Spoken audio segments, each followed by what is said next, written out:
4.9% versus 5% expected there. A little bit better downside, 4.9% on the US CPI year-over-year number again. 5 expected there, in line on the month-over-month number, 0.4% versus 0.4% expected. But that should help things out a little bit. Again, 4.9 on the year-over-year number versus 5 expected there. We're higher on the core, however, month-over-month, 0.4 versus 0.3, 5.5 in line, 5.5 on the core on the year-over-year numbers. So that is definitely helping things out here for the market, guys. April CPI beating.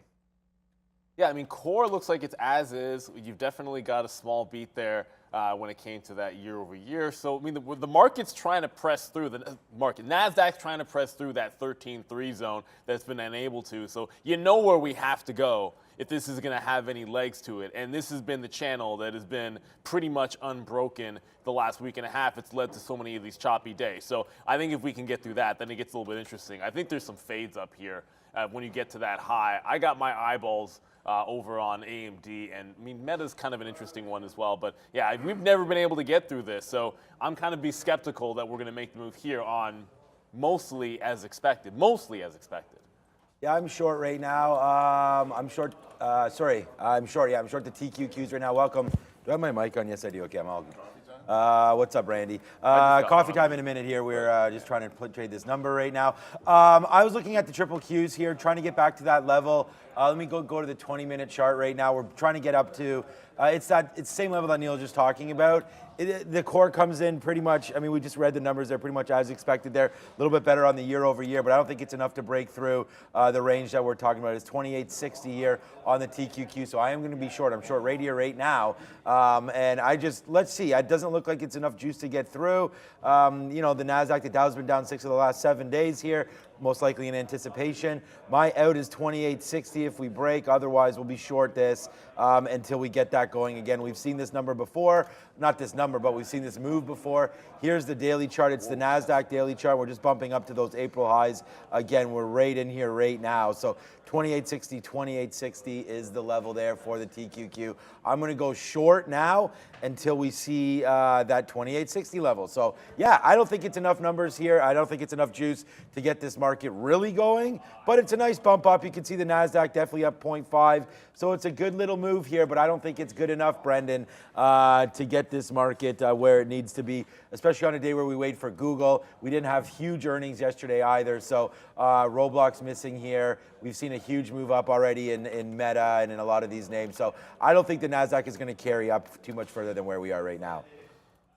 I'm looking at a fade for something like I mean, obviously Roblox just reported, and they just got to that 34 area just very quickly on this name. They were down 10% at one point, actually 12%, I want to say. Oh, give me a break chart.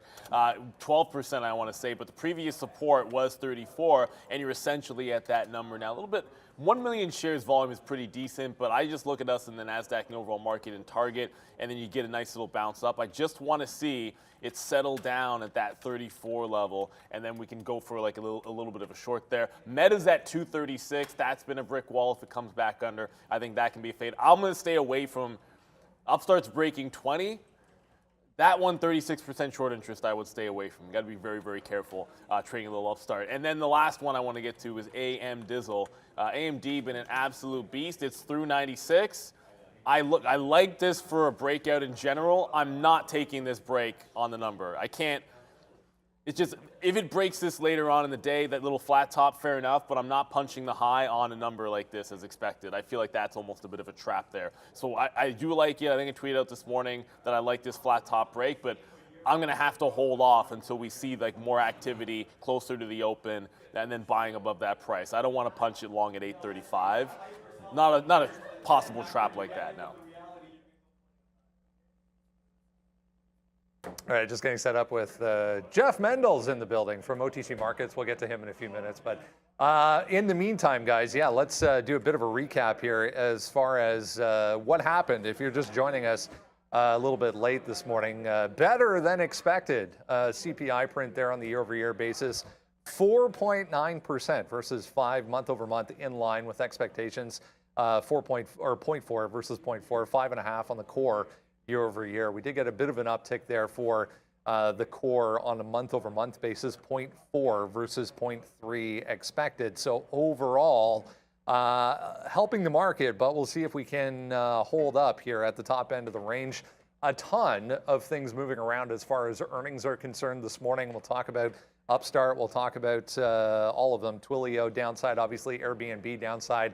Affirm reported. Roblox reported. Guys, a huge move to the downside here for Roblox specifically on this forecast. Here, let me bring this over. Forecast was a bit of a problem. Bookings, specifically, the forecast for bookings going forward, missing estimates. So RBLX tumbling.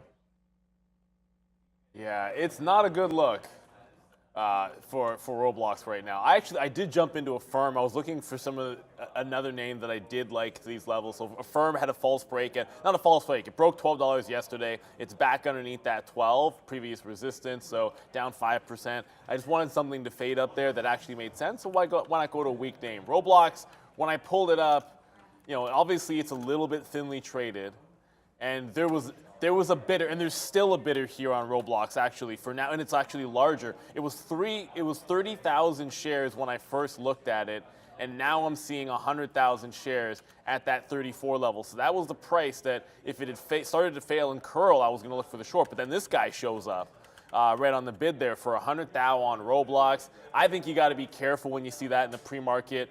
I mean, like a tenth of the volume that it's done in the pre-market just shows up on the bid on a break back to the upside. I think you got to be really careful with that if you're looking for the short, which I was going to play that fade and ended up getting away from it. Didn't have an order out to cancel, but I got away from it. It's not a huge short float. It's 6% here, but you've already given, you've pulled back 2/3 of the gap to the downside on Roblox. This one probably has to settle out. Let's see what happens if they fill that order. I'm curious to see if that buyer at 34 gets their order filled. If we do see 37, that's a different story. I mean, for this to get back into green, once it gets above 36, it's green, 36.20, it's green on the day, and I'd be looking for that as another fade zone, where I'd be willing to get in pretty much almost at any time there, off the open. That's perfectly fine, but that 34 was too in the middle of nowhere to take it. Affirm in front of 12 is a little bit easier for me to sink my teeth into.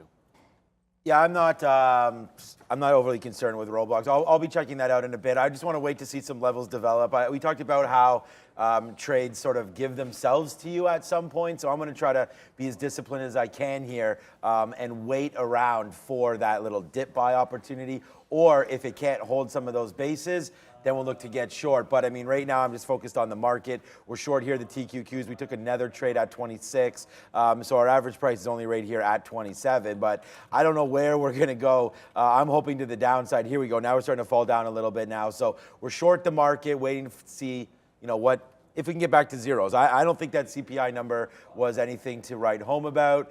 Just rallied us to a level where we've been before. So we're going to stay short this name, and I'm not going to be worried about Roblox yet until the market opens up, and then we see a potential flush in that name.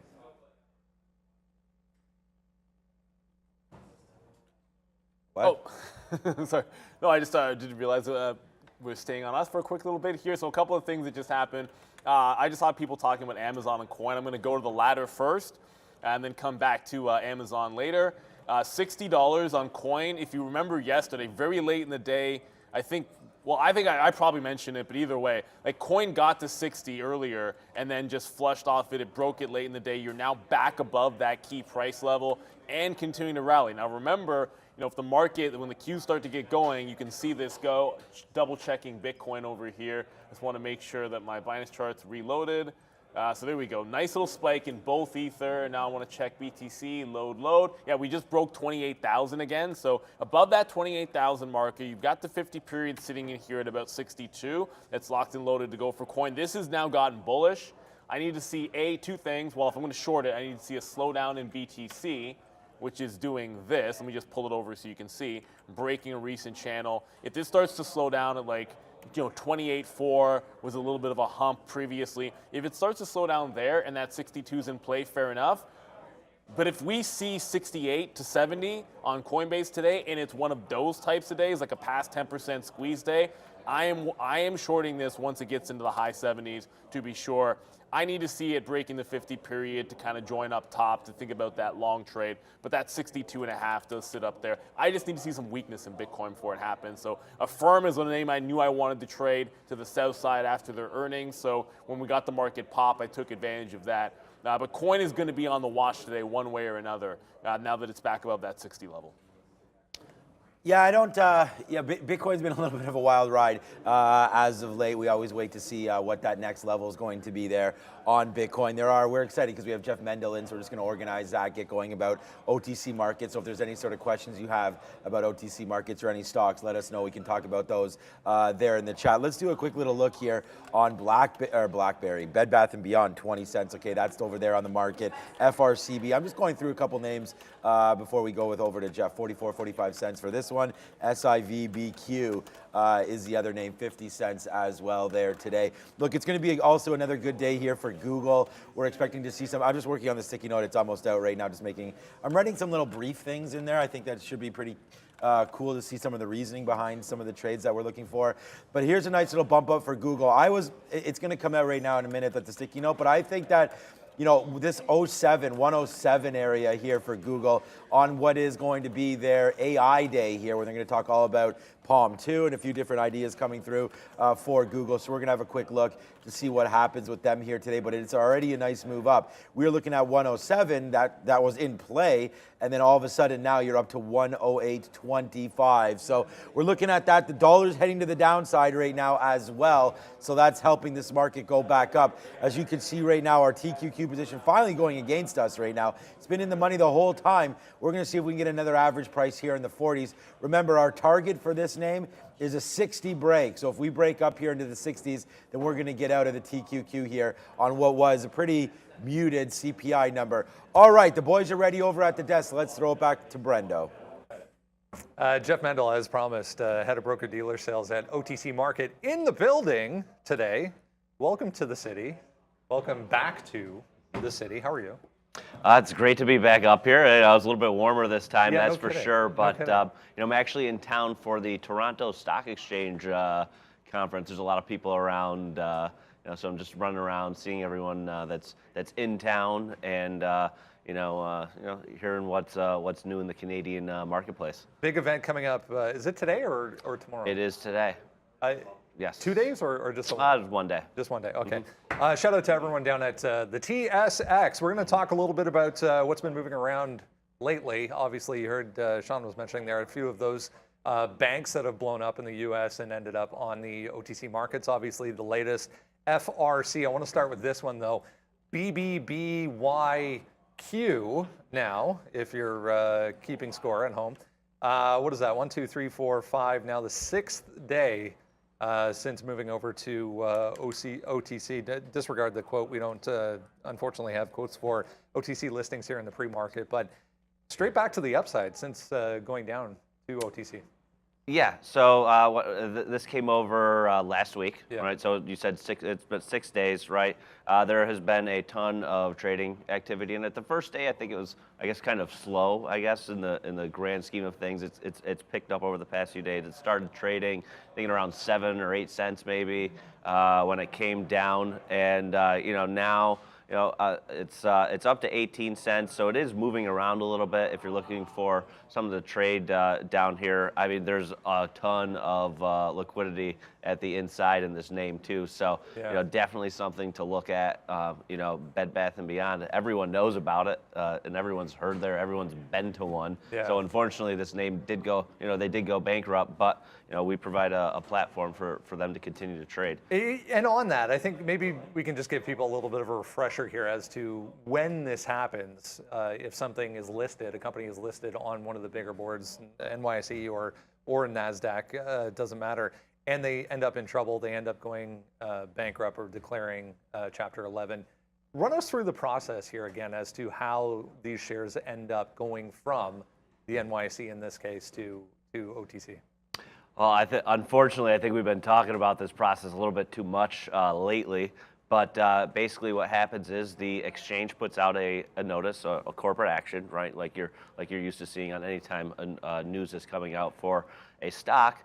once that happens, they notify everyone at the same time, right, that a stock is going to delist. And then, then what happens is FINRA assigns a new symbol to that name. And usually this happens after the close, the night before it's going to start trading, on the following day. And what we do is we have a team that monitors for this, and then we add that name to our system and notify all of the brokers that are trading in the name, and also just a kind of a public announcement for it. And then the next day, when our systems turn up, that name and new symbol is trading in our marketplace and eligible to trade under the new ticker. And so, while that's all happening too, all of your retail broker firms that you use to trade, they also update the symbol in their system as well too. So that way, it's kind of a smooth process when goes from a NASDAQ or a NYSE listed name down to our marketplace. And so that's how the process starts. How does it end? Is it end when like the court system is finalized? Like how does it stop trading as a stock on the OTC? So it's basically the same process, right? There's a corporate action that goes out, right? However however the court proceedings go, right, and however the company's going to forward. But there's a corporate action again, too, right, where sometimes a name just stops trading, right, or it could also go back up to NYSE or NASDAQ. And this just doesn't happen with bankrupt companies, right? Sometimes companies voluntarily delist, right?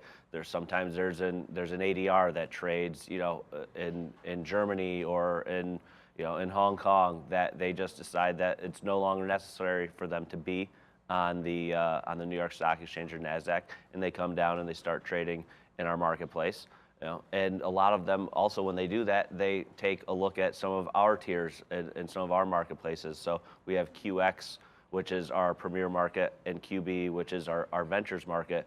And so, names, companies do that as well too. It's not just always in a negative sense. Sadly, as you said, it's been that case of late with everything that's been happening in the banking sector. But Hertz, I guess, comes to mind right away as far as the last one maybe that went back up to one of the big boards after trading down on the OTC, and was successful in doing so back to $20-30 even. Yeah.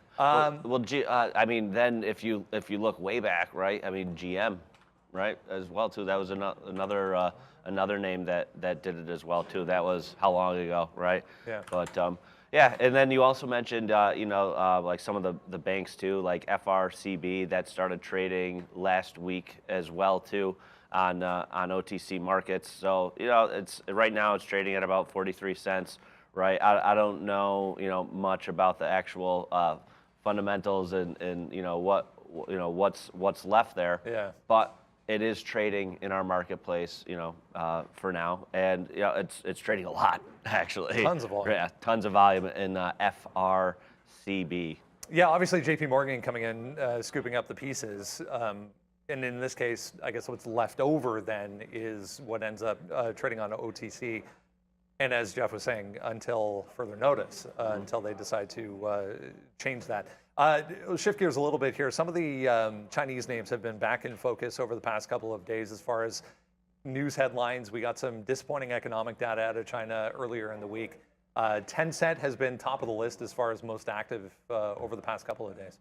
Yeah, so I don't know if you guys can zoom in on my screen over here, but so here is OTC markets, current market, most active. It's still the pre-market, so what you're seeing right now is actually yesterday. So this is what was going on. A couple names that we mentioned: FRCB, BBBYQ, but then Tencent, Luckin, Nintendo, Didi, right, and so on. So OTCmarkets.com. You can go to the current markets page and see what's actually trading. And so yeah, Tencent. Tencent has been a name. It's one of the largest companies in the world and is traded over the counter for who knows how long. That's TCEHY. It is the most actively traded name, I think, on a consistent basis. Also, there's a ton of notional value going off as well too. So, this is a great company if you're looking to do some intraday trading. Luckin Coffee and DD, so that's LKNCY is Luckin, and then DIDIY are also two other probably great names. If you're looking to do some intraday trading in. You can get in and out of these things. They aren't that expensive. So if you want to trade some more shares or anything like that, you can do that. But Luckin and DD. Great resource for an indication in general. If you're coming into the morning in the pre-market for North America, European ADRs are listed on the OTC. Some of the APAC region ADRs as well, as Jeff was mentioning, kind of gives you an indication of how those sessions played out. The initial prints that we see in the pre-market, typically an indication of how the stock traded, maybe in the European session or over in Hong Kong in that case for DD and Luckin. Great stuff. The market absolutely ripping here, guys. Jeff Mendel is head of broker-dealer sales at OTC Markets. Always a pleasure, sir. Good to see you. Thank you, Brendan. Always a pleasure. Thank you very much, sir, Jeff. And you saw the top of that list on the OTC. Those are all names that people are interested in trading. And we got some good questions in the chat there because everyone, a lot of people, if you're really active, you've found yourself maybe actively trading something or in something that's had that transition. Yeah. And then understanding the process and what to look for is going to be important. So I just want to quickly come back over to what's going on. Here's the NASDAQ.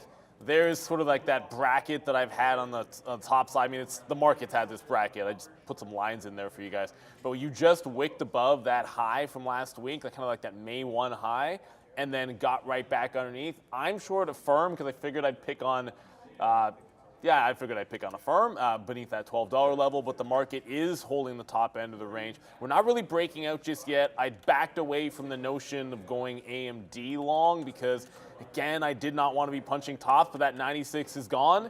It's continuing to make a move to the upside. Tesla is making power moves. Tesla over here could approach it's already at 173.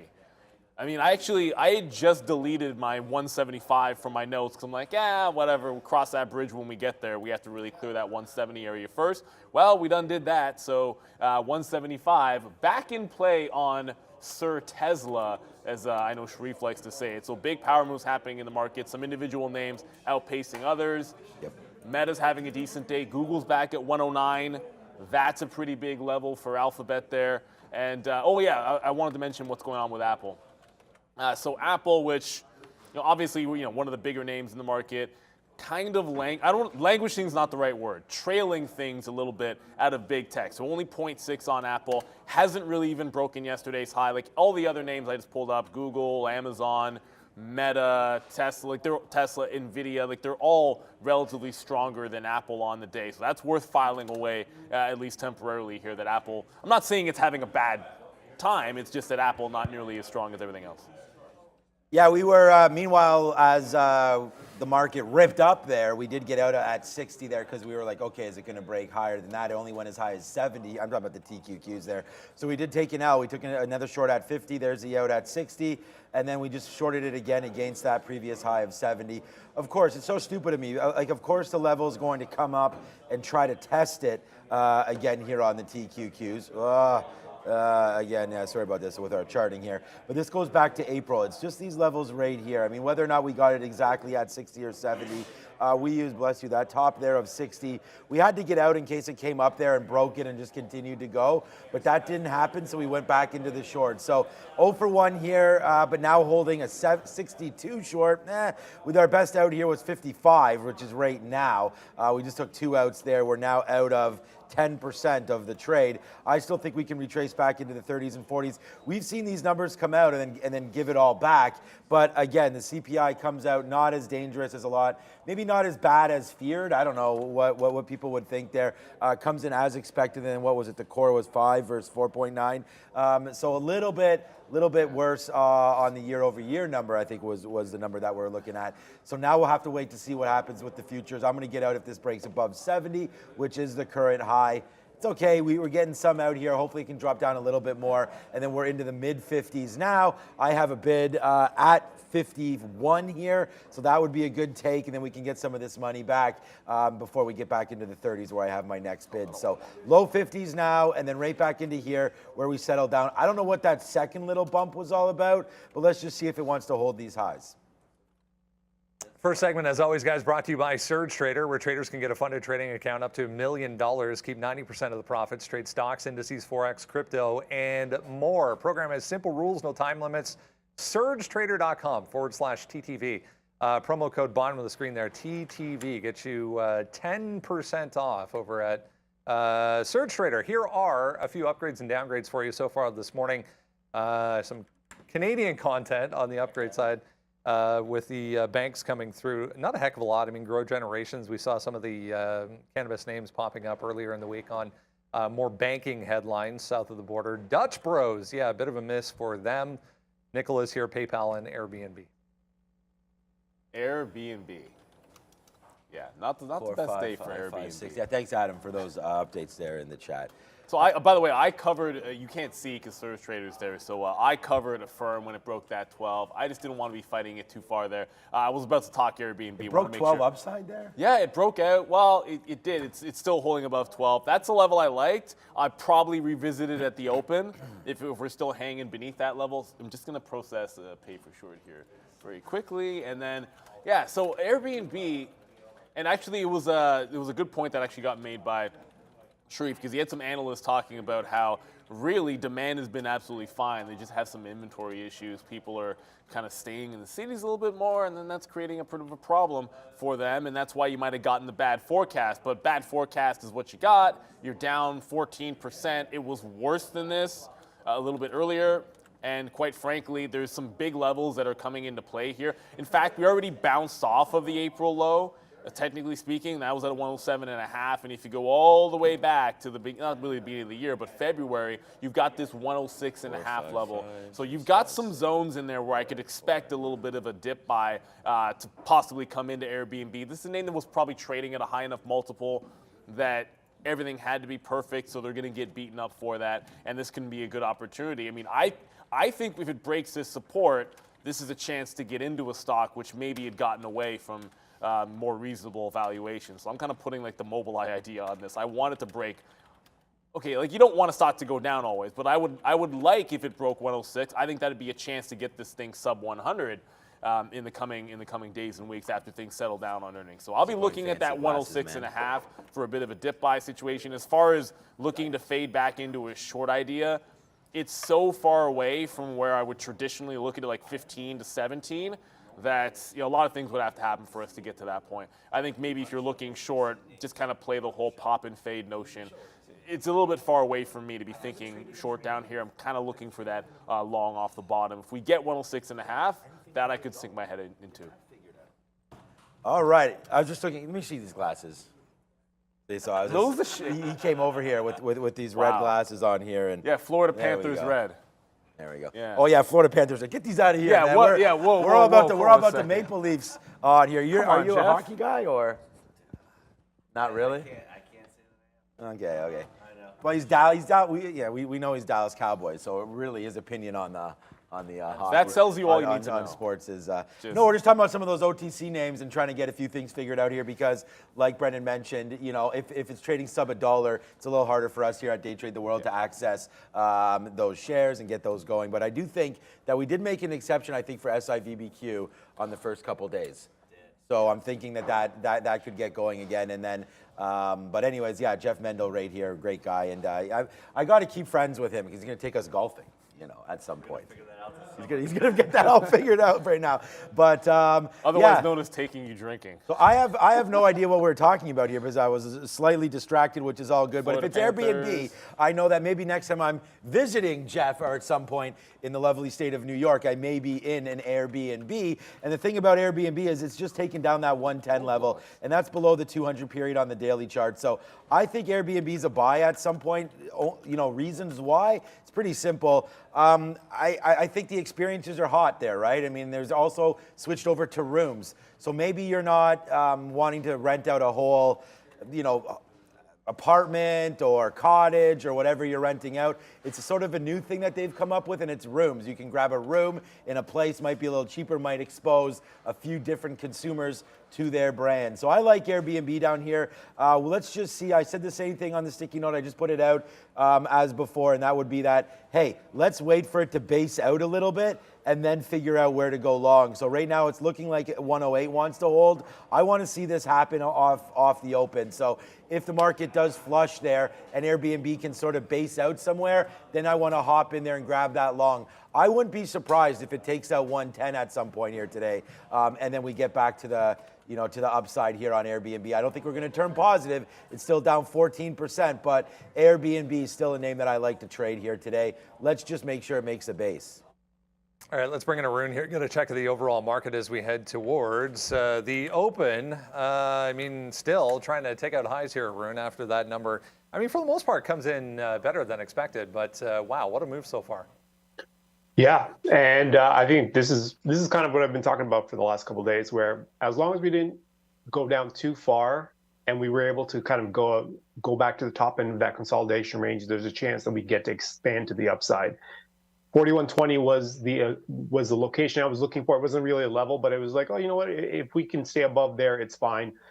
We have a chance for this to be a consolidation expansion to the upside. Now we've kind of completed that full pattern, right? We've kind of checked that bottom end area through the 30s. We've bounced back through. We're above the highs of the week now. We're above what 65 was roughly 65 was the high. Now we're sitting close to 70. We can possibly be looking at the 4190 to 4200 area. So that's what I'm looking at now. This is kind of completing the pattern.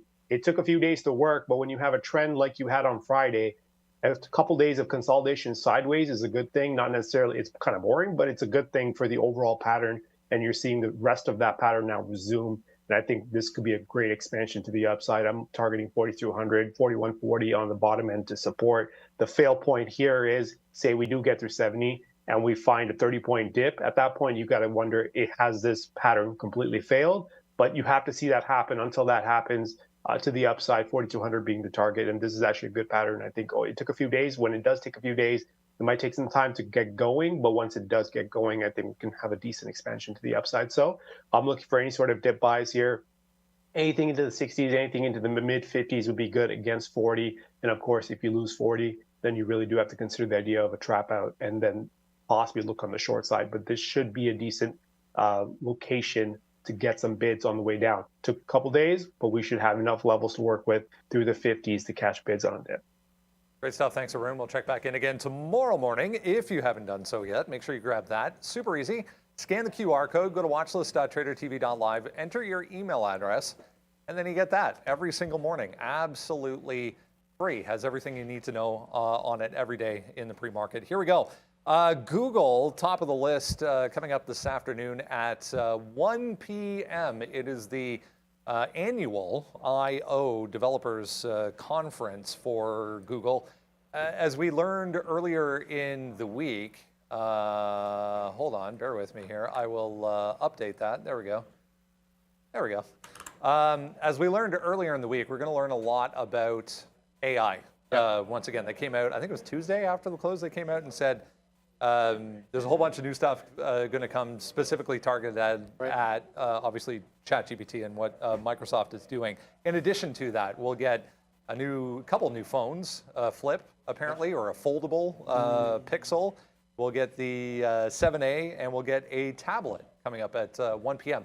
I guess the bigger point here and what we need to understand is if there's anything unexpected that also comes along with that, it can definitely move the stock. You read my mind. I mean, these type of events for me in the past, they've been a sell the news type of event, unless there's something groundbreaking or earth-shattering that's announced that wasn't anticipated by the markets. You've already had a nice build-up the last few days. It was at 104 now. It just touched 110 a little while ago. So, it's had that move up. But Brendo, what I'm looking for here is more information on this Maggie system. Apparently, it's supposed to incorporate the generative AI in the search engine aspect of it. You already see Microsoft doing that. They've been doing that already with Bing. So I'll be looking to see more about that and more about the Palm too, Brendo. Let's be honest. The Bard launch was a bit of a flop. Yeah.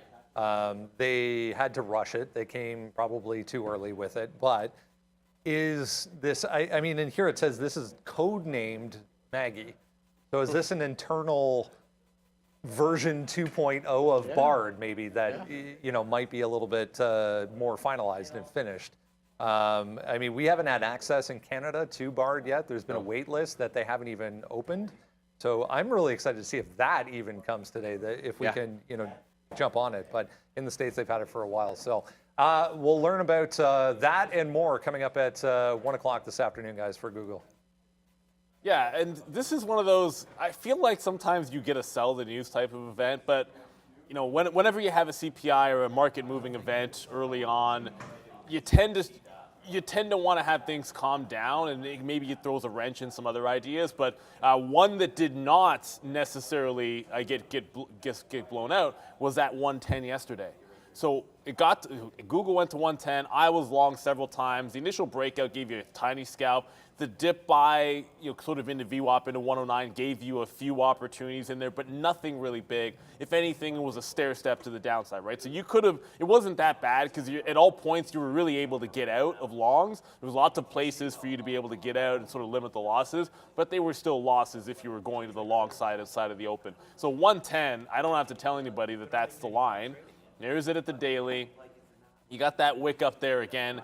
Until it breaks the 110 area, I really do think you have to respect that level.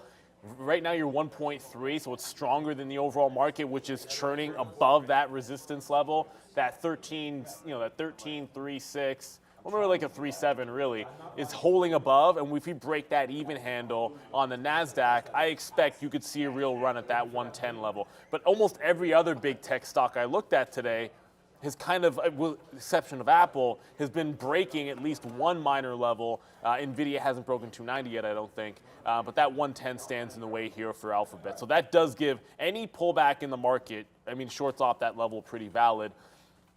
I have no issues losing on a breakout long 2 days in a row if it sets up and it looks good, right? Like Carvana took a couple of tries for it to break out and eventually did. This is not the exact same thing, but the 110, it's worth it if this market continues to run and goes to 2%. I think you still want that long. You just have to respect the fact that, you know, it rejected yesterday, so I'm willing to play it in both directions. I was not yesterday. That was a mistake. Yeah, the market is starting to get back to the upside here a little bit. And we're getting close to getting stopped out one more time here on the TQQs as we take out highs. So congratulations that anybody went long. As Adam pointed out in the chat there, both the numbers were better than expected. So we put them in the chat here. It was, and I think, you know, it's pretty much, oh no, Brendan put here core. Yeah, okay, so that's good. Depends on the numbers that you look at. So we got that going. TQQ's trying to go up to the upside right now. We almost broke that 72 level, which we saw right off the open. So let's wait to see if we can hold that. This is not a play on, you know, any kind of economic number. This is a play based on where we just went on the futures and where we've been before. So this is a level that we've come up to and hit and then came back down. So we're going to have to watch out for that. But on a day where the NASDAQ is really bumping upside here, it's a little different than yesterday when we were going long Google and, like Neil said, taking break longs and things like that and not working out on that break and so on and so forth. But today it looks like we're up that 1% and it's going to hold, I feel like. I remember on Apple days when Apple has their events and stuff like that, it's relatively quiet, and then the event happens and everyone's waiting for them to say something that maybe is not expected. I feel like Google's really laid out the groundwork for what they're going to be talking about here today. So for me, I want to get long the name. I'd like to use a level of 107 as the possible support area, and then if that bounces off there, then we're going to be hella long, and let's see where it goes. So again, Google making a nice move up here in the pre-market, just bounced off 109 again, and then, you know, I mean, Neil just went over the levels, so there's just that 110 break. It's right there. We talked about this over and over again. Here's the fail on it yesterday that we took on that 110 break, and then it fell all the way to 107. Like, what's up with that? You know, straight down 2.5% off that 110, but look where it stopped, 107. So we just got a sort of a wick top right there. I don't know if that happened, 109.60, probably not, but we're breaking through 109. Then that next level is 110. So for me, to be honest with you, I know Neil was talking about a break there. I'll probably fade it at first, and then we'll see if we can actually take out this 110.20 area, something like that, because although the break today, because I won't have it, it'll probably be good, I'd rather play the long off of support rather than break a level that really hasn't broken yet. But I do know that it's an event day and anything can happen. So I like Google. It's one of the names that I trade pretty much most frequently here every single day. So we're going to be on it. It's a good day for Google. It's not an earnings day or anything like that. It's up 1%. The market's up 1%. So I think we just sort of push the cart down the road, see where it lands. And I think it's going to land around that 108 area. Then we have to make a decision. Then the 107 is something that I think we can really load into and see what happens at that point. So I like that 107 area. 110, if we can get to that, I like a fade first. But again, if the market is just screaming, like you're already up 1%, this could be a 2% day. And if it is, then it's going to be definitely helped by Google, by Apple, and by the big guys. So let's wait to see what happens here today. It's a good one. It's already 9:10. Yeah, so I mean, we're getting close here to opening up and then seeing what happens off the open. I'd like to see some real liquidity come in. Are the big hedge funds and whatnot going to come in and buy the NASDAQ at these levels? Do they want to push it through to that 13,400, or do we just want to hang out for a bit and continue to trade the way we do? So let's watch. We're still short the TQQs, but hey, man, it's a triple levered NASDAQ name, so we're here to gamble. Yeah, let's set an alert. 1 p.m. Market time. Again, that's a Google event getting underway. Let's go to Airbnb. Downside on their forecast, specifically the average daily rate metric as well was only in line with expectations. So basically flat at $168, which is still very impressive for, I mean, you're renting somebody's house or room or whatever. So for them to get an average daily rate of $168, not bad. Yeah, my understanding of the report was struggled on the guidance and specifically inventory. So my understanding is analysts are looking at this more from a macro picture. They're saying, okay, the consumer's still spending on destination excursions, but they're not going overseas. They're going more to city. That's where they run into a problem. Their inventory in the cities is low, and so they're not able to meet demand. Demand is there, guys. So a bit of an issue. Let's go to the technical side of this real quick, Brendo, because something really stands out here. 107.50. That has been a level going back to February. You get an initial touch here, another one in April, and another one this morning. It's a key level I'll be watching. Yeah, it's been a long time since we've been down here. It's been on such a tear over the past, even couple of weeks. That's impressive. As far as the move to the downside here, and it happened on, wanted to mention, significant volume, significant sell side volume, and it was all after the close yesterday, you can see on this move to the downside. So do we get follow through today? Remains to be seen. But I mean, they just make it so easy if you're traveling to, pull out your phone and book an Airbnb. Not good though, overall, guys, here for Airbnb today. It's all we do. It's already back to 110. I know. So that 107.5, that level in the daily chart, it's bounced there and broken the top. So I don't know if. So we always talk about something called if it doesn't break the low, there's only one place to go. Well, it already tested the bottom once. Maybe it wants to test it again, but I almost think that just go for the long off this bottom almost instantly. It's just it's legit. It's a level on the daily. You bounced off there. You're attempting a bit of a breakout through this 110 level. Yeah, I might just be looking for rubber band longs here. And I talked about wanting the stock to go down, but that's more that I think underneath $100 it becomes a better long-term proposition if you can dollar cost average into this at a better valuation. But we're here to talk about day trade, so that's the big level as Sharif already pointed out. If we hold that at the open, I'll probably look for a long at least once or twice on Airbnb. Down 13%. It's also short sell restricted, so at the open it'll open short sell restricted, meaning you cannot hit the bid to get short. You actually have to wait for an uptick. That can sometimes cause a bit of a bounce in the stock. So we'll see what happens with Airbnb at the open, but it looks like to me like that 107.50 is a pretty decent level here. We were just talking about Airbnb here. Am I on mute? Yeah, there we go. Now I'm on mute here. As Jeff and I are still talking about OTC names here, looking at Bed Bath & Beyond. And we actually do quote in the pre-market, but we don't quote. I don't know if we quote if it's the OTCX prints or what we're printing exactly there, but we're going to figure that out. But we do show quotes in the pre-market and a few prints there. So we're just looking at Bed Bath & Beyond. And by the way, Jeff was trying to hit some animations here. So I'm going to slap a fail. Yeah, Bang. Jeff. Right there, right on me, because we just got taken out on that NASDAQ as it just breaks 13.4. So we talked about that level. There it is right here on the NASDAQ, 13.4, busting out right now. Huge trades if you're long today, and congratulations. It hit that level, but that's a loss, honestly. I'm actually glad that I take this loss in the pre-market, because if this was during the open market, I probably would have had 4 or 5 times the shares because of volume and liquidity. But right now on the TQQ, just gets taken out the top. So yeah, man, where's the flush down the toilet right there? And there we go, flushing down the toilet like the Dallas Cowboys. All right, so let's just go back over to Airbnb right now. I don't stop, That Jeff. was so That's the necessary. problem, Jeff. I don't stop. Deal with it. Yeah. So I've already talked a little bit about Airbnb and why I Truth. like the name. Yeah. It's just busted up through a 110 area. The 110.50 is the 200-day moving average on Airbnb. So I just like you made, I missed what if you were talking about Mobileye. Yeah. Because I feel like it's sort of something similar to This is the Mobileye, chance to get in. where now if you like the name and it's dipping down here on earnings, and you feel like the market is, somewhat stable, I feel like, which I do now, especially after that CPI, if we could just start to be somewhere where the Fed can sort of trust themselves. They said they're going to be data dependent.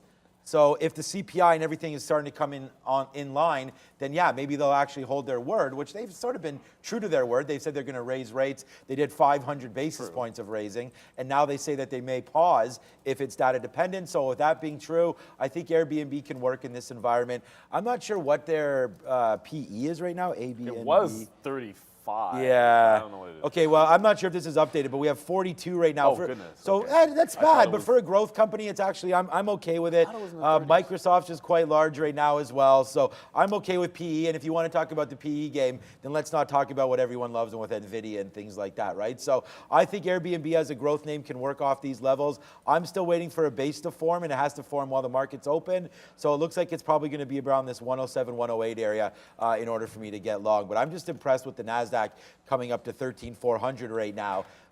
Let's just see. This could be a really good long day brewing here. All right, let's go on to cloud name, Twilio, downside as well. Pretty ugly here, 18%, pushing session lows, in fact, at the moment. We're already below and holding below that aftermarket initial spike to the downside. So, weak second quarter revenue forecast, the problem here for TWLO. Not new for these cloud names, Brendo. We've been seeing a lot of contraction in the cloud space as companies look to optimize spending. I think the notable exception would have been Microsoft, actually, with their cloud service because of the incorporation of AI. But it's been tough for some of these cloud names. Yeah, unfortunately, this daily chart kind of tells the story of late. Anyways, going back a couple of months, we're back to 75, but not the case, guys. All the way back to 45 today here for Twilio. Wall Street. Yeah, and this one, like down 18%, they don't have a short interest that'll, that I guess can give it a little bit of a bump today. This is like 3% short on Twilio. Not a great looking daily chart. You flat bottom broke it like 10% ago. So 49 to 50 sort of stands out there. You are close. It's kind of like Airbnb. You're close enough to support on the daily that you might think, you get to that low 42 range. That's where the support should be in there, and that actually got down to 41. So somewhere 41 to 42 and a half, I think, is where this can arrest. But look at the distinct difference between.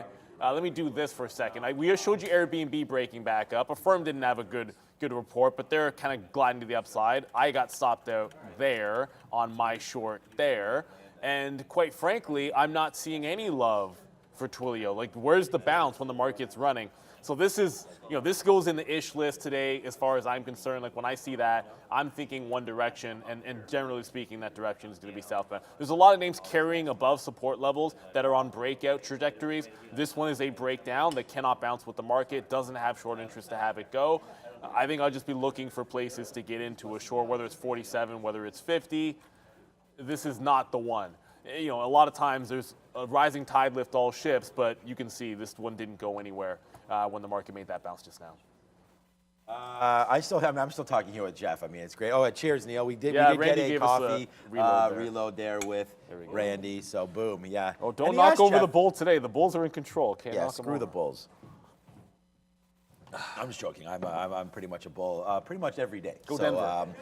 Go Denver. Oh yeah, Denver last night. Yeah. Didn't they destroy them? I didn't see the final score. Yo, Jokic is on fire, bro. Jokic was pushing Durant around. I saw that as well. I mean, there's one player in the NBA you don't really want to mess with. Have you seen Jokic's brothers and cousins and all that? There was something happened like last year, and then all of a sudden these like huge. Is Jokic Serbian? I'm not sure what he. Okay, anyways, I'm not 100% sure, so I don't want to. Yeah, me neither. But there was these huge dudes that showed up. It's like he is Serbian, right? Yeah. So anyways, boom, they just showed up, and it was like wow, and it's like all of a sudden he looked small, and I'm like what? And they're like I forget who he had beef with. But anyways, I don't think that probably doesn't have that beef anymore. I'll tell you that much. Shannon Sharp. Remember, he was wasn't he battling Dylan Brooks and those guys? Yeah, Shannon Sharp. He had some words to say. No, maybe it was LeBron. No, it was Shannon Sharp with the Memphis Grizzlies. Yeah, it was with the Memphis But the only Grizzlies. Guy in Memphis he didn't want to have beef with was Steven Adams. So the rest of the dudes, yes, Steven yeah. Adams, he doesn't look like he plays. None of these guys do, in my opinion. I mean, kind of like I don't know. If but any NBA fake, player pretty much steps to me, I'm gonna be like, wow, this dude doesn't look like you want. Those guys are monsters. I mean, even like you say, like, oh, Trae Young's not that big, but he's probably like 6 foot. He's like, bigger than exactly. Me. He's like, some of these guys, Shannon Sharp, that guy's pretty hilarious. Twilio, what a miss on that one there. I thought Twilio had a good opportunity to beat. We talked about how it set itself up with 3 straight days of up moves into the print, and then obviously boom down here happening today. So down to from 55 right down here. We didn't quite get to the 50-period moving average, but again, Neil's done all the work on all this, but you're just coming down into some levels where we could potentially bounce from. We saw PayPal say no to those bounces yesterday.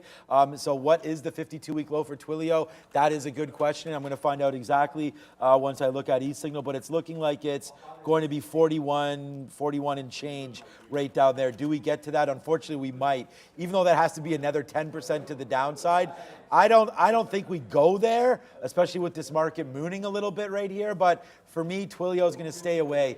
Too far, too fast right now, down 20%. I don't have a good feel for it. It's really going to open up once it starts to trade. You're probably going to get $3 or $4 move right off the open. So I'd say you wait for it. If you do touch that down near that 42-ish area, that would be a buy zone for me for Twilio. But until then, we're going to be hands off right now. It's only 8 minutes until the open. Oh, one thing that we didn't do yet because we've been looking at a few other things here is look at the imbalance locator.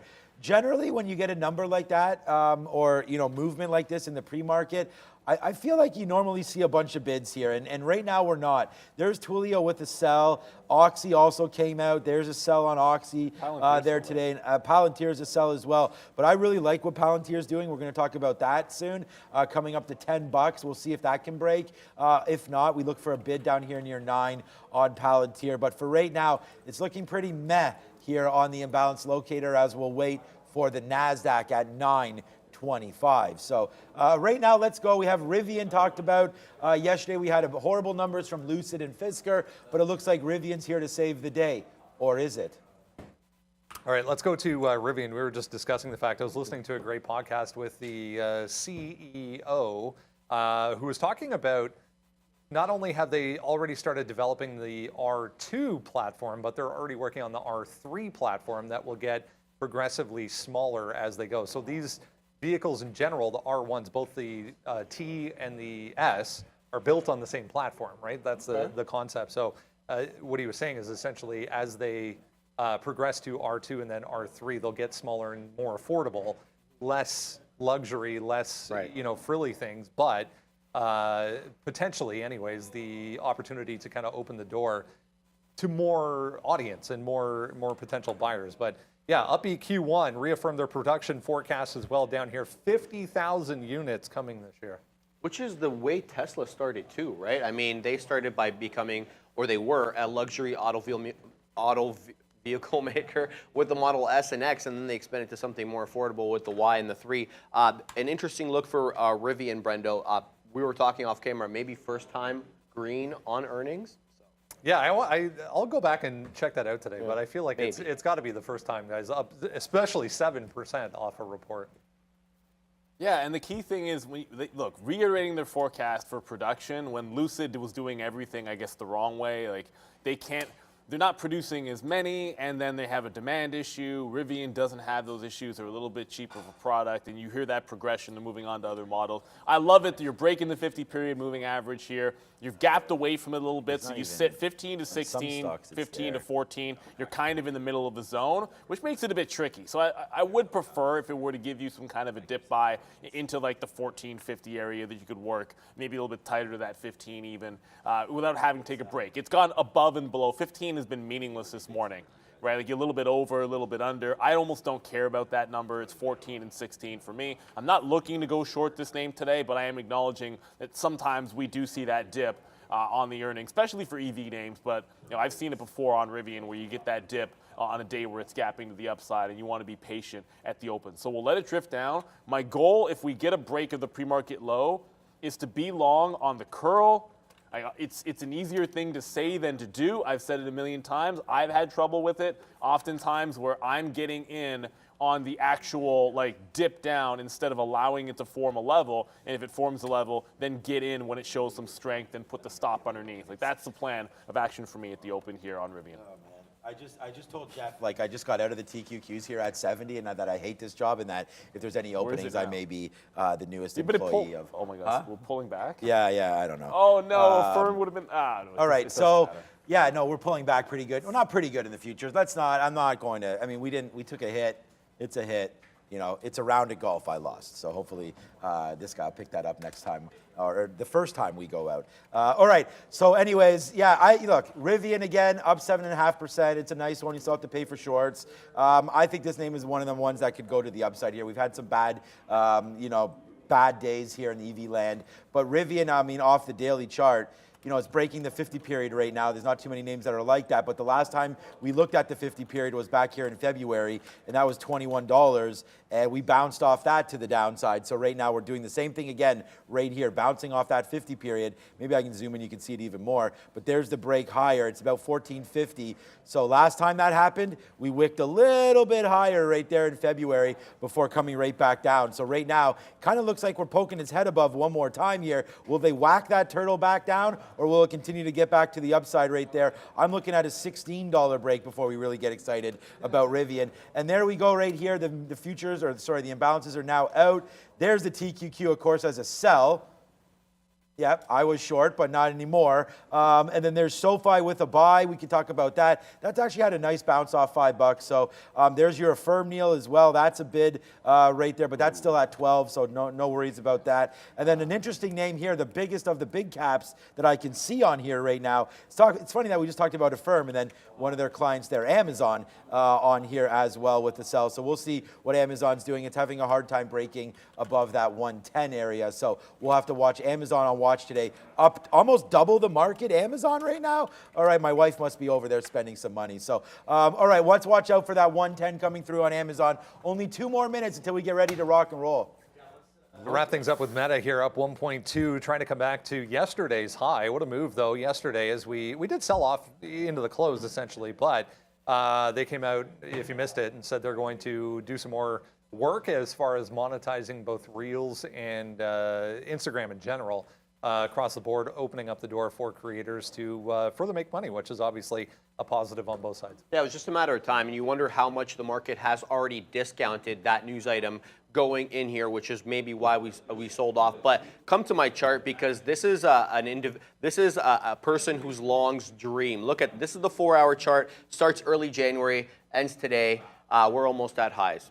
Yeah, nice look overall, right across the board for Meta. Once again, guys, the rundown brought to you by Trade Ideas. As always, see what's moving in the moment with Trade Ideas, used by everyone you see on the show and a lot of people on the floor as well. Bottom right corner there, tradertv.live. Use that promo code, get 20% off. Shout out to Trade Ideas, guys. So this Meta 236, it broke once. If it holds above there, I think you're hunting longs up till, obviously 240 stands out as a level since those earnings. But that was a 3-day wall at 36. If it gets back beneath it, I would think for shorts. But I can't keep my eyes off Roblox right now. This is like the Widowmaker, quite frankly. There was that 100,000 share buyer at 34. If they got filled, their day would be done. But they never got filled. It hit a bottom at 30. whatever, it doesn't matter. But hit a bottom down here in the low 30s, but 34, there was a big buyer. Now you're up 3.5% almost on Roblox, and you're suddenly turning into a breakout? Seriously? So on the daily, this becomes like a 37 jailbreak at the open, and the 50, so the 200 period sits at about 38.35. So crazy move there in Roblox. I'm going to stay away from this. I want it to suss itself out. I want to get back to one name from yesterday, settle itself out. No, suss itself out is great. That's actually, can you use it that way? I feel like you just lost 20 years, man. That was a good one. I just guessed. Fubo is, again, breaking out. The way this went up yesterday, I'm going to take a shot buying the first dip like it happened here, and it just glided to the upside. Like, there was nothing crazy happening except for the fact that it glided up, so I'm going to buy the first available dip.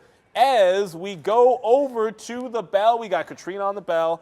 So here we go on Hump Day. She's got the pandas on today. I like that. Here we go. 3, 2, and 1. Let's go. All righty then. Thank you, Neil. Thank you, Katrine. We are now open. We like those panda dunks.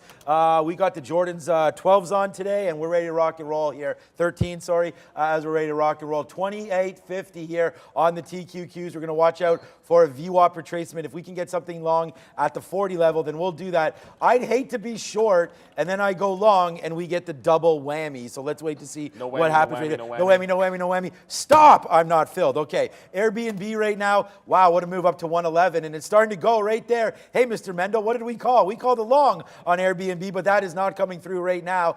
It's not coming through for me, but it's going to the market, looking to take out 112 right now. But look how violent that is. It was just 112. We didn't get now you're at 110.50 here on Airbnb. Let's wait to see if it bases out around that 108. No trades yet for myself. So just one thing we forgot to mention, Upstart. I did get some Fubo. Going to try to add to it pretty quickly here as it's trying to bounce off that 195 area. But Upstart, 36% short interest, 36% to the upside as well. But it's already starting to fade in. I want this to calm down. I think I like it if it breaks the bottom somewhere around that 17 mid to 18 area if it can calm down. Google's on its way to that 110. I will be locked in, loaded, and ready to go for this one. I want to play this in both directions off that level. The way it turned around yesterday was impressive. Oh, no, Fubo. I was bidding that. Oh, no. Oh, I thought I was going to get those. I didn't get them. I tried to get some underneath $2. All I got was the 03, so I didn't really catch anything under $2 on Fubo, which has already come to the downside and bounced nicely. And by the way, Affirm got out of the way, stopped out. Affirm is on a little bit of a tear. Just a teensy, weensy, itty bitty $13 Affirm is at right now. What? Huh? Okay. Well, good thing I'm out of that one because $13 is a heck of a long way from 12, which is what I was short in front of.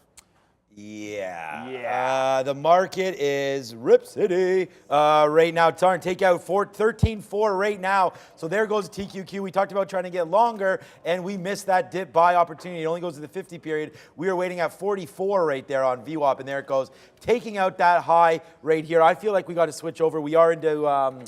We're into Palantir right now, but we're going to have to wait to see if this can go up to a little bit higher than that. Okay, let's go over to Palantir. I was going to punch into TQQs again, but so this was a big runner yesterday, obviously, in Palantir, and we really hit this one pretty good. We got actually long down here near $9, but we had to wait about 5 minutes for this name to flush down and then give us this $9 long, and then you can see where we went up to $9.70 by the end of the day. But here we go. We have a couple fills down here trying to protect this $9.60, $9.50 area. If it does dip down, this is going to be a buy spot big time for me. $9.30 or so on Palantir. You can see here on the sticky note today, we had $9.20 written down. So if we break down below $9.20, then we're really going to have to reassess this on a day two move. But hey, like Uber on day two and a few of those other names that we've talked about, Microsoft, Meta, they all got jumping on the second day as well. So let's see if Palantir wants to do the same thing as the market. Still up that 1%. And right now, the only trade that we have on Roblox just retraced, I believe, back down a little bit, down into 36.50 right now for Roblox. So there it is. So it just touches 38 or so. Now back down to 36, looking to get that 200 period flat at 36 flat there. So if that can come in, I think that could be a play as well. Waiting AMD's gone. AMD is upside or down? Gone through 97.5 now on watch AMD. Out for 100. That 96 was obviously a pretty big level. That was the breakout. I do want to catch some dip buys into here. Well, if it gets to 100, I think we obviously cross that bridge when we get there. But another one in the same space, different name, same space, NVIDIA. Looked like it was going to get to 292. That was the big top from the other day. Reverses at 91. So NVIDIA's got some overhead resistance here that it could still try to break out from. That's out there for us. And that's a big one. But watch out for yesterday's dog, PayPal, at the low of the day. Again, this stock, it just doesn't seem to want to bounce, man. The market headed to the upside. PayPal, once again, 2 days in a row. This is a bit of a dog. And Airbnb, which was, I think it's now in the midst of a breakout, I think. You already broke 110. You're starting to dip back in here. If I think 107.5 is support, I probably want to take a couple of dip buys on Airbnb. I don't know if it fills in the entire gap, but it doesn't have to give you a decent long, given how far it came down. I mean, what do we think? I mean, what do we even think about Roblox right now? Because it's busting up again to that 38 level after it did touch 30. I mean, 36 needs to be the long, I'm guessing, at some point right here. But that was a little bit of a scary dip down. Let's try the long here on Roblox at 36. It's a little tricky. What time is it? It's 9:34. Okay, so we can probably, okay, there goes Palantir's coming back down as well. I'd hate for this market to have seen its best move right there. We missed it. We'll try to go long 36 a little bit and then get out if we break too much below 36, like 35.79 or so there on Roblox. So let's just see if it comes back in just a little bit right now. We don't have any, the only position we have on, it's not a big one, it's just Palantir right now waiting. But there's that 36 dip buy. So if that happens again, let's just see if it bounces off 36 flat. But there we go. Okay, so now Palantir's starting to go just a little bit. Whoopsies. Let's take a little bit of profit. Well, not at 58. Let's take a little bit of profit out here at 62-ish. If it comes back up to that upside, we just got a decent bid in there, but we don't have that many shares yet. What we're really trying to do here is wait to see if Palantir can break this 980. We have a much bigger order ready to go if we take out that high of the day, but it actually needs to take out the high of the day. So if it's just going to hang around right now, sure, we got a good dip buy there, but do we want to get out in the middle there? I think we'd rather wait for a little higher. We just took a 58 there. I told we put out 5% out there. Here we go, 61, 62. Let's go. Let's get going here on Palantir. See if we can get it back into 970, 975, and then we'll be in a good position. And then we'll see if we can take out 980 if it can get a little bit higher. But we're making back a little bit so far here today, but no like monster positions on. But here comes okay, let's go Palantir. That's going to be a good one. Here comes Roblox trying to break 38, and there it goes. Roblox through 38. I actually like this long, but you see what happens? It goes through 38 and then just pulls back instantly 50 cents. So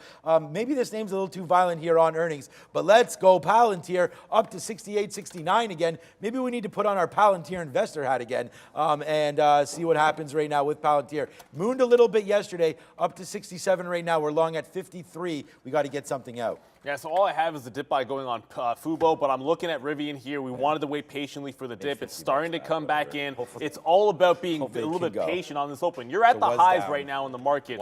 I was also looking at Roblox. I mean, obviously what it's done to the shorts already is pretty impressive, but another name starting to get back into the upside after a dip is Upstart. It just held that 18, didn't quite get to 17.5. It did get to 18 even. I was looking for the first bounce. I'll see if I can get something in front of 18 here. 36% short interest, but it did dip first. Let's go to Sharif at the desk. Here, get ready for a trip down memory lane. Two cows halted to the high side. TCX getting off that $24 level, halted at 30.57. There's three of them, guys. Here come the small cappers. So TCX, HCDI halted at 5.58. This one's up 22%. That 475 level to 590 now, and LPRO also halted to the high side, guys, at 11.03. So we had mentioned a couple of things. Like we mentioned earlier that Apple was relatively weak. Apple's testing the highs with the market, so that trend is reversed a little bit. And Meta, which was strong, is right back into 236. So Meta starting to give it up a little bit. NIO, I see a lot of people talking about NIO. I was going to go back over to Rivian in a second, but NIO making a power move to the upside and breaking out in a monstrous way. Up 3% here. There was no news. Li Auto's the one that reported, not NIO. So a little bit of a sympathy push up there. Watch out for like 875. The 50 period does stand out there. I'm adding to Fubo as we speak, and Google's getting real darn close to that 110 level. I think that one's going to be incoming. AMD, where's the dip buy? I mean, obviously it's at 96 for sure because that was the breakout price from yesterday. But it's not even pulling back to 97. So you're not even getting any kind of a dip so far in AMD. I don't need to be chasing this. The futures are still at that 13.4 level. So that's 13.4. We were holding the top end of the range. Now you're right back in beneath yesterday's highs or the previous highs on the NASDAQ. So it's a bit of a danger zone to be buying unless you get a good price on a dip. Let's see if we could pull back and 13.3 holds, then you start thinking about engaging those longs on the dip buys or get yourself a good level. But I don't want to be chasing. Overtrading in the open has always cost me. So I want to wait for the levels to come in here. When you get a breakout like this, typically it means that you got to sit back a little bit. We're only in Palantir, but I was looking at the TQQs here, bouncing off that 80 level again, and maybe we are going to retrace back down just a little bit. But we still are long Palantir, but I'm debating right now putting on a short here. It's too bad because we saw it bounce off these 80 levels right there. Now you're coming back in. Here comes the market back, so the TQQ does go up to that 85 level and now dropping back in, just trying to see if we can support some of these levels right now on the TQs. But there's Palantir. We talked about buying in when all your ticks are higher than your bids. You're doing pretty good on that one. My best fill is 8.75 as we wait to put on a little bit of a bigger trade if we do take through 980, which it looks like it's trying to do right now. So, that's going to change the price that we have. So let's get something out again if it comes back up to 74. And then after that, we'll wait. There it goes. Nice little breakthrough. Here goes 77, 78. All right, if Palantir and when Palantir breaks, where are we going to get out, right? So if it breaks through 980, I like that trade. VWAP right now back down to 960 here, 200 period 960 as well. So I think that should be somewhere where we can debate getting out if it does come back in. So right now there's Palantir. We'll take a little bit. We are in this name again right now. Nice little break upside here on PLTR. Let's see if we can get to 10 here on this second day mover here. Yeah, 10 monster level on Palantir. Like you got it in front. Ooh, 979. Hey. Nice. I mean, I was born in 1979. That's an average position. But you find it. Sometimes you see numbers like over and over again, but I feel like 79 is when I see a lot. I wish we were all as young as Jeff Mendel over here. I know Jeff Mendel, 25 years old every single year. So hopefully we get back above $2 on Fubo and hold it this time. I got a little bit more. I was trying to grab some on that last little. Bit of a dip in 195 here. Let's see if we can catch more of it. But Rivian did not get beneath 15. Upstart is it's starting to motor a little bit. We talked about liking it down around that 18 level. It's back at 19 already. So big strong move over there in Upstart. What's wrong with Intel? Yeah, you're right, Jose. Ben Johnson ran that 979 in the Olympics, yes, but it's not a record because he cheated. What? I know. Spoiler alert, Ben Johnson used steroids, and that's why it's not. So did Carl Lewis and all those guys. Let's be real on all but 2 people were dirty in that race. Intel, what's wrong with it? It's back as the market pulls back in, probably because it was weak yesterday. But look at the 50 period moving average is right here at that 30. 29.85 to 30 has been a decent dip buy zone on Intel. So if it gets down there, it's actually been support. I know it doesn't always look like it, but that's been a support level for Intel. I want to be able to respect it if we can catch it. Roblox, another one there. Mr. Mendel, fist bumps. If this takes 38 again, how is it not just rip the face off of the shorts that got short this if it sustains a secondary break? If it breaks out the top again, I think I want the long on Roblox. I know it's crazy given that how far they were down in the report. You got the 200 period kind of potential breakout as well. So if this can take the top off, it just feels explosive when a move like that happens. I mean, that's pretty crazy. Yeah, you might have saw me get in another TQQs. That was an accident. We had that bid down here at 40. We were looking short, not long. So we got out almost immediately there on that. And that's not, the market's not helping out our Palantir trade. So we'll take another out here at 80. And you're going to see, like Neil was talking about there with Ben Johnson and everything, my ins and outs are going to be changing. So now my average price is 81.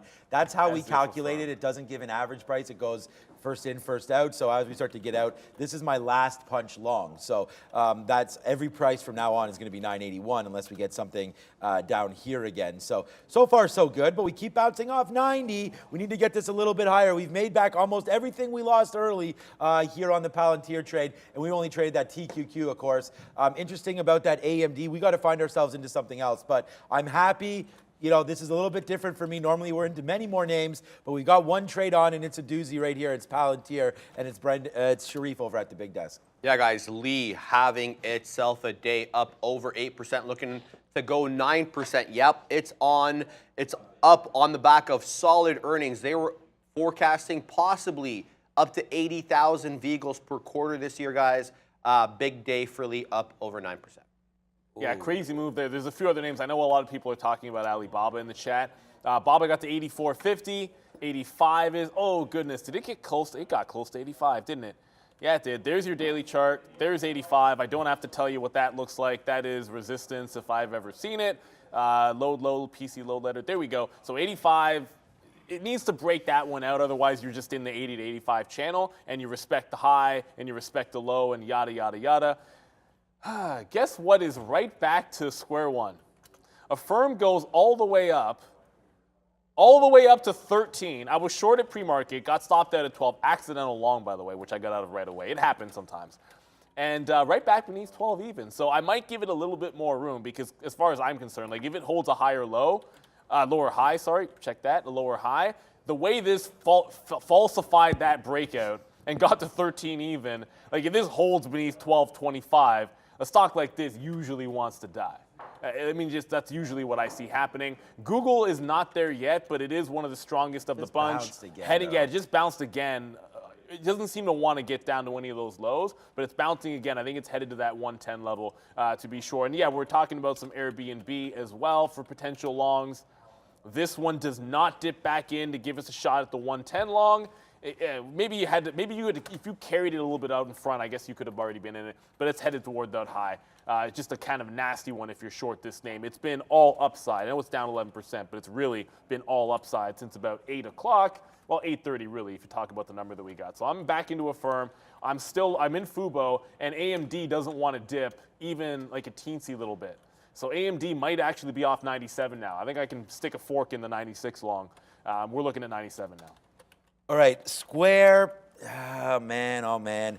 Square with a big move to the downside here. It is red today. What? Again? Yeah, exactly. And I'm going to go the other way. I'm going to try to take this long. I mean, we just bounced off. I mean, I want to see if we did make that bottom wick. We came down here to the 5-minute 200 period.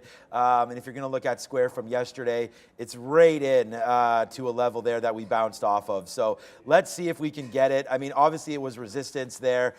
So I could see it just coming back through, testing it and breaking lower. So we're not going to be in this name for too much longer. But if we break below 74, 75, then we'll get out of Square. But I think it's come right back in. It was just $60 down to 59. Let's see if we can grab this here and then take it back up. You know, when we're taking these kind of trades, I like to see a retracement back into, you know, VWAP or some sort of a 50-period moving average here on the 1-minute chart. So if this can go, that would be nice. And thank you very much for that, Square. All right, one more opportunity to get. We just put an 89. Let's see if we can get an 88 here out. There it is on Palantir, so that was good. It just seems to be bouncing up at the high side right now. Maybe I'll get another 88, and then there we go. Okay, so we got that again. Now we can wait. Now let's just wait to see what happens. I'm going to put an offer at 95. Get out of, I don't know, 20% of what we have left, but this has been a big one for me here today. As like I said, man, we've made back what we lost earlier on the TQQ, and it just sucks because we were short this name. It doesn't suck. We got taken out there, but then it dipped back. We should have had that relocate long, and now we're watching out for this market. TQ's up 2, NASDAQ's still up 0.71, and here goes Square a little bit. Hopefully this can get back to the upside. By the way, Roblox now 38.50. It's insane. Yeah. Like if you were... It was Widowmaker if you shorted this on the report. We talk about not trading the aftermarket for earnings. Well, I mean, it gets just as dangerous for the pre-market as well. So if you just hammered the short, you got hurt. I actually just scalped some out of that long above here on Roblox. I'll tell you why, because I did like that. There's a rookie mistake that gets made. Like I was bidding it, trying to get that breakout on the dip back into 38. And then when I stepped up my bid a few cents higher, I didn't cancel the one lower. I got double filled. I didn't want twice the shares at that moment. If I add, it'll be on dips and consolidation. So it immediately gave me a winner for that little bit, but it doesn't really matter. I did take some out there, I think too early, but that's because I didn't have what I wanted. So 39 and 40 are going to be obvious that they're next. You're also breaking a major moving average here on Roblox, and that's the other side of the story. Like you're breaking the 200-period moving average. You could see 40 or 41. That'd be nuts as we go to Sharif at the desk. Grow Generations, guys, up huge, 25% on the back of good earnings and an upgrade from Craig Halloum. Haven't heard of them, but they like Grow Generations. 467 the high day. Isn't Alfred in that one or something like that? I feel like that was an No, Alfred I don't think play. that's an Alfred name. I think he's more of a value guy. I like Growth Generations, but No, I it was didn't. Scott Miracle-Gro. My Yes, bad. No, yes, that's my yes. bad. I mixed them up. SMG. It was SMG. Right there again, dividend payer and whatnot. Growth Generations, yeah, that's a good play. I like Growth Generation brands for sure.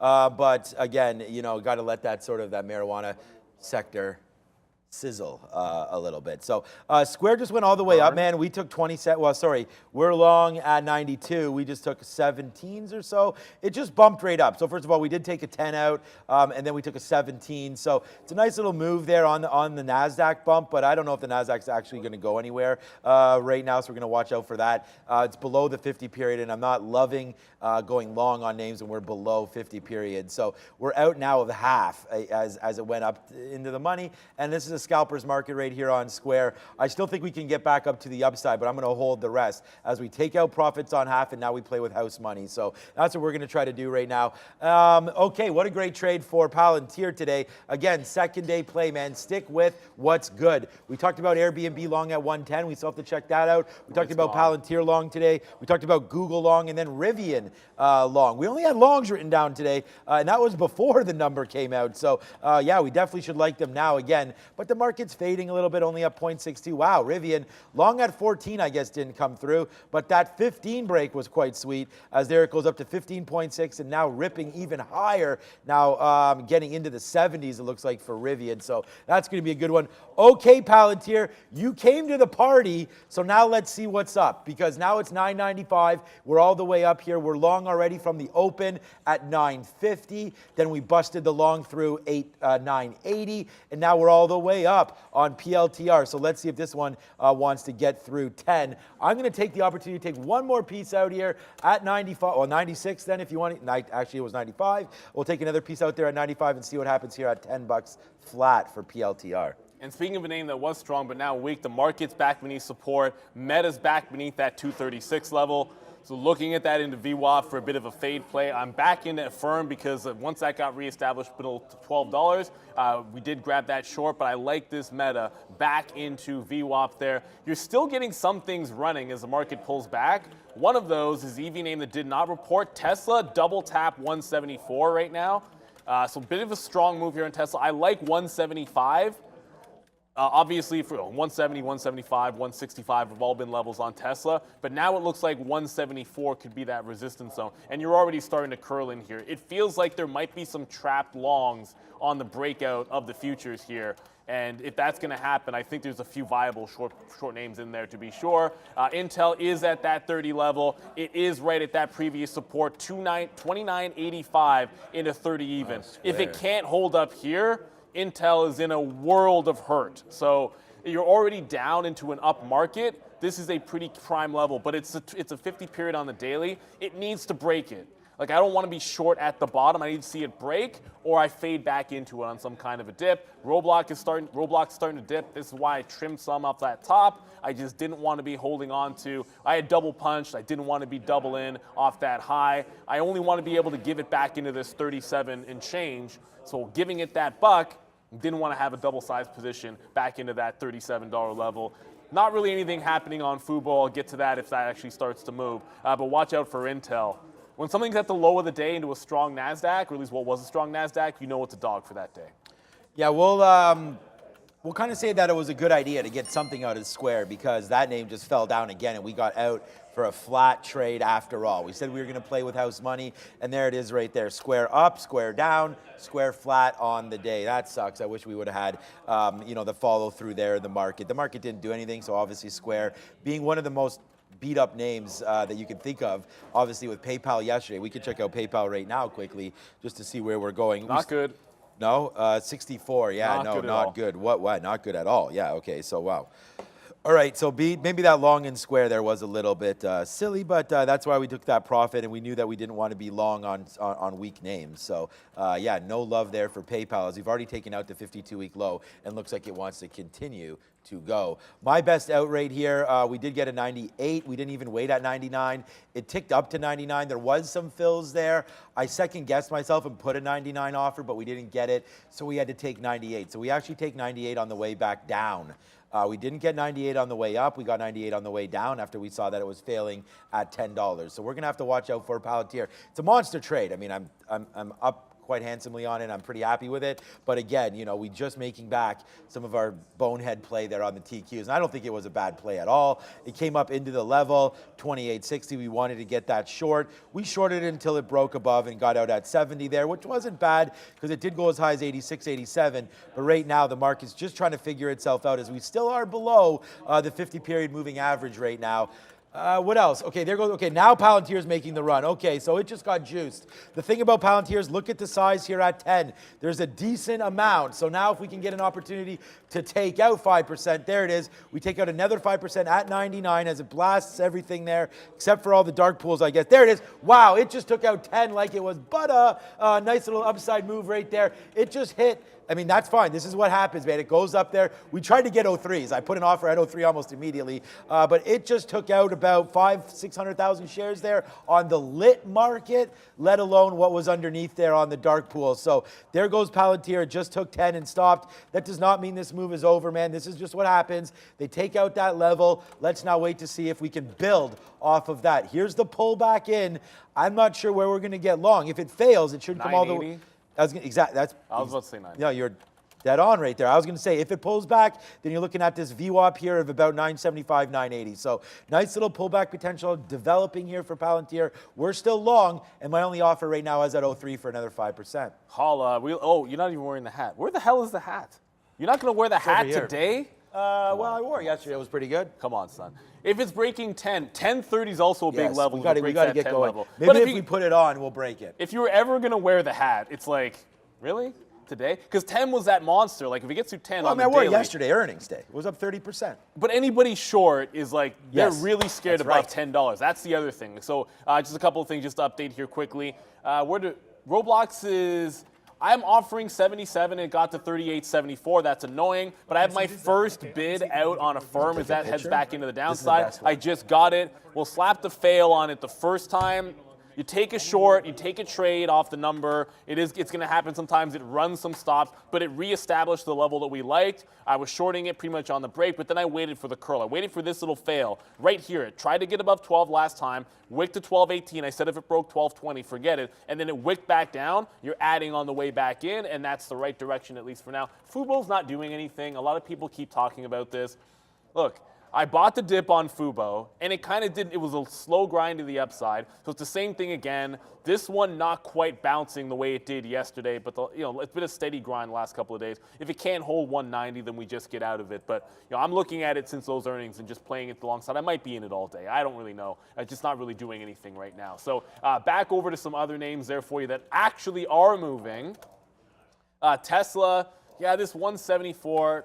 You know what, I don't want to be on, I try to catch it on the way down, so if it gets back up there again and fails the top, I'll try to get on the way down. I'm not going to stand in front of the freight train that usually is Tesla. Roblox, we did, like I said, we trimmed some on that original long. I tried to go for the dip buy, didn't catch it. It's still above that 38. I could easily see 40 or 41 today on it, but if it's going to trend up, we'll go buy the dip. Until it gets to 40 or 41, I wouldn't be necessarily thinking about shorts yet on this particular name. The NASDAQ is bouncing off the top end of the range. So if we take out 13.4 on the way back up here and just start grinding, you could see like a 2% type day. That would invalidate a lot of short opportunities anymore. If I'm sitting on the offer, I probably cancel offers to go short if we take out 13.4 a second time on that NASDAQ. But that Google 110 still in play. It's trending toward that level. I still feel like Meta can be played at that 236 level as well. That's one I have not been into yet. And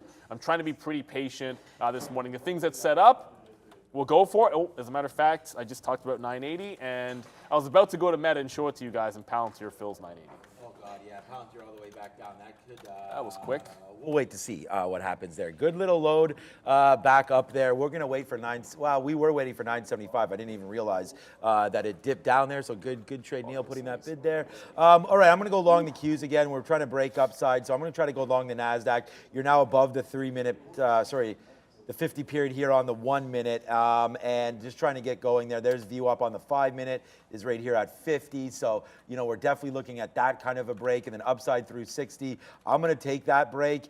again, it shouldn't really be specific to anything other than price action. So for right now, let's just see what wants to happen here with the TQQs as it's trying to make a curl back up. We do have, again, on the 1 minute chart, we're broke through the 50 period. That probably should have been long already at 50. So this is kind of a mistake right there. But if it does come back in and bounce around this 40 area, that's where we're going to be able to get out. So let's put some bids down below here. We're going to get long first if it breaks 60. If not, then all good on that one. Nice, good job on Palantir. Apparently Amazon's moving.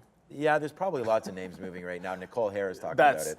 No, it was there. Thank you, Nicole Harris, for the super chat there. Yeah, you got our attention. It's just, 110, there's yeah. a lot moving right now off a number like this, and like for me, like some of the positions I was waiting for have started to come in finally, and we're actually able to get the levels that we like. Amazon 110. I think you just said it, Sean. Out of the Google 110 is a big resistance level that I'll short before I go long it. Amazon 110 isn't really the same thing. It's a little more psychological than everything. 111 is where it got to last time. Forget about the earnings play.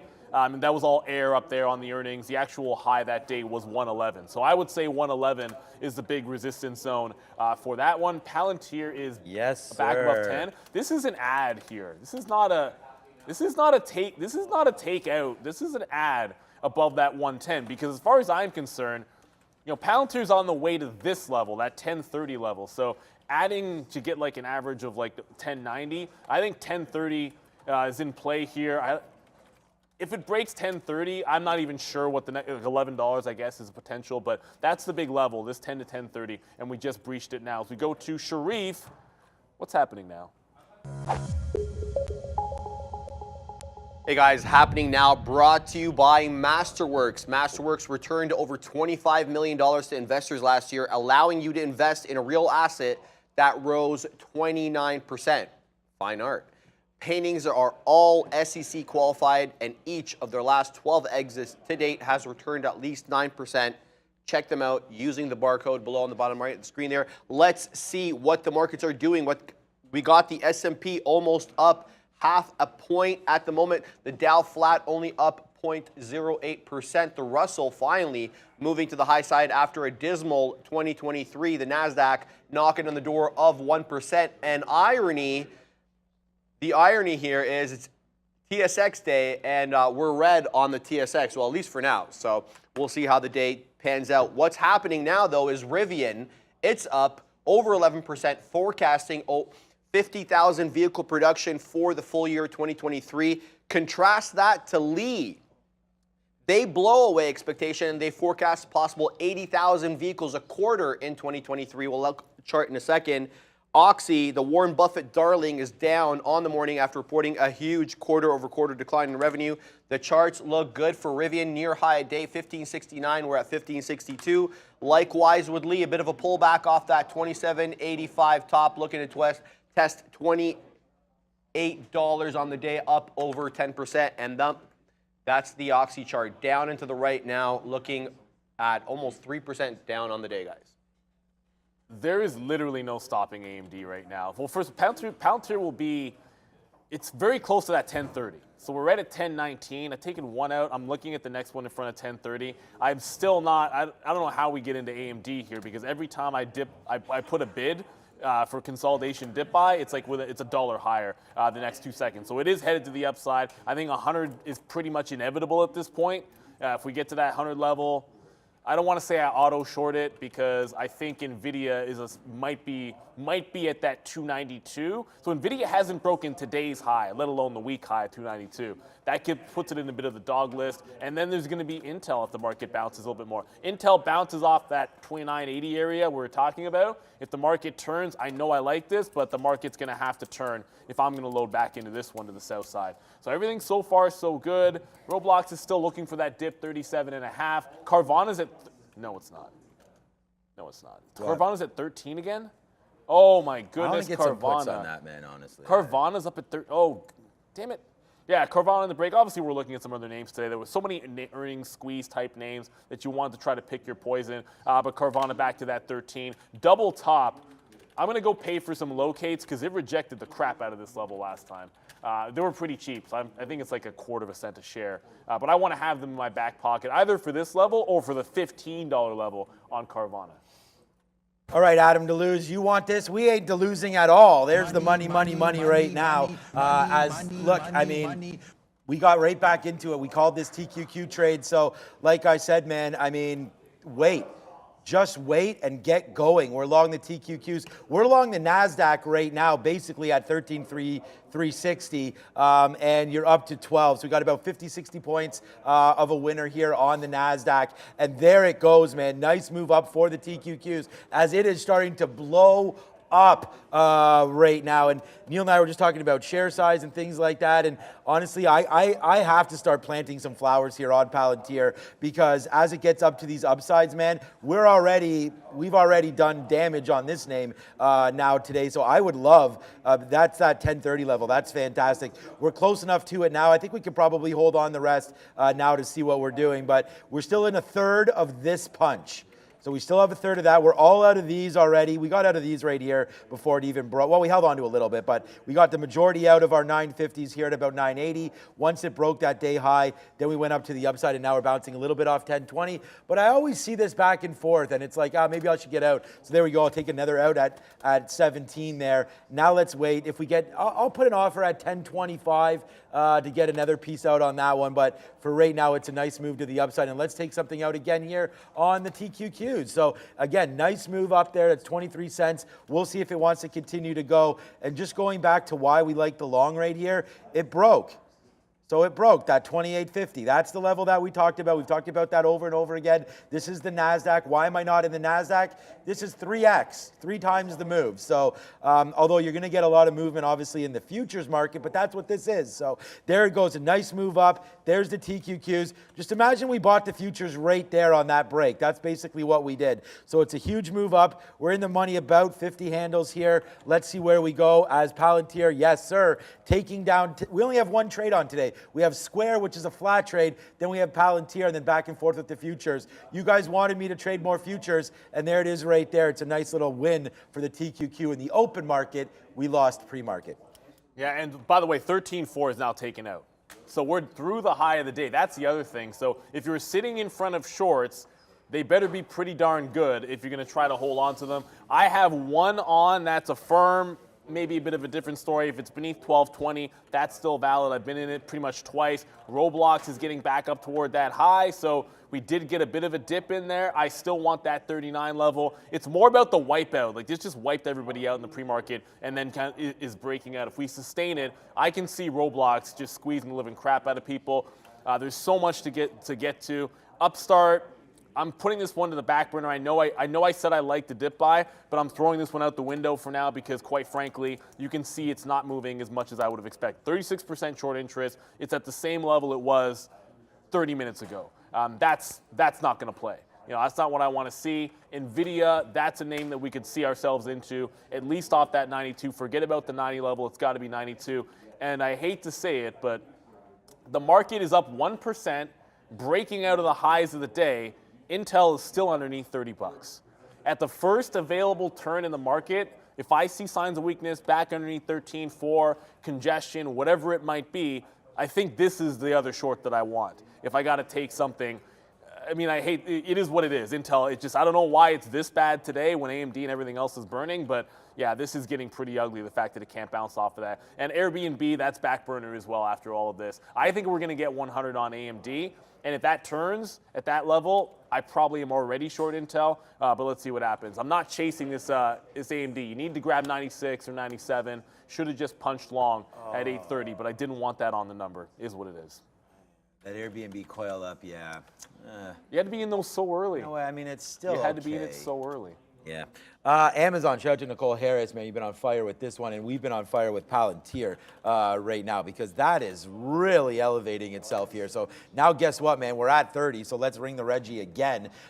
There, we told you we get something. We got something out at 17, then we got a 24, and then we just get a 29 right now on Palantir. What a day it's been here for PLTR, and second day play. We really, really like those plays, and there it is. Is it retracing a little bit off 1030? I'll put out one more offer there. That's the level on the daily. At 26. So.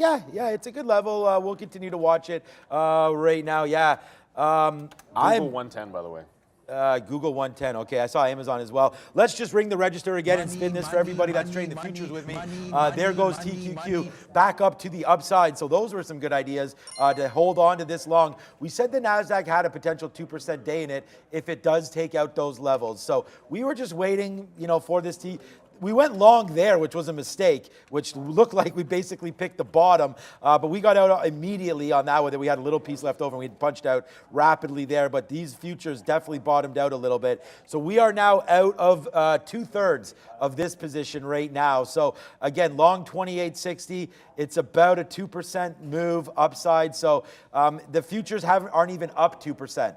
So we're already 2% in the money on this TQQ trade. So that's why I'm trading this as opposed to the futures. But if you guys want to trade futures, you can work off these same levels. I know you're talking about Google at 110. I wanted to fade that level. The futures are really, really ripping though, obviously, which gives you that pause for concern to go short, I feel like. Oh man, I don't know. What do we like better? I mean, Amazon long, it looks like Amazon wants to break, almost did. Did it break there? I think it did. Broke up a little bit there to 110.03, but wow, Amazon continues to make that move higher as well. I wish I would have saw the size there at 110, but it seems like it doesn't matter. It's just, what was there news, Sharif? On Amazon? Where is Sharif? On Amazon? Yeah, that would be nice if there was something. No, I mean, we know the Google event, but I don't think there was anything specific on Amazon today that I'm aware of. I could be wrong about that. I have no idea. Oh, a firm just broke the top as well. I keep doing this, but I always reverse longs. I end up not reloading in the short because the market was screaming, so I didn't take my last fill, which means I'm in an accidental long, and then I'll just basically take the spread on that. But right now I'm glued to Google, because I want to see that 110 level. It keeps getting to 75, 109.75. We keep getting that same level over and over again. There hasn't really been a break of it just yet. So you're seeing a little bit of support come in or resistance come in beneath the 110. When the market's this strong, I say don't compromise. If you want to short in a stock in a strong market, you should get the price that you want because it's a strong market. It should get there. But there is a refresher at 109.75 that is not letting Alphabet get there. So I'm not shorted right now because of that.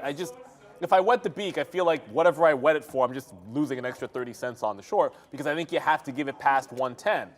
I don't think you got to 110.20, so I think you're out at 110.20.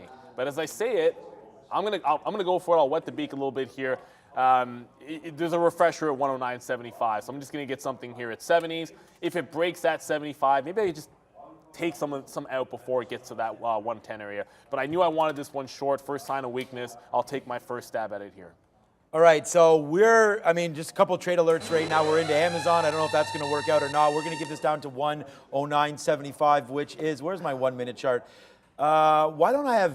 This is not the right VWAP, I don't think, for a 1 minute here. That doesn't make any sense, all the way down to 109. VWAP cannot be where the 50 period is. So I'm going to have to try to figure that out. But anyways, okay, we'll figure that out. But I'm giving it down to 109.75, which basically, VWAP or not, it's kind of that level right there. So I'm going to find out what... Hang on a second. Is that a 3 or a 1? This is a 1 minute chart. You might have the same look. I just no, don't. My 3, it's at 109.11 on the 3. So yeah. So how could it be at 109.09 on the 1? But anyways, look, if this drops down, fine. It took one. There it is. Shit. It took that 110 area, and I thought we could have had something there, but it doesn't look like we do, as Amazon falling back in right now. Good bunch of outs on Palantir. We'll wait for Amazon. Good bunch of outs for Palantir, obviously. We have 30s, 25s. We have 32 or something like that. And right now, we just got another out at 17 as it's falling back in, but we are very, very light on that trade. Okay, Amazon, you're the one that I'm concerned with. I do like what you're talking about, of course, with Google, with that little refresher. Let's see if Amazon... I'll take something out at O's right there, but now it's back up to flat. Let's take something out at 06. Again, if it can... There it is. So nice little reload there on Amazon. See? But then look what just happens. Did we just get a number or something? Amazon just dropped 30 cents there for no reason. Over to Sharif. Marathon, guys, it's got earnings tonight, I believe. Anyway, it's up 10%, 10.25. The high, some crypto names are strong. I'm seeing Riot as well, up almost 10%. So whatever the seller is doing here, they're not messing around at 109.75. And it's not, this is not somebody sitting on the offer for like 100,000 shares or anything. This is literally just somebody refreshing, and every time it gets to 109.75, even if it breaks a level, it just shows right back up again. And then selling is a little bit relentless on Alphabet here. So I did wet the beak. We'll see if we can get more. What I would do in a situation like this is just stop some of it out above and not carry everything back up to that 110, acknowledging that now all of a sudden randomly 109.75 is definitely, it's something, right? So somebody's in there and they're doing what they want to do. Palantir, that level on the daily, we're not through it yet. It's the day's not over, but that 1030 on the daily, you did get a bit of a dip. I wasn't waiting for a dip by there. I think somewhere 990 to 10 even, or maybe just above 10, it will be the place to go. But yeah, if we get to 1050, I think that's going to be a good one. NVIDIA, if I'm looking at AMD and NVIDIA today, NVIDIA lower high being put in. As the NASDAQ's at the high of the day, the ES is trying to put in a lower high. Those two are diverging. It does happen every now and then, and you get another one of those types of days. So NVIDIA weak, but not really in the zone that I wanted to grab the shorts. And AMD, oh my goodness. It's That's just still? So it's at 99. It's going to get to 100 before I find myself in a long. Which I said was going to happen. So here we are. We're at 99. I just do not like taking the top end break with the futures slowing down. Not at 10:15. That's not a play I like. So I just tried to grab more of Google. It didn't happen. So as we get down into VWAP, I'm going to try and scalp some out there. You put a bid, it starts to move up. So 109.50 just broke. There we go. We just got some out there. It's not a huge flush, but it's a trend to the upside. So you got to pay yourself out on the way to the upside. Ring the register if you're going counter trend, which pretty much any short is going to be counter trend today, unless you're shorting. I don't know, like what is Twilio doing? Watch, I'm going to pull up Twilio and that stock. Yeah, that's going to be the one, right? No, of course, and of course the weakest stock is actually trending to the upside as well. So Twilio's even strong right now. Airbnb probably breaking through that 110. We're having a problem with Amazon, so you know, the algos, I don't know if they turned off or whatever, but every time it tries to bump up, it's not going. You had a straight move from 108 all the way up to 110. I think it's probably getting exhausted. We're going to try one more fill down here in the or in the low 80s if we can get that. It keeps trying to bounce off a little bit. That was our last fill, was 84. There's a seller at 95, but it's not huge, so I'm not overly worried about. There it is. I'm not overly worried. See? What the hell? I'm not overly worried about, I can't even get the words out of my mouth here before I'm like, what the hell? Yeah, maybe that seller is for real up there. And so we'll get a piece out here at 89, and then another piece at 95, or 94, sorry. And then watch, there it is, we got a 94. Let's just go and break that level right now. And if we can do that, then that'll be, there it is. Okay, well, did it break 95 or not? Here it goes, 99s we just got, okay, so that's good. We missed that reload at 82. That's hilarious, because it went to 82. So that would have been a great reload trade. Okay, now maybe we're through. Nah, see? Keeps coming to 110. No reason for this name to stop. The market's at the high of the day. Let's see if it wants. Okay, we just got an 03 there because that's all the bids that I had. Oh no, we got a TQQ fill there actually. There we go. The TQQ just filled me at 92. That's what the fill was. Our Amazon offer, we don't even have any, so we got to get some out. But there goes the TQQ. We're really rocking today, man. I just wish we didn't put that stupid trade on in the pre-market, but again, I like that trade. So, but there we go, TQQ rocking. Hopefully Amazon can go. We're going to be 3 for 3 here. While Square, we lost on Square, but I'll talk about that when time comes. That's a small little loss. I'm going to blame Jeff Mendel, who was beside me on that one. But no, just joking. Here we go, nice upside move. Lingering. Amazon stopped at 110 again. Thank you, Mr. Rob, for the reload. I have no idea why I'm losing my voice. Oh yeah, by the way, yesterday, Little League, wow, I threw more than 300 pitches at those kids. So when I woke up, I was like, yeah, about my arm, not good. So I should have put some Rub A535 on it. But we had a hell of a lot of fun. Our first game, Thursday. And man, some of these kids. You don't want A535 for you want. Yeah, I don't know. I just said that. I don't even know if I have any of that. But what? You just want ice, I guess, right? Yeah, you want something like get the ice on that bad boy. 300 pitches, a little more though. Effective. That's a lot. That's a lot. 25 to each kid, pretty much. Yeah. It's a lot of throws. A lot of throws. You have to left-handed, or I don't know. Left-handed. Being ambidextrous would be really cool when you're throwing BP. Because it's a lot of darn throws, man. I hate doing it because I just always wreck my shoulder. Carvana did break the hive yesterday, by the way, and it's back underneath. So that does set up what I dare say would be a short at this level. I know 15 is a bigger one. I did pay for the locates, just double checking to make sure. Yes, I did. So I want to work this one. Probably one more test of the high of the day. We go for it. Google did not get back up to 109.75, so that retrace is coming back into that 109, still making some power moves. Fubo, while not doing anything to the upside, it is now threatening the downside. So I got the long at the 2.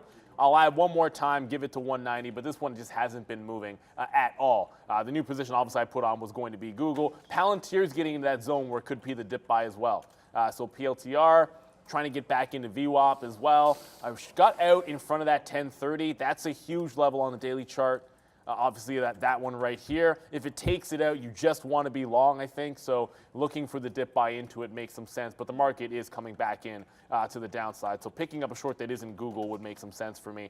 Airbnb, it's not filling in the gap, but it is.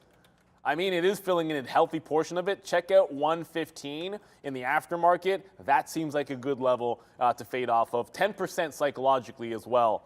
That 115, it would be 10% down, I think, if it gets there.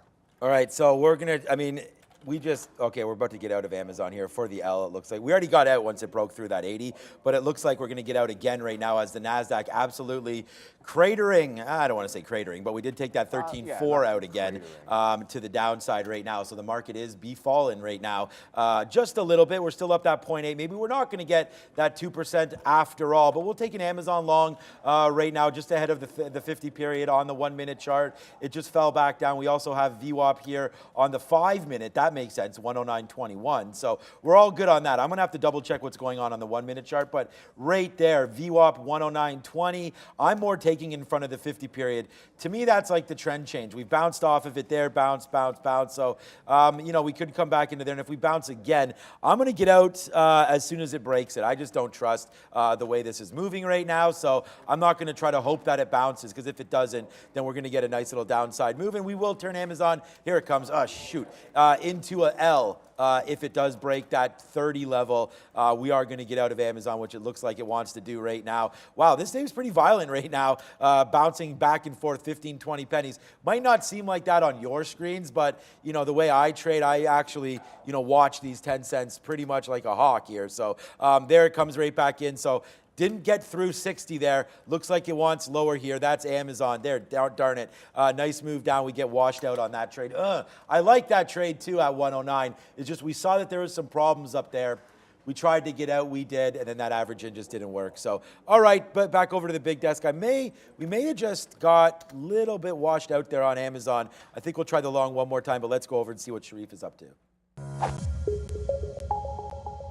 Harbor Custom Development, HCDI. Let's get to the chart, because that's all the action right here. This one was halted from 9:35. It opened up at 10:19.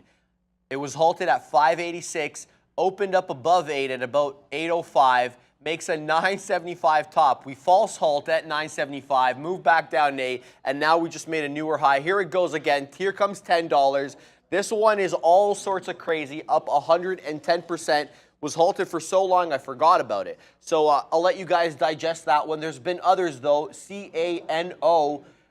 This one, Cano Health, started the day out at around $1 now, knocking on the door of 135. Strong looking bull flag here on the 1 minute chart. CRVS, that's about a non-starter right there. Here's the other one, LPSN. This one was strong earlier, started the day below 5. Knocked on the door of 6, up 34%. There's been a bunch of them. You know, that was a little bit small on the font for people to be able to read. That's HCDI. It just went into a false halt above $10. When I say false halt, it got to the halt band, which was at $10.17. And then could not go any higher. Either halts up there or trades lower. So within 15 seconds, it decided to trade lower. So that's a bit of a reversal there. Not a big one. It's only at 950, but a bit of a reversal on HCDI there. Yeah, these are crazy. I feel like there's enough going on that I might not have any trades in any of those today. Carvana I got into just now as it started to fail off yesterday's high. So I'm really more trading this off that other peak. Maybe it looks Sometimes I find like when you look at these and you're trading off a previous high, I like to look at it on the 15-minute because it makes a little bit more sense. You saw the trend down this was when it failed 13. So my first entry is when it consolidates here at 13. I'll take a little bit over and I'm just stopping out clean above the high of the day, looking for a pullback somewhere into the low 12s. That's what we'd like to see. Again, the play off the higher time frame. Alphabet, it is working off this one, so it's starting to slide back in off that 110. I went long 110 yesterday. I probably would look for a long if it took out yesterday's high, but it hasn't done it just yet. So trend holding would still be around here, 108.8, something along those lines. But guess where we are now in the NASDAQ? That would be beneath 13.4, still above previous resistance, right? So if you bounce here, that's a strong bullish bounce on the NQ. You'd be putting in some higher lows. You'd be holding previous resistance as support levels. So understand all that. If we bounce off that level, well, then Google's probably going to bounce as well. So I'm going to have this one trail just above VWAP. Otherwise, I like 108. 108.50, I want to be out in front of that, but if we do make a bounce back over that 109, I'd probably take some out there. Roblox is still in pocket, so when you look at this one on the higher time frame, I like that pocket. when I say in pocket, like the breakout, this is first of all crazy what happened in the pre-market, the fact it's even up here, but it's still above that previous high, that 37.50. So inside of this dollar range, there's been some scalping, but I'm really looking for this to break back out the high and give 39s and 40s. It's still inside. I just feel like the way that it reacted, the upside potential on this should be 39s and 40s, just given how it rugged and then recovered almost instantly at the open. I'm just setting up a couple trades here. I don't mind Meta down here at 233. We'll see if it can bounce off of 233. 230 what? It's down. Yeah, it's down. I mean, it's not down, but it's getting close to being down. I don't know what the hell's wrong with Meta. But we are making back pretty much everything now, finally, on Amazon. Amazon, we just got a 65 tick. Now it's pulled back, so I don't want to say making back everything. We were making back everything when we got out there at 65, and it went to 70 and stopped. So there, again, I don't know why. I must have just put the wrong price there because we didn't even break the 50 period. If you can come over to my screen. Bahad, if you can come to the screen just quickly here. I just wanted to show you that this little break right there, I'm not even sure why we got out. It didn't break the 50 period. Maybe it did break it. I don't know. It looks like it might have broke it there anyways, but we went back into the long. And then there's that out at 70. So we're going to wait to see what happens on that play. But we just talked about a new trade idea. And actually that's hopefully Amazon can go. If it breaks that bottom, then we're out. It was Meta. We like that level. We didn't get filled on that. One more, Rivian. Rivian today. Good day on Rivian, obviously. Up 11%. Tried to make a move through 16, stopped at 1570, a pretty clean top right there. We're also making a pretty clean support level, but down here to the 200 period, if we can get down to 1511, 1510, this is what's been working on earnings days. Come on, Amazon, you're right back up, by the way. Hopefully that can hold this 15 level, so that's what we really want to look for, a pullback in Rivian, which could easily happen. Long 1510, out 15 if it breaks, and here we go. Thank you so much, man. We're back into Greensville. Finally there today on Amazon. So nice little move back up as it's just retraced itself all the way. I don't know if you got longer there, Neil, on Palantir, but it did dip down. I didn't. Look at that, 10:01. I'm annoyed because almost perfect. I got a dip buy in Roblox and then I put on Carvana. Okay. And then that's more or less the moment that Palantir made that dip. Because the other time when I got the dip buy, like when it came to that 980, like I went right there. I was right there waiting for it. I had the level 2 up, all of those things that you really want. I was looking for a bit under, quite frankly, like 10 into 990, but that's what happens. Sometimes you need to be a little bit aggressive. There's been a couple of ways to get in. You focus on making decisions where it makes sense. So Sean with the dip buy at 950 because that makes sense. When it retests that previous high breaking down, that makes sense. When it takes out yesterday's top, those are areas of concern. So that same level for a dip, it made all the sense in the world. I did not get the reload, so I'm not going to sit here and try to act like I did. Roblox, okay. You know what? I'm going to do this thing. I'm going to get out some here in front of the high of the day because I was just sort of acknowledging, and I'm going to cancel and cross the spread there. Every now and then what will happen is you throw an offer in front of the high of the day when everyone else is trying to get out in front of the high of the day, and it ticks down a couple of cents. So it ticks down a couple of cents. Then once it comes back up to where you wanted the out, the first bid that shows up there, you just hit that bid. Anyway, it's just some nonsense that the algos do. So you can get your price. It's just you have to kind of whatever, work the order. So in front of that high of the day, I'm going to get another leg out there. Like I said, it's still in the pocket. If we break the top, I don't know where we're headed, but we're above the 200 period. I think a 39, 40, 41 break is definitely in play here.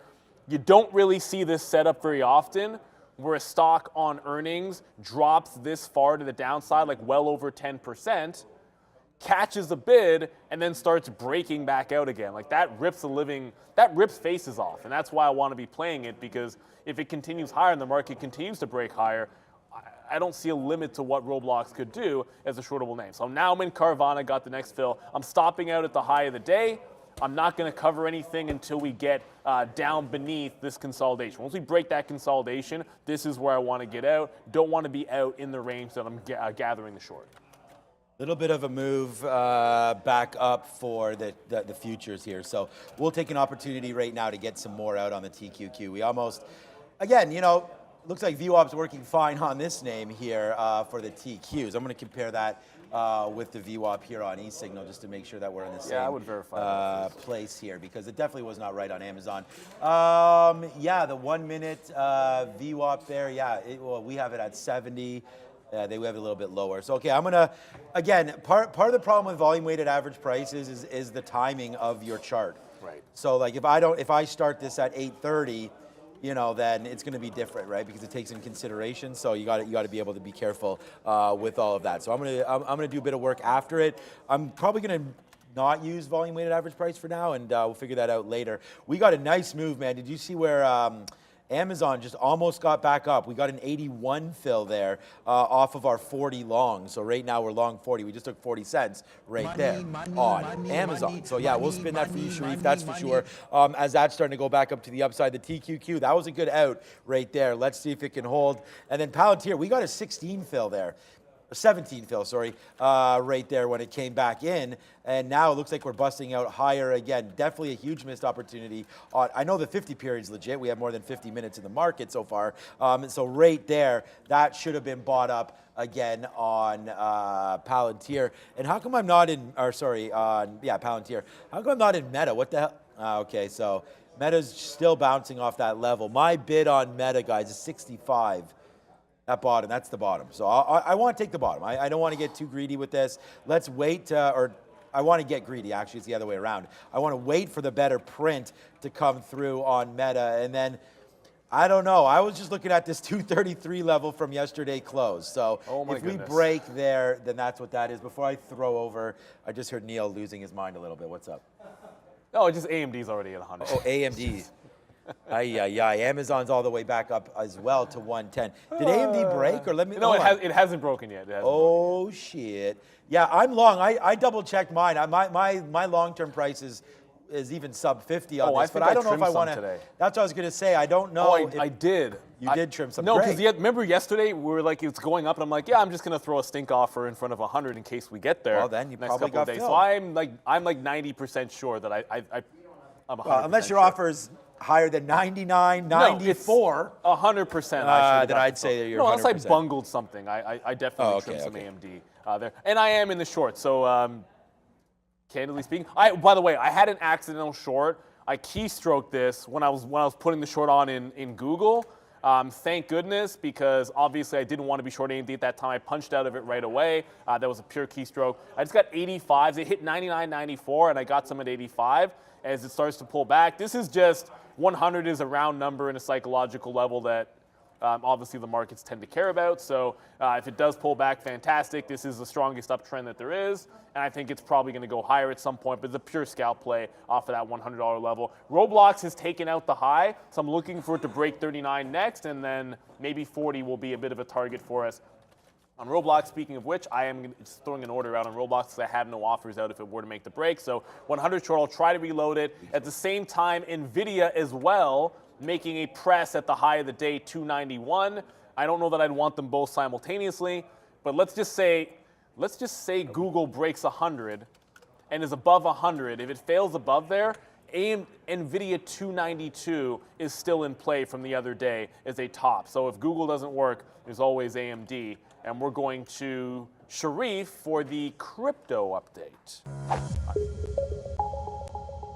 Yeah, Neil. I mean, Bitcoin's up almost 2%, 1.8%. Definitely still in a range below 30,000. Let's look at the chart right here. 28,222 is where we're at. But we do have some of these mining names in double digits. Most notably, Mara up 11.33% on good volume, 16.1 million shares. This one reports tonight, guys. So keep your eye on this one. Riot Blockchain, though, no slouch as well on about 10 million shares, also up 11.5, looking to knock on the door of that 13 level, 1280 the high.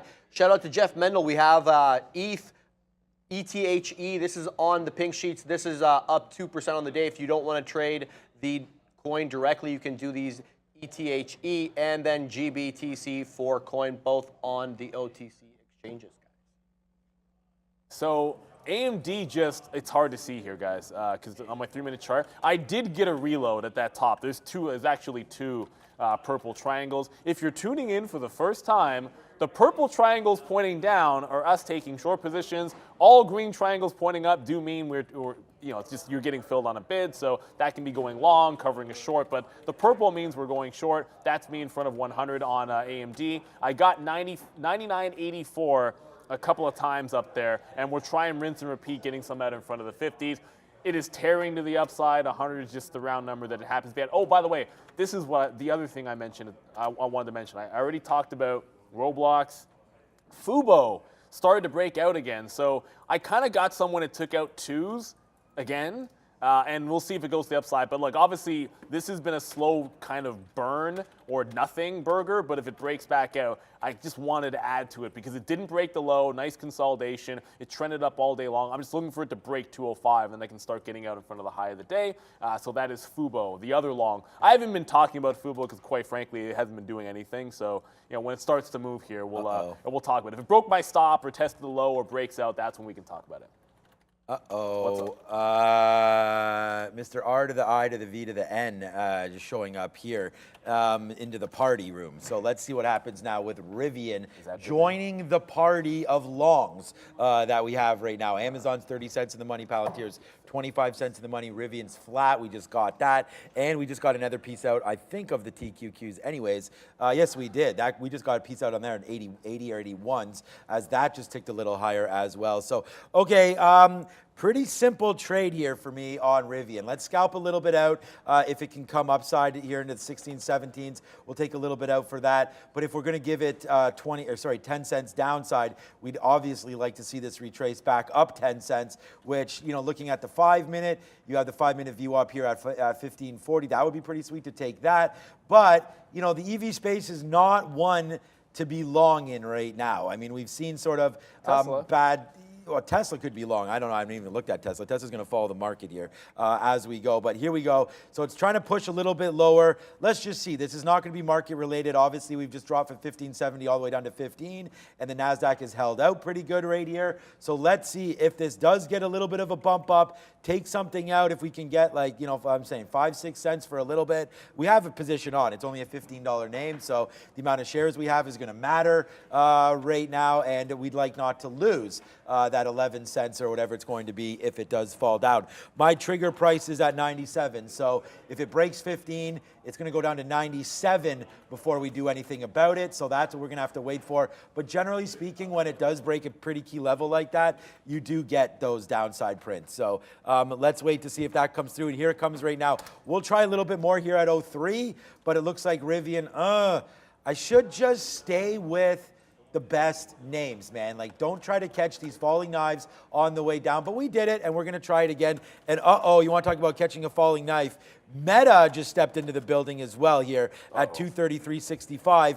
And then PT there in the chat. I have too much to worry about right now, but you mentioned going long at 109. I like that trade. Looks like we have a base at 108.75. So I can't go long Google. I'm long too many names right now, but this is not a bad play. I could go long Google, but it has to come down for me. I don't mind it right here if you think it can get back to 110. Just play it off this 108.75 level.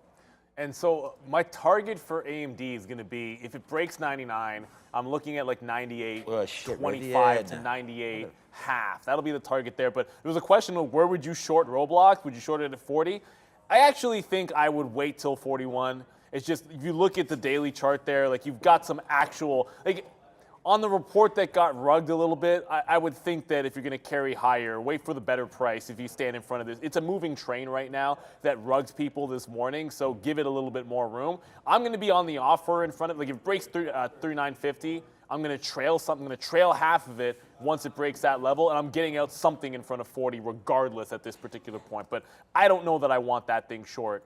Let it break 40 even. I'll let it break 40 even and get to 41 before I think about the short. What else is moving there? Fubo today. I didn't get a fill on Fubo to the upside, so that doesn't really matter just yet. AMD, we were just mentioning, pulling back in. Yeah, I kind of like it where I accidentally got in short, which was during a consolidation.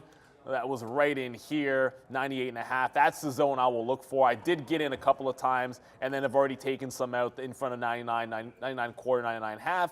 Now the question becomes, can it get back into VWAP? It's such a strong upward trend that I'd be looking long by the time it got to VWAP, so I want to be out of the short in front of it.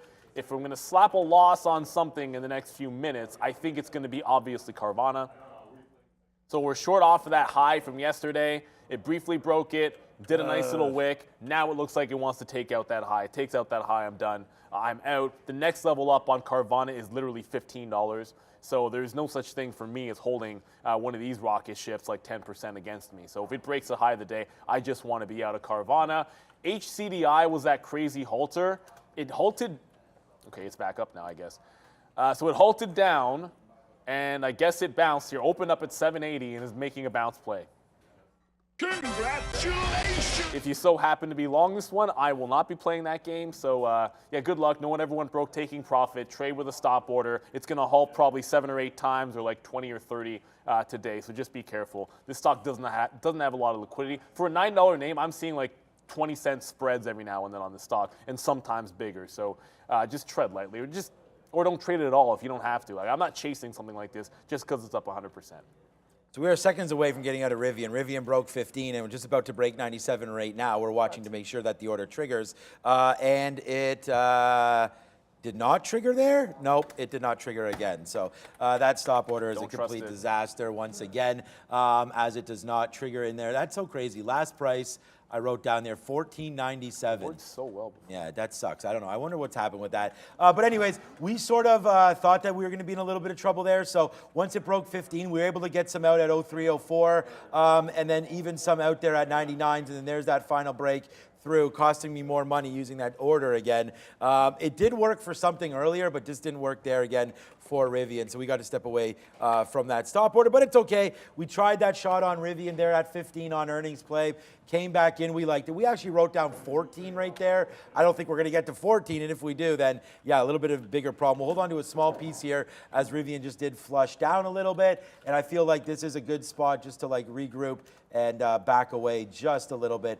There it is right there, 14.83. Maybe if we take that, we'll dump the rest. But right now, Rivian, yeah, on a nice move down. Even though the market's holding up decently, we got Amazon long, which is working for us. Meta is the newest position. We're going to go throw to Brendan, but Meta right now, we're going to average in one more time until 233. What's up, Brendo? All right, guys, coming up in about 5 minutes, we're happy to have Brent Richards from Goldshore Resources, CEO and Director of Goldshore Resources, going to come by and talk a little bit about some very promising results that the company released back on Monday of this week. This is an OTC, shout out to Jeff Mendel, OTC listed company, listed here in Toronto as well on the Venture Exchange, TSX Venture Exchange. Goldshore Resources coming up here in about 5 minutes. Meanwhile, here's how the overall market is looking at this point, still in positive territory, but about as mixed as you're going to see this board across the entire thing. It is tech that is leading the way right now. AKAM having quite the day, 8.5% coming off earnings. It's the semiconductor group, though, that is showing the most strength, led by AMD as a group. That is 4.5%, right across the board positive, though.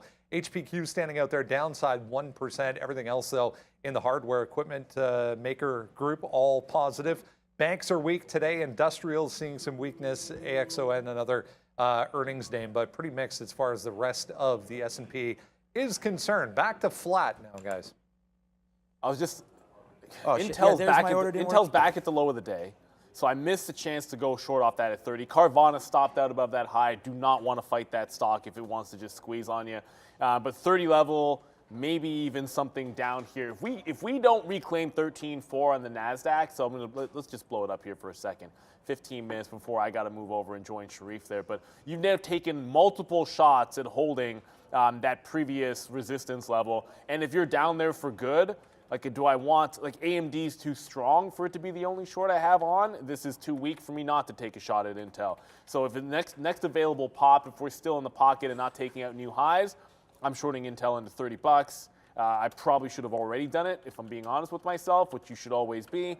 Like, be self-critical. Like, there probably hasn't been a day where Intel's showing this much relative weakness that I wasn't already short at least 2 or 3 times, even if I'd lost. Like, I should have at least lost on a short or something on this, taking a shot at it. Roblox didn't get to 39.50. As the market got back underneath that resistance or previous resistance, this failed through, and I took a leg out there that I was kind of holding for that 39.5. I still got that piece on. There might be one more dip buy in this range, down 37.5 to that 38 level where we've been getting the long, but let's be patient. With the market coming back in and failing that top, I do not want to be standing in front of any dip buys at this particular moment. Fubo is kind of right back to that $2 level. It's not a lot to see there. What else is there? HCDI, I know it's going crazy, but I'm not going to trade that stock, so we don't want to dwell on it too much there, that HCDI. Oh, Airbnb, that's the other one I wanted to quickly mention. Airbnb still holding trend to the upside, believe it or not. So this one looking somehow relatively strong. I know I said I like 115. It's not quite close enough for me to put a short on Airbnb just yet. Oh, man. Meta's going to break. And when it does, then we're going to get out. I mean, there goes Meta breaking back down through 232.50. We tried to play some of these longs, man. It just came right back in, and it's taking out these levels. So this is what we were looking at on the TQQs and on the NASDAQ, but they all breaking lower. So all the longs getting absolutely squashed now. I thought that there was a chance that we could get back into some of these names, but it doesn't look like this market wants to hold up too good. But we're still at these levels. So Meta, again, red today. So not really a good name to be trying to catch longs in, I don't think. Anyways, Amazon came back. It was a good thing we got. Again, I don't want to be scalping over and over and over again, but honestly, like, we just took down VWAP and we had to get out. So we take out some profits here, hoping that we got back to that 110 area. Longs in Amazon, long again, we got taken out, we got longing back. So Amazon's actually fine today. It's really Rivian that we sort of got rinsed on a little bit there, down through. It just bounced off 79. So we got out there at 80 break. Debating getting back in again and using that 80 because we did have a wick with some decent volume following it. So I think we just convinced ourselves a little bit to get back in here. We'll punch some 88s, get filled at 87 at the same time there. So actually we get 87.50. Now we'll wait to see about that bottom one more time. That very bottom wick there is 75. Rivian still up. All it's done is fall back into this level again. So I feel like we got to take 75 one more time.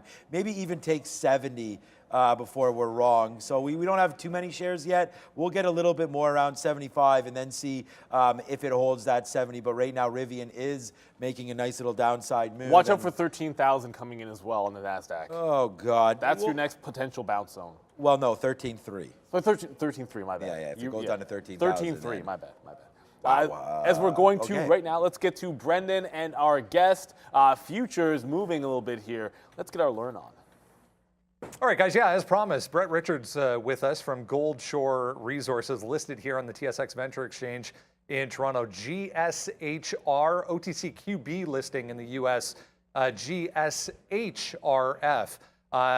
Gold Shore is a Canadian-based junior gold development company that owns the Moss Lake Gold Project located in Ontario, out with exciting drill results from Monday of this week. As mentioned, CEO and director of the company, Brett Richards, with us to give us a little more insight on this. Brett, welcome. It's been a big week, obviously, for the company. It's been a big week for this project. Tell us what this means exactly when it comes to these results and why they're significant.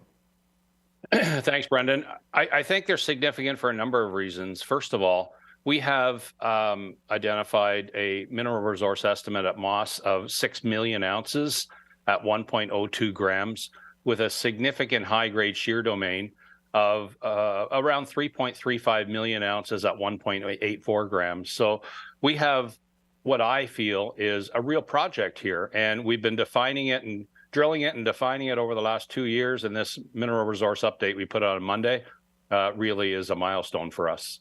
Let's talk about maybe a little introduction here for anyone who's watching that might not be familiar with the company.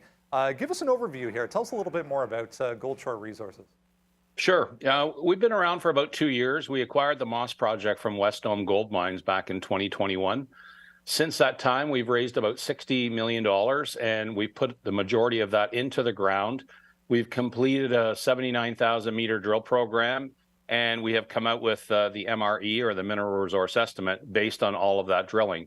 And now the way forward will be to define a project around that resource. But there is significant upside to the project outside of just the Moss deposit. So there's a lot of excitement to come in the future. So when it comes from an investor standpoint, when it comes to next steps here, following these drilling results, what can people look forward to as far as what the company has planned next? So we took the approach early on that we were going to, take a methodical approach to this, understand this deposit quite well.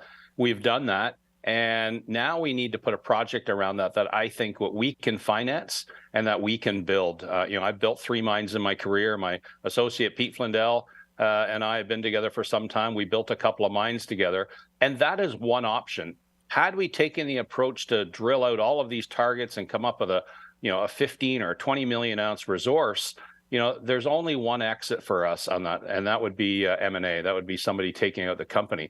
But now we have a second option, and that is a project that is sizable, call it a phase 1 project, that we can build and we can finance down the road. So we're going to be focusing on that. We would like to test some of these targets we have in and around Moss. Moss has a 3.5 kilometer footprint over a 8 kilometer strike with known historical drilling that is mineralized. So there's a lot of upside to Moss. There's a lot of upside to our entire land package. Been a lot of upside in general for gold this year. We're back to basically highs around that $2,000 level. So a ton of opportunity. Tell us why, from an investment standpoint, Goldshore is the best opportunity for investors right now. Yeah, I agree. We're in a new trading range for gold. We're over $2,000, and I think, if people want leverage to gold and gold equities, Goldshore is an ideal solution at this stage of our development. We're trading at about $7 an ounce. Our peer group is trading at about $30 an ounce, and our high-grade peer group is trading anywhere from 80 to 90, in some cases over $100 an ounce. So there's significant re-rating potential, significant upside to our share price for Goldshore shareholders, and quite frankly, this is only going to get proven up and move through its stages of development over the next 6 and 12 and 18 months to give the market confidence that this is real. More to come from the company in general, more to come from gold markets in general. Check them out, guys, on the TSX Venture Exchange, GSHR, OTCQB listing in the US, GSHRF. Brett Richards is CEO and Director of Goldshore Resources. A pleasure. Thanks for doing this. Thanks, Brendan. Thank you very much there. And yeah, it might be safer in some gold the way the market's come back in right now, because life comes at you fast. I was just short AMD, now long AMD. So AMD just got back into VWAP. The futures went from, we've just pulled back 100 points on the NASDAQ. So we're into that 13.3 support area. Let me just show you. Showed you once, we'll show you twice. This has been a bit of a line in the sand. Like every time we get there, we were bouncing off it at one point, then we're rejecting it the other day. Now we're attempting to bounce off it again. When I say we, I mean the market, but I am now long only because we just got down to that support level. So I reversed on AMD. We got out of the short. We got into the long. We'll see if this one wants to hold. I might look for a spot to add in front of VWAP here. I actually reloaded in Palantir as well. No reload for me on the pullback in Roblox, however, as that didn't get to the downside. Oh, and just one other name I want to be able to get to, because you're the bane of my existence. Not the bane of my existence, but one of the most annoying stocks out there has been Fubo. It finally starts to go, and then it's right back in the pocket testing those lows. So, Fubo, I've been sitting in this one thinking it can have a grind up another time, but it's just not going to happen, it seems. I am long it too. If it breaks the consolidation, we just got to get out of it. And yeah, I see you there, Rocky TV. Tesla, no bounce. Look at Tesla all the way back into 170. Yeah, they rugged this bad boy. I bet you Airbnb would have been a fantastic short that I did not take. No, it's not actually. Not even doing anything. I thought Airbnb might be back at VWAP already. Twilio, another high-flying name that got rugged. That's more what I expected to see out of Airbnb. But Twilio starting to come back into the downside. Yeah, just about everything reversing off those. Yeah. What the Meta? Where's Amazon? I mean, I went long Meta and got Apple? not crushed, but we lost on Meta long for sure. Apple's still green. All of a sudden, Apple is now Apple's holding the bid. Apple was relatively weak all morning long. Now Apple wants to hold the bid. That's interesting. Bit of a flip on what that was doing before. Anyways, I'm in AMD off this VWAP bounce. I'll be pretty happy if we get back into 99 because that 100 level is kind of come and gone at this point. That's an obvious short at 100. I think I'd take it a second time if it got there. Let's see what's up with these. We have like 6 minutes to go. I'll be joining Sharif in the midday for the first hour. But I know we have some earnings to get to. So let's get those on the board and we can quickly have a look. We already knew Beyond Meat because we were talking about that one the other day. Disney, that should be spicy. Unity, that's always good for a good squeeze. Oh, no, no, no. I'm not going to look at Polestar, Randy. Veru reports tomorrow morning. So you know it's going to be some wild action on the most quality. No, it doesn't matter. I know Fahad cares about Veru. JD.com worth watching as well. I can't remember the last time we talked about Robinhood, but they report aftermarket. So I guess we're going to talk about them tomorrow. It's been a minute since we've actually looked at that stock, to be honest with you. Yeah, I mean, I most look forward to Disney. I think Disney could have a good one there tonight. I don't know, good one or bad one, but I know Disney's going to be moving around. That is for sure. Yeah, so by the way, we can get rid of that. I have lots to talk about all the time, obviously. But, you know, this market really just came in pretty aggressively right there. We have a couple brand new positions here. We have Google long. I don't know. Hopefully this can just get back to the upside. We talk about taking some risk here. So we're risk on right now. And it looks like, oh, we just got taken out of something, or did we not? Yeah, Rivian.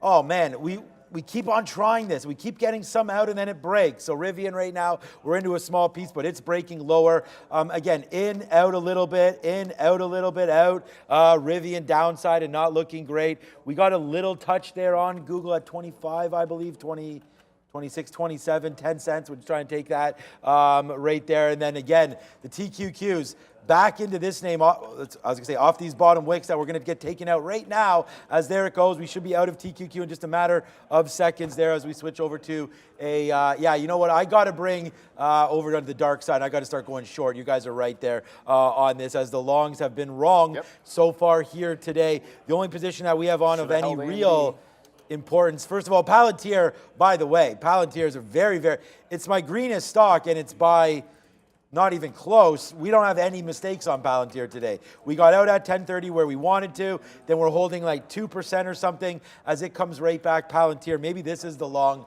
that what we need, but I mean, going long on everything just hasn't been right. Wow. Rivian, what a piece of stock, because like, you know, what a good day it thought it was supposed to be for Rivian. It was up 11 or 15% or something. Now you're up 5 and you're giving it all back. We should have just got out of the way once it took that 200 period. So lesson learned there for Rivian. But, you know, what a good day it was early and not a good day late here. As we made some back on the TQQ and then gave some back again as it just continues to go back to the downside. So actually our TQQ position, what we made there, we kind of lost there. So that's pretty flat. It's 10.56. Google is the one that I'm most not worried about, but, you know, down to 108, you know, on this kind of a day. We'll take one more fill near this 108 level and then see if it holds. But after that, I don't know what else to do. We come right back into where we were earlier. Let's see if it holds that level. It's Google, it's 108, and Amazon all the way back down to 108.50. That's coming up to a level that there as well that we could look at. Tesla's falling down. I mean, the market's coming back.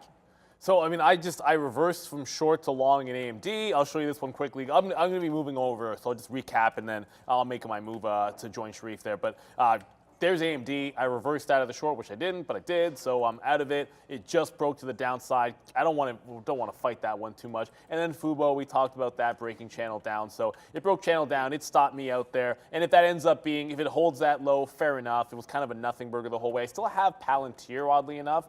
Well, I have Roblox as well, but there's Fubo kind of breaking that bottom. I want to show you on the 15th so you can see yesterday a little bit more clean.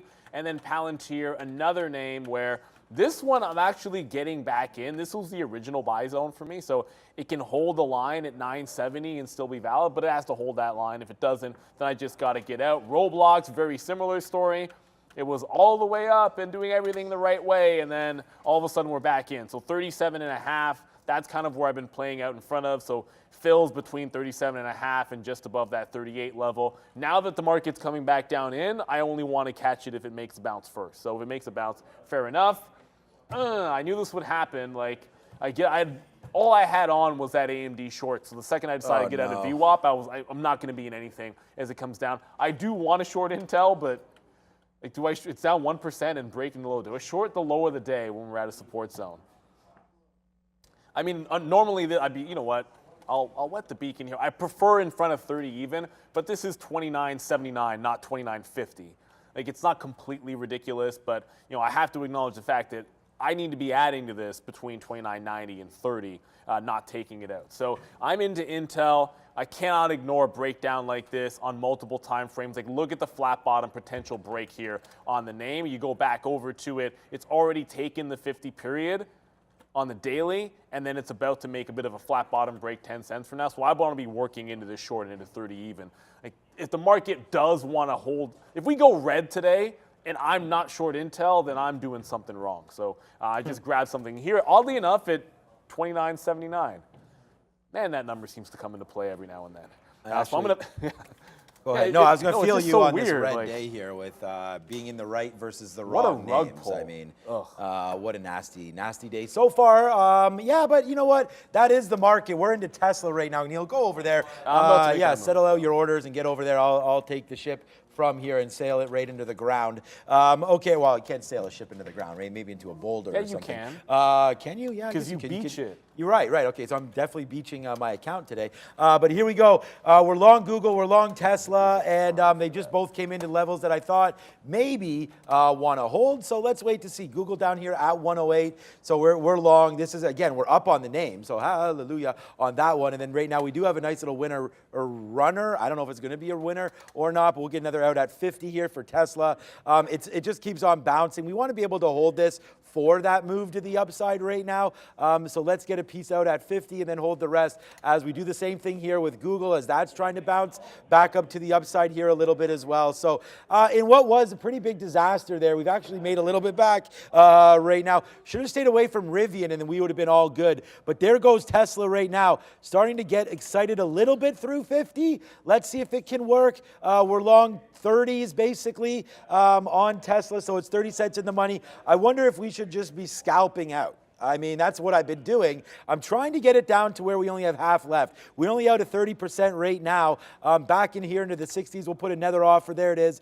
All right, now we're pretty good. Now we're playing with house money. Let's see if Tesla wants to extend upside now a little bit as well. And then we've got 20 cents in the money there. We'll take some more out on Google. So, you know, patience does pay a little bit. Today, though, 11 o'clock before we get really a bounce. That seems to be late considering where we've been at with some of these bounces. But there goes Google. Nice move upside, and here goes Tesla as well. Nice upside move there for Tesla. As we get into the 70s, man, we got it. Yes, 80s right now. Yes. Wow, we battled. Holy this happens to me every day. I don't know what the hell I'm doing. I got to figure this out. But it was a good one now. It's 11:01. Thank you, Tesla, as it's now 50 cents in the money, 50 cents in the money for Google. And Rivian was the mistake made for Rivian for sure. Trying to buy that 15 and then trying it again at 14.80. Probably should have stayed away from that. Wow, Google, man, just retraced quite nicely up into the 40s now for Google. I'm offering 47 now. We'll see if we can get that. As I just noticed, there it is. We're just at the 200 period right now. So there it is, man. We'll spend the money for this, but we definitely lost on Meta long, but we're making it back now on Google. We're making it back on Tesla. So hopefully that will be all good moving forward. There's Meta right there. Look, wow, good thing we got out, man. Meta really tanked right there. We started to buy some 233.50s.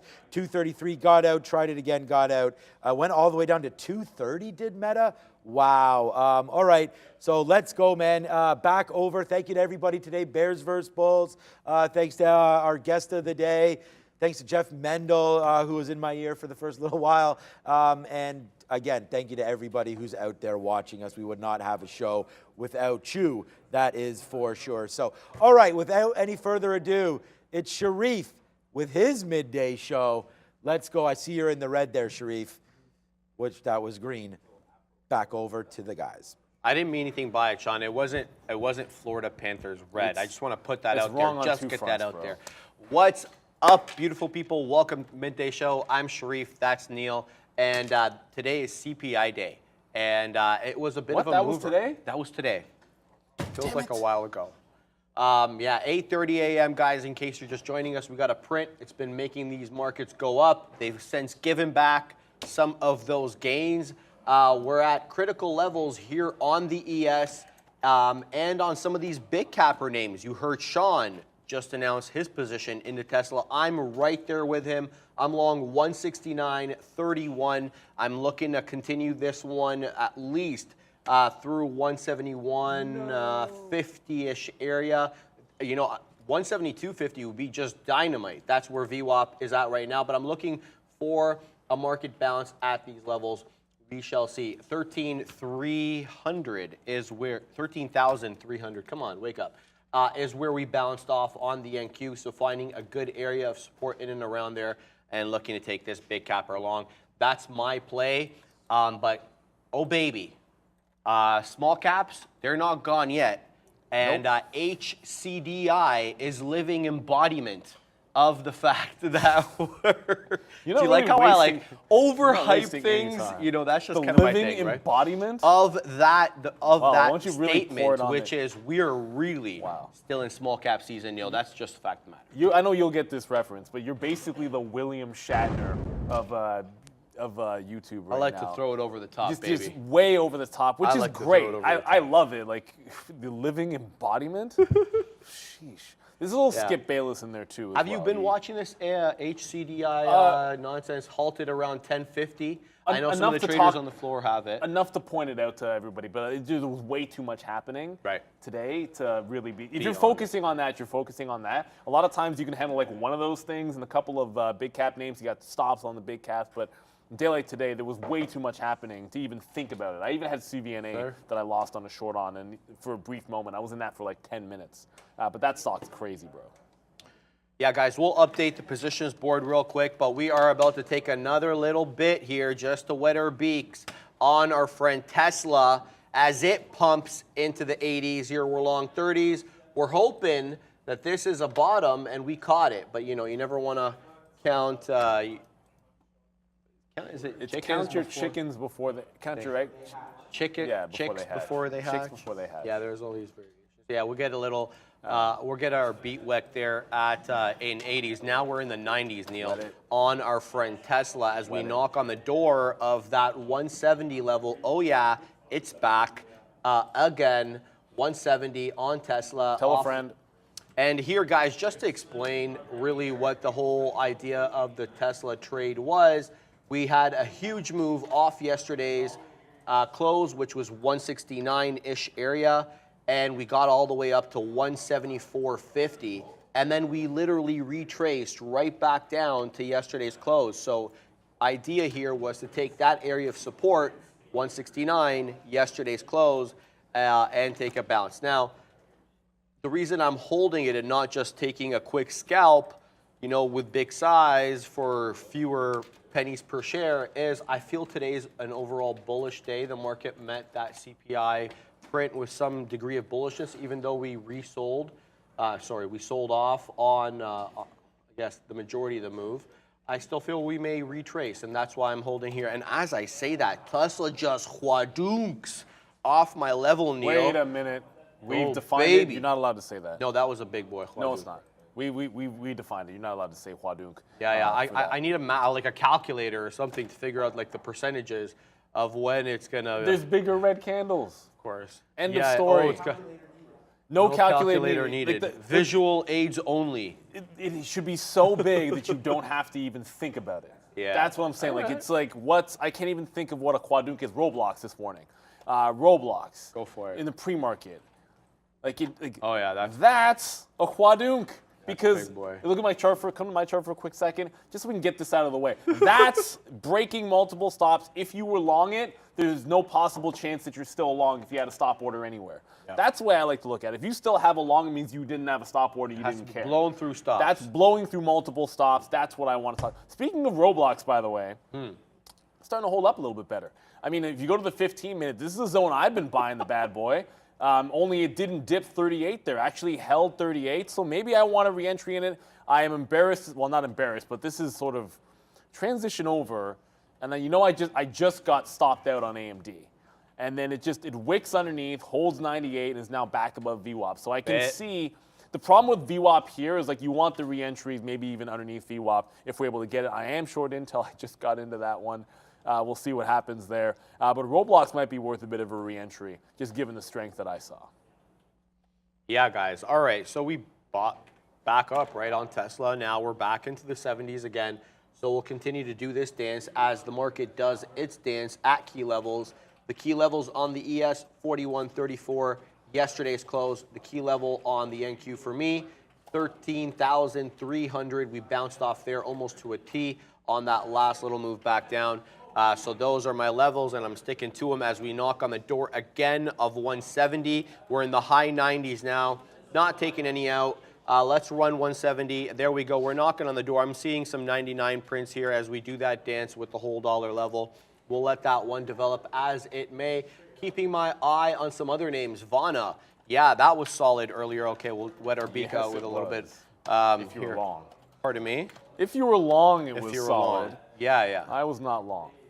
Well, it's been, I'm looking at the 5-minute chart here. Let me get some, as we do that dance with 170. I'm going to sit at 5s. There we go. So we'll have a print there. Okay, we get a partial print. I mean, how do you get a partial print on such a small... Okay, anyway, whatever. I'm not going to complain about that. Let's go to Vana. Where's our chart here? So this is the chart for our friend Vana. CVNA. Do we have all my indicators? Yes, we do. We're on the 1-minute chart. Let's go to the 3. Okay, let's zoom out a bit. So this one had a bigger day yesterday. I mean... It got off that, 11 area where it had been dancing in the pre-market, makes its way up to 1330. We break yesterday's high today, most notably, so we make a newer high. So if you're swinging this, you're looking for that newer high. So far, so good. We're back above VWAP, and we're knocking on the door of that 13,000. A bit of a resistance area here, former area of support, current area of resistance. Let's see if we take that 13,000. You've got a minimum upside of 51 if I'm shooting here, if I'm looking for high of day, if not more. Let's go to the daily real quick. Yeah, so last time we were up here, you got to go back to February. Levels are sporadic and they're scattered. No discernible levels. You can just say 1550, the high on February 9th. I mean, it's sporadic there, and there's a lot of topping tail candles, so you're going to find resistance in and around these areas. Your guess is as good as mine. You can rely more on this candle or that candle, what have you. You guys get it. There's resistance in and around 15 to 20. That's a local resistance. Until then you start talking about the 40s. You got to zoom out. That's more September 2022 levels, since we were around there. So Vana looking good on the day.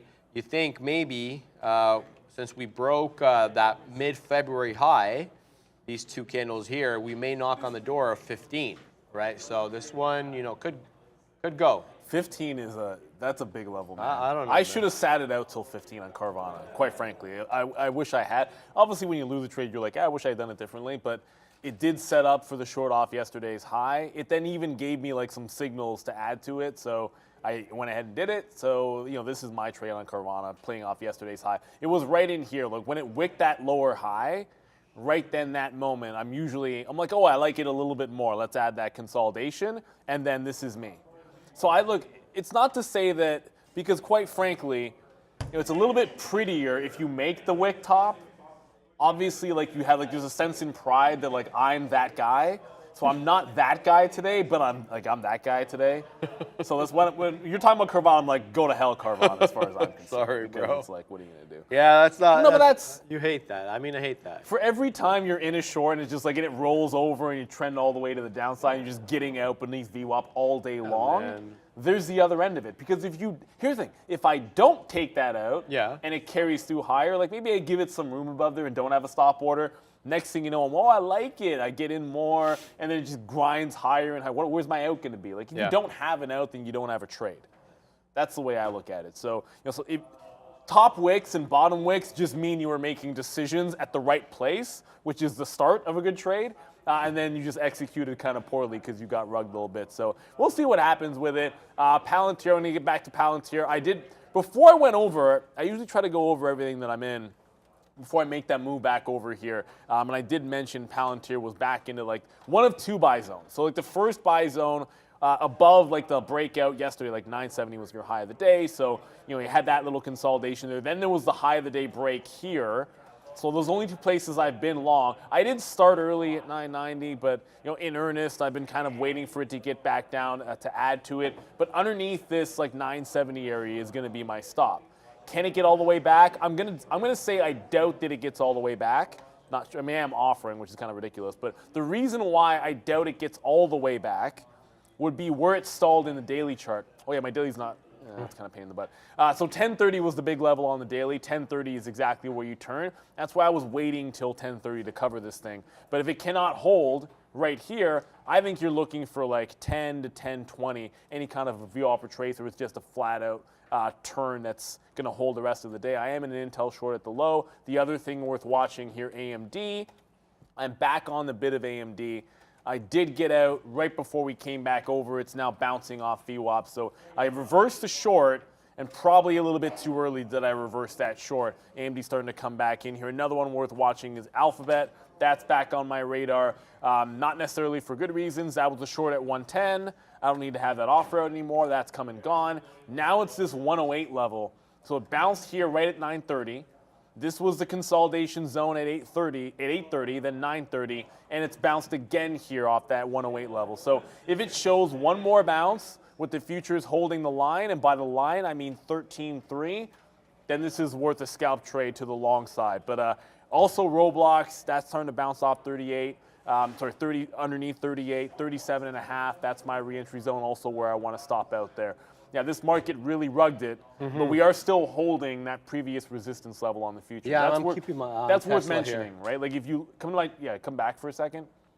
It's worth mentioning. Like the NQ is still holding the line, like above. We wicked underneath that previous level, and then we got to 13.3, and we're holding the line above it. Does it mean we can get back to that 13 challenge of 13.4? I don't know, but I know that we're at a support level, which means I'm looking for a couple longs.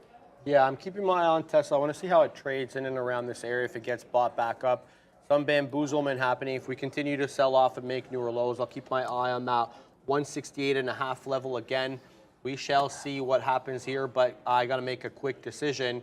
Yeah, ultimately, my ultimate out was 168 when I looked at the trade, because that was where the 4 a.m. action had been taking place. Well, I'll keep my eye on this one. I debated adding in and around here. I feel like I kind of got into this trade a little too haphazardly. I didn't articulate where I would get in and get out as precisely as I would have liked. Especially I didn't have any additions made. So mistake on my part, but maybe I get lucky and it bounces here. So we'll see. A new low though, and I'm out on this trade. But I think I'm still supported here with the market trend, because the NQ and the ES curling.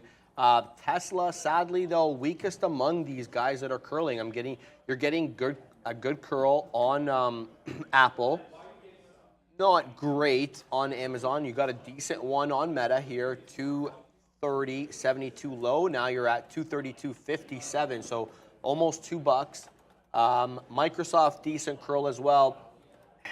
Tesla, I'm kind of lamenting taking this one. You never know. Lamenting? Yeah, and you never really know until you actually take the trade and see exactly which one ends up being stronger and which ends up being the laggard. For the moment, Tesla made the newer low, right, and that's why I'm concerned, right, whereas the other ones did make the newer low. So I was just Tesla makes a newer level. Leave Sharif's chart up because, like, you get in, you scalp out, but you didn't reload at the same price. I could've. Right? You waited for it to show signs of strength to reload. So if you're looking for the bounce in that price area, okay, you're still in that price area. It can still be valid off of there, but you're just looking for it to obviously show some more signs of strength. But you scalp some that's out. the thing. You don't add to it where you look. Obviously, not adding to it on the way back in. I have that problem all the time.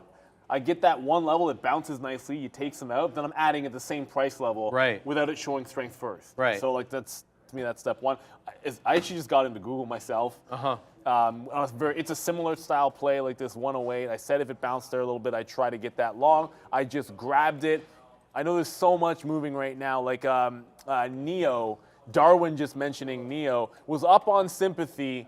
Obviously, Li Auto had their earnings, pretty strong move. NEO's now double tapping, check that, triple tapping yesterday's close. 816 was where it closed yesterday. You have support down there, obviously, at the 815 level. It wicked it right to the previous close before and is now giving you 818. From a risk to reward standpoint, you know how sometimes we're always like short the top when the market's moving down? Right. Like there's a reason why people are taking or buying this here because it's like 5 cents worth of risk or whatever it might be that you get a bit of a bounce play.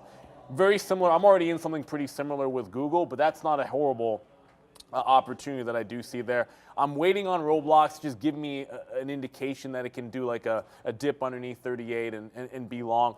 I just don't want to be short. I can't. I'm in Intel because it's been a dog, relatively speaking, but the notion of being short at these levels, like you're looking for longs when the market comes back here. Like you're bouncing off this. Like you should be looking for longs. I might add to Google as we talk about it. I want to add to Roblox if we can. I'm not going to pick up NEO because I think we have a couple of names that are doing similar things without having to step into something which, I don't know, like I'm not watching Baba, I'm not watching Li Auto, so I don't know that I want to dip in NEO. Are you watching HCDI? Because it's madhouse. Is it still going? It's going, baby. 1560. No way. Baby. That was $10. HCDI. I know some of the guys are along this stock. Yeah? I heard them Like, talking about okay. it. Yeah, behind me. They're Max got and it? I don't know. I don't think it was Max. But whoever was in like 9 something. So they're killing it right now. We're going to hit a bag for congratulations. What's the spread look like on this, Neil? Well, it says it's 10 pennies, but I doubt that, especially if you actually come in wild. Look at the bottom just drop off the bid. So you know what? You come from an NQ name, and then you come into this, and you're like, okay, the tape, it kind of takes you off a little bit. You got to get used to the motions. It's amazing. When you see that level, to go back to his, so when you see that, and it shows you, hey, you get 100 lots here and there, spread opens up to 40, but look at where there's actually like additional size. Like that's always 5 to 10 cents beneath the best. So if it's showing you a 20-cent spread, it's like 30. Right? If it's showing you a 30-cent spread, Max was it's saying. like 40. Like that's the reality of those stocks. That's why you got to be a little bit crazy. Oh, sorry. You got to be a little bit cautious with them, or maybe just a little bit crazy if you're over trading them. Pick your spot. Get in when it's good. And then don't worry about over trading. You get your spot and get your stop order in there. Speaking of which, as the market goes up, I'm just going to get one out inside of the consolidation if I can on the alphabet here. So bouncing off that 108. If it doesn't break the range, I'll get something out inside of the range and something out in front of VWAP. I know I'm taking those fills if we get there. So I'm just going to get them out there in front of the level, man. Like if the market wants to bounce, I like it, but it's still enough of a rug pull that I'm not all in that this is going back to the high of the day on any long, as far as I'm concerned. And the thing that I'm short.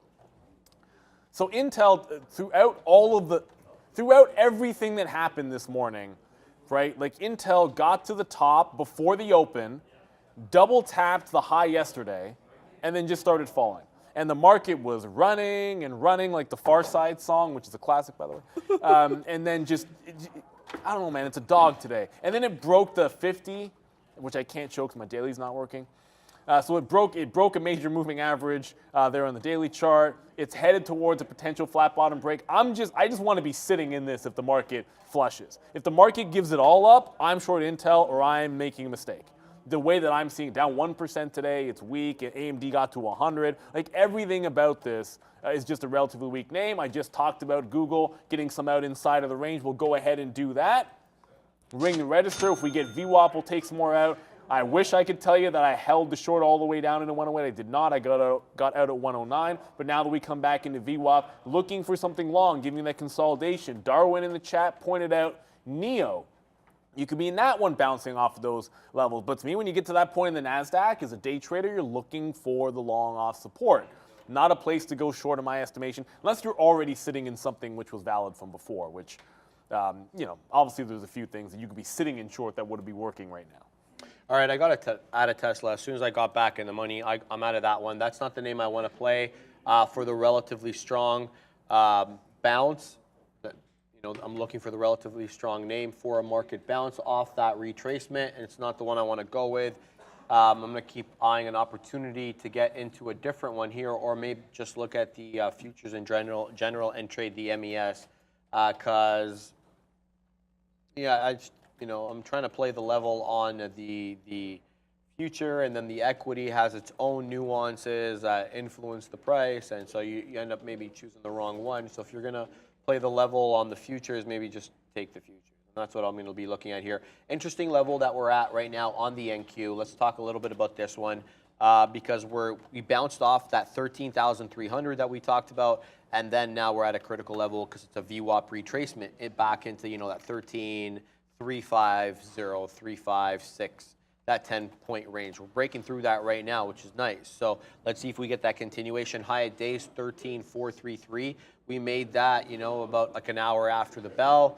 The NQ, it should be mentioned, is far superior in, well, not far superior, but much better in chart pattern than the ES. So is with it though? the NQ, you have an upward slant where you're making newer highs, whereas on the ES, you clearly had a downward slant where you're making newer lows. Let's bring it. So let's just make that point obvious here. Clearly, you've made a new low. You didn't retrace back down to yesterday's close, which you do. You actually break that on the ES. We'll get to the ES chart in a moment here. But the NQ looking stronger than the ES. I noted that one before I sat down and just failed to mention it. Here's what I'm talking about on the ES.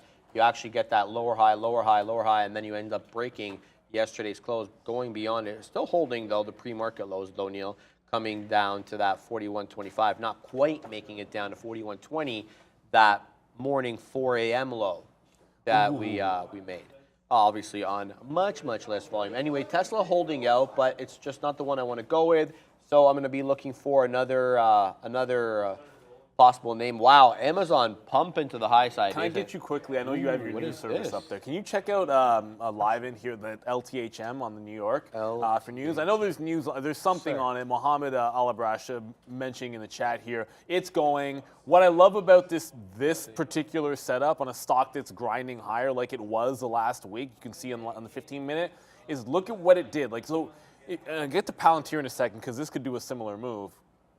It's not that it rugged underneath 24, but you're trending to the upside. You reject the previous high. You kind of gap down, which can maybe cause a little bit of panic, and maybe some people are scared and covering in there. But then immediately at the open, because this is the open here, you reestablish breaking out above. It's like, you're resisting 24.5 here. You're opening beneath it. You spend some time below on the number, and then by the open, you're broken. You've basically broken resistance, and then you're running higher on the dip. It dipped right back into it, and it just kept on running. That's a pretty bullish look there. And I know you've got the news here. Sure. Here it is, guys. Dow Jones reporting that Livent and Elcom agree to create come to my screen. A $10.6 billion lithium production in Australia, I guess. Lithium producers Livent and Elcom said that they have agreed to a merger that will create a global mining company worth $10.6 billion, illustrating how a surge in demand for the battery mineral used in EVs is sparking a rush to do deals. And you want to get some cleaner sources, especially with the Netflix documentary that we have all seen. You definitely want some regulation there, and you want some big money behind it, big money that's more exposed to the limelight and therefore more likely to act appropriately. So goes the theory. It doesn't always work out that way, though. Aussie. Yeah, Aussie. Yeah, they got a lot of minerals. They're kind of like They're kind of like Canada. Fahad did it. Nobody? Seriously? Aussie. You guys are. I want it louder. Come on, give me. Nobody knows that. Look at the chat. Y'all some what? There, that's what I'm. You guys know what's up. Y'all know what's up. Anyways, I just the whole time you're saying that I'm like, okay, yeah. I can't wait till he let's shuts go, up let's so I go. can say no, that. No. It's not even that because obviously you're making a good point, and like we're here to bring the news, and it is a bullish-looking chart on LTHM. I'm not gonna deny that. I'm not in it. I wish I could tell you that I was. Just a couple of things here. I'm not happy. Well, two things. First, Palantir popped back into 990. So it was about to maybe do a similar move. So, gap up on the earnings, and then it did this whole thing where it kind of pulled back in there, looked like it was going to fill the gap, and then ran, and you're getting a continuation of that move. All the key prices have been good entry points, right? So initial dip back in the close price, that was great where Sean had it. Wish I could tell you I got it, but I don't. He's the Palantir guy. I said yesterday, like every time I trade Palantir on the day of earnings, I lose. So I waited for the continuation play, and it's like it's an easier trade to have. It's never going to make as much, but it's an easier trade to have. And so that other zone was buying above yesterday's high, which it just dipped back into. So that's what I'm playing right now. Where we are, and that's Andrew. You're right. That is back when Kimmel was cool. And Adam, I don't know what Adam Carolla is up to be honest with you. I always thought he was pretty hilarious as well. Just not familiar with what he's doing. He probably has like a podcast or something, knowing that guy. It would make a lot of sense. But I love that show, man. He's got a podcast. Yeah, he's got something he's doing, man. I should go try to check it out because he was a funny dude, man. Look at Feifei in the chat, What's man. he saying? Where is he? Only elite Division 1 professional athletes know about oi, oi, oi. That's why Fahad was the only one that responded. Fahad's also 6'8", according to what he wrote today. He said he was 6'8" in the chat earlier. Feifei always, we're going to miss this guy. Feifei's the Bo Callahan of the floor here. Anyone gets that reference? He doesn't even know what that one's all about. Little Bo Callahan. Neil, I'm keeping my eye here on the NQ. We're bouncing nicely. But yeah, we're above VWAP here, and we're definitely much more bullish-minded than the ES. And so, therefore, I'm very interested here in, I'm a little late to the party. I know it. Interested, though. You're in the future? I'm thinking about getting in the future. Because we just took VWAP on the NQ. Somebody used to call it that around here. That's why I say it. I don't know. Yeah. Huge. Yeah, I like that. We made also a new 5-minute candle, 2 5-minute candles to make a new high, and we reclaimed VWAP, looking for some confirmation, looking to get in here, but the idea is where do you get out? And do you really need to give it back to 13.3? That has to be your level. That's the obvious level. And that's why I was saying I'm late to the party, because then you've got to give it 65 points. So do you a lot of pointage. I mean, you just can't choose a random So stop. I think, what I like about you saying that is like, that's dead right. It's like if you, when you say you have to give it to them, you're obviously talking about yourself risk to reward. Yes. But it's like if you can't find yourself an out, then you don't have to do it. So exactly. I'm a little bit annoyed by the fact that the NASDAQ continues to go, and that first level of resistance on Alphabet is still holding. So it's not that I want to get another leg out there, because I think if we continue to carry higher, we should at least see VWAP on this bounce. But I got to monitor the fact that just ain't happening right now. It's not really working the way I want. It's the same thing I'm in Roblox too, which held the line. Look at Roblox. Really? So it doesn't break down with the market. Holds, yeah. But then when the market's going back up, it is yes to participate. So what that might tell me is on the next dip, it's going to test VWAP, and if this is good, I can get fills down here without having to worry about above. Because if it goes above, I can always get that later. You know what I'm saying? That's going to be there. If it continues to trend upside and we see 40 today, that's there at some point. But yeah, I'm a little frustrated by the fact it's not moving. I got Alpha. Now I complain about it and Google starts to go. There's Meta's at VWAP already? Yeah, and Meta just reclaimed. No, but I was looking at it as one of the names. It was between that, Amazon, and Apple. And to be honest with you, Meta at a crossroads right now, Neil, because it just took yesterday's close, 233.38. Where's Meta? There it is. 233.38. That's yesterday's close. But are you going to miss everybody? That's the question. Pardon me? Are you going to miss everybody? See you at the crossroads? Nothing? No, okay. No, I don't know. No. Usually, you and I have a lot of overlap. In this case, it's Bone Thugs and Harmony. Maybe? I know who they are. I just didn't know. No, you don't know who they are. Of course, apparently. I know who they are. No, you don't know who they are. I don't literally know. They have 2 songs, bro. Heard of them. Songs. There we go. I think that probably. Wake up! Wake up! I don't know the songs, man. Get up! Get up! Get up! I don't even know who they are, man. Sean's all over this one. You know, trust me, Sean. You guys can't hear Sean, but he knows exactly. He gets it. You two get it. I I'm have just- no I'm idea. just- Right over I'm my messing head. with you, man. Yeah. Because you guys don't know this, but like in the mornings when we come in here, Sharif always has like something 80s, 90s, whatever yeah. that he's like repping and bringing out, and like it's so to miss out on Bone Thugs, which I know is more than, a little late 90s action. But yeah, I thought you'd be all over that one. Yeah, The first Klopp of the says month, it's baby. the first of the month. He gets it. Okay. Benny S. Yeah. Okay. They all But get Crossroads was a big joint for them. it. Yeah. I would argue Crossroads was their bigger. I bet you anything. Bet you that anything. I probably that have heard charted it. bigger Don't know what than it's first of the called. month for sure. And everyone that doesn't know what I'm talking about, hi, I'm Neil. I like old school hip hop. I probably can name like 2 or 3. Well, I can name a few more today. Look at this. Amazon's back at 110. Sharif is okay, a more no, of a CNC 110. Music Factory guy, but I like. Gonna make you CNC sweat. music. You know the joke, the thing about Amazon's that. pumping, eh? So double top 110 Amazon. Go to his chart, guys. Go to my chart for a quick second. Google 110 was good. Amazon 110's a little bit different because it did carry above. My daily hates me. Is my 15-minute any better? Maybe a little bit better. So I think 111 is the big level because on the earnings day that was the high. So it's in that zone. Like this could break that top and still be valid to 111, but that is an absolute churner of a long. It's probably as good as AMD right now. I'd say AMD and Amazon are the longs that you want. 108's obviously come and gone here. I'm assuming Sean's gonna be long it, but so 110 on a break, it's still got room to 111. I don't think you're necessarily chasing buying higher lows here. I do want to get myself into some AMD. Google's at the zone where I need to be getting something out here. Zone. Because this is weaker. Like Google's a weaker name. You see Amazon at the high of the day. This bounce in Alphabet's not even through VWAP, let alone getting back into 109. So I need to cover something here on the next little curl. And instead of just sitting there, the next sign of weakness, I got to get something out here on Google. Because when you see that, that's a downward trend, not nearly as strong as something like an Amazon. So as I say that, this is going to be me. I see a refresher at 65. I offer 65. I'm just going to get out at 64. I'm taking something, ringing the register on There it this, is. acknowledging you're not nearly as strong. Like when I see AMD, which I wish I was in a little bit better, look at AMD. I'm going to cancel my VWAP bid. That was a great VWAP bounce. I put a stop Apple, in, too. stopped out, moved over here, and missed my re-entry into AMD. But yeah, there's definitely enough strong names in there that if it's not above VWAP, be cautious because there's plenty heading to the high of the day. Yeah, and that's exactly the reason I got at Apple. Tesla, Neil.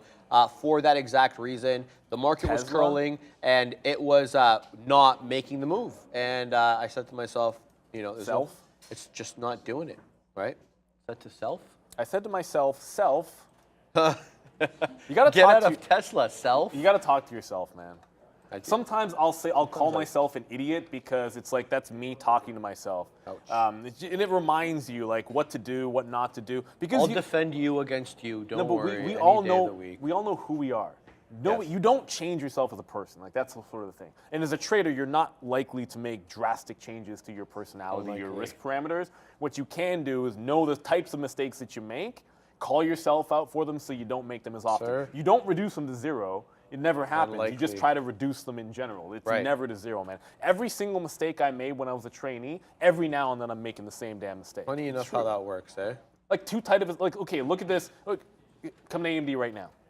I like the long off field. What do I always say? Do not get it on the front side, get it on the back side. Right. How many times do I say that every A single lot. day? So what do? I get long on the front side, get stopped out, and where's my long on the back side? It's not there. There's your long on AMD off of VWAP. There is you're about to get stopped out. Now you can try them both because if it bounces one time, you're long here, then you're long here again. That's fine. But then if you're trading it this way, you got to have more long here than you did there. So whatever size you're taking on the first bounce, you go wet the beak in. When I say wet the beak, that's why you do it. Wet the beak here, be willing to get stopped out, then go in full size there. Right. So there's an example of a mistake I make literally all the time. You guys see it over and over again, and it's not a big hit, obviously, because the short was much better, but it's kind of silly, and you're doing it in the moment that it happens, and you're going to be prone to make that mistake from time to time. So call yourself out, move on to the next. I'm kind of getting these feels with Alphabet right now. Because as the market gets back to the top, if it fails 13.4, Like, what does Alphabet look like? It looks like that's a lower high and a short back in the low of the day. So I might want to be out if we fail 13.4 in Alphabet. If you're going to hold something, fight something, have a quick look at Amazon, like that's right back up at the top. That's a stronger name. I don't have to tell you guys that's a stronger name. You can see that that's a stronger name. AMD is a stronger name. It's not what I'm in. I'm in Palantir, Roblox, and Google. I can't say any of them are bad right now, but they're not as strong as the alternatives. I don't want to be punching long at these highs. I think that's a little bit crazy. If we get a wick top on either one of these breaking the high, like maybe, well, I should check NVIDIA because that's not been as strong. If I fight something, like I said, I like Intel. NVIDIA 291 would be good. But NVIDIA is not at 291. NVIDIA 291, that's a double top and double bottom. How could you, look at this. Have you seen this chart? I have not traded the stock right today. there, and I have them together because I'm always comparing and contrasting AMD and NVIDIA. This is a day trader's dream. Yeah. Who here is long NVIDIA 287? Somebody around this mug has to be long 287 on NVIDIA. This mug, I love Seriously, but look at this. Yeah, double bottom double and with the exact same double and top. they're both wiki, too. Yeah. Love them. Son of a... It's all right.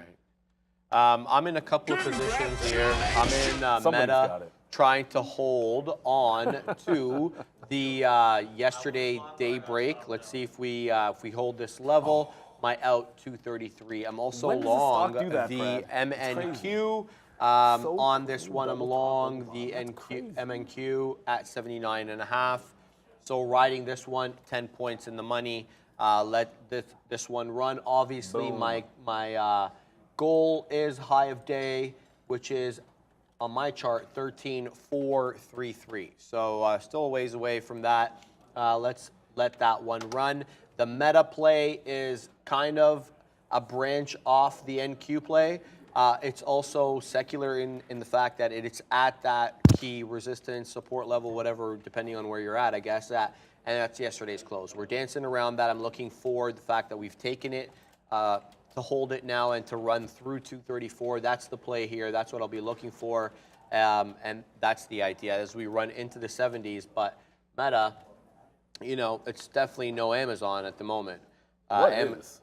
Yeah, right. Amazon's been, look, ever since the debacle with the earnings call, I'm never going to forget that because the amount that it popped and stayed there, and then Yes. once they started yapping, But you know came what? down. Those are, so when you're looking for entries into things, sometimes it's like that, like Huadunk or whatever you want to term it. Let me go to the 15. Is it going to show up on the 15? Yeah, like so.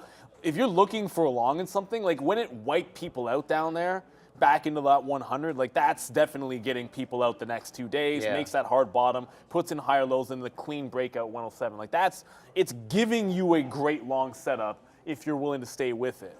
That's the entire reason I'm long Roblox is like a microcosm of that. Pretty much. Like it was a 1 day thing, like a wipeout 1 day, and then it just gives you like a gorgeous sort of breakout setup, maybe back into, someone said 40, but I like 40 to 41 here.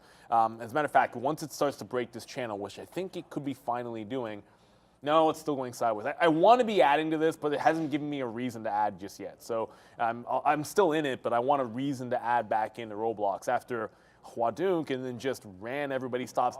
Ideally, you get the 37 long down in here, but I don't have it.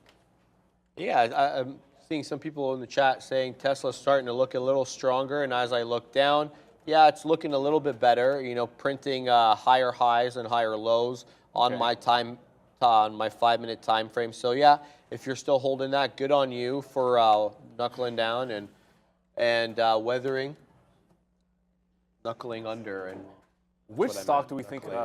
hold on, we got a super chat. super chat. Nick Garcia, shout out to you. Thank you for the $2 super chat. What's your typical sizeage? Hey, on micros. You're talking about micro floats, I'm assuming. No, the micro e-minis. Microchips. No. Do you trade the MNQ or the Oh, NQ? the MNQ. Okay, so the micro. Because it's just it's one. Yeah. I think it's like one contract at a time. It's 1/10 though, right? Like, yeah, exactly. yeah. So just so so we won't talk about that. Oh, can I say something about? I just want to say one thing. Yeah, of This is course. my experience on the MN. If you're trading the micros, and again, I traded it for a bit when they first came out. What I noticed was like around economic numbers and data and stuff, the MNQ, like there would be relatively less liquidity around a high volume event like an economic number than if you looked at the actual big contract, which makes some sense. Right? Yeah, it does, of course. Like the big's more liquid. They're gonna which made it really tricky. Because I remember one time I was in the MNQ in I forget what number it was, but I was in it. I was just, I didn't add that much. But then the number came, and I looked at my level to, I'm like, what the hell was that? And I had the ES up, or I had the NASDAQ up, and I'm like, well, that's not that illiquid, but there's literally no liquidity on the MNQ. Maybe it's better now, Interesting. but that was one thing that I happened to notice. So you might just be careful if you're trading when numbers come out. So I'm in one short. It is Intel, and it's back up to VWAP. So I see that, and I keep pulling this chart over so you can see it this way. So as the NASDAQ creeps back up to the highs, come to my chart for a second, guys. As the NASDAQ creeps back up to the highs at 13.4. Guys, come to this chart. We come to my chart, there we go. 13.4, if we get back up here and then start to fail here to the high, I want to be adding into the Intel short. This is the one where I kind of know it's worth losing on. So I wet the beak. I got to pop in here. I'm looking for maybe something at VWAP to 30 even, because above 30, I'm giving this to above 30. For sure, like the potential on this one, if we have another day where it rugs. Like you could see if we break low and end red on the day or retest 13.3 and break it, this is the one that's gonna, I think, get to like 29 even or something. But it is a bet on just that. So I want to be short in this range, and if it takes out the top and the futures trend higher, okay, I can live with that, but I'm shorting a relatively weak name. And that's what I'm willing to work with. It's a big level on the daily as well. It's just, my daily's still not loaded. 2980 it's like the 50 period moving average. So I'm basically playing the over under on the 50 period on the daily, consolidation breakdown, and a potential flat bottom break. Like this is an upside play or a downside play. Like I want to be working into this, because if this doesn't hold and the market rolls over, it's already relatively weak. It's at a monster and you've got level. A nice gap, at least $1 gap. I mean, that's a huge gap to the downside. So I cannot ignore this opportunity. So every pop up in the market that fails the high, to me, it's a chance to get back in. I'll probably do some scalping off VWAP if it just holds there all afternoon or all lunchtime, but that's the reason to be in it. I know there's a lot of people talking about one name that we've ignored, two names that we ignored, Twilio and Airbnb. So both of these earnings names, sometimes the trades are great off of earnings. Other times the move has happened that you might have looked for. We talked about that 107.50 on the daily chart on Airbnb. Well, it bounced off that at 8 o'clock. So if you like the long off that, like if you're willing to give it $2, you could have had it at the open. I was not, so I would have given it $1. Did not get low enough for me to enter. It's now breaking back out. So that trade was pretty much gonzo, and now you're trending up with the market under Airbnb. Twilio, another Huadunk name on earnings, Look, I mean, there was a number of names that were to the downside. That qualifies. No, this qualified, obviously. But this bounced pretty heavily. Support was at 42. I didn't see a long entry. I thought it might be a short at $50, but it never really got there. So I don't see a heck of a lot here, except for the fact that you're getting some signs of strength, a little bit of strength in Twilio, and a potential breakout at 115 on Airbnb. So obviously Airbnb is the stronger of the two names. I don't think that's a surprise to anybody. Yeah. I was thinking an Airbnb break of that 107.50 would start a dollar cost average in a long term for a lot of people. I know I was thinking about it myself.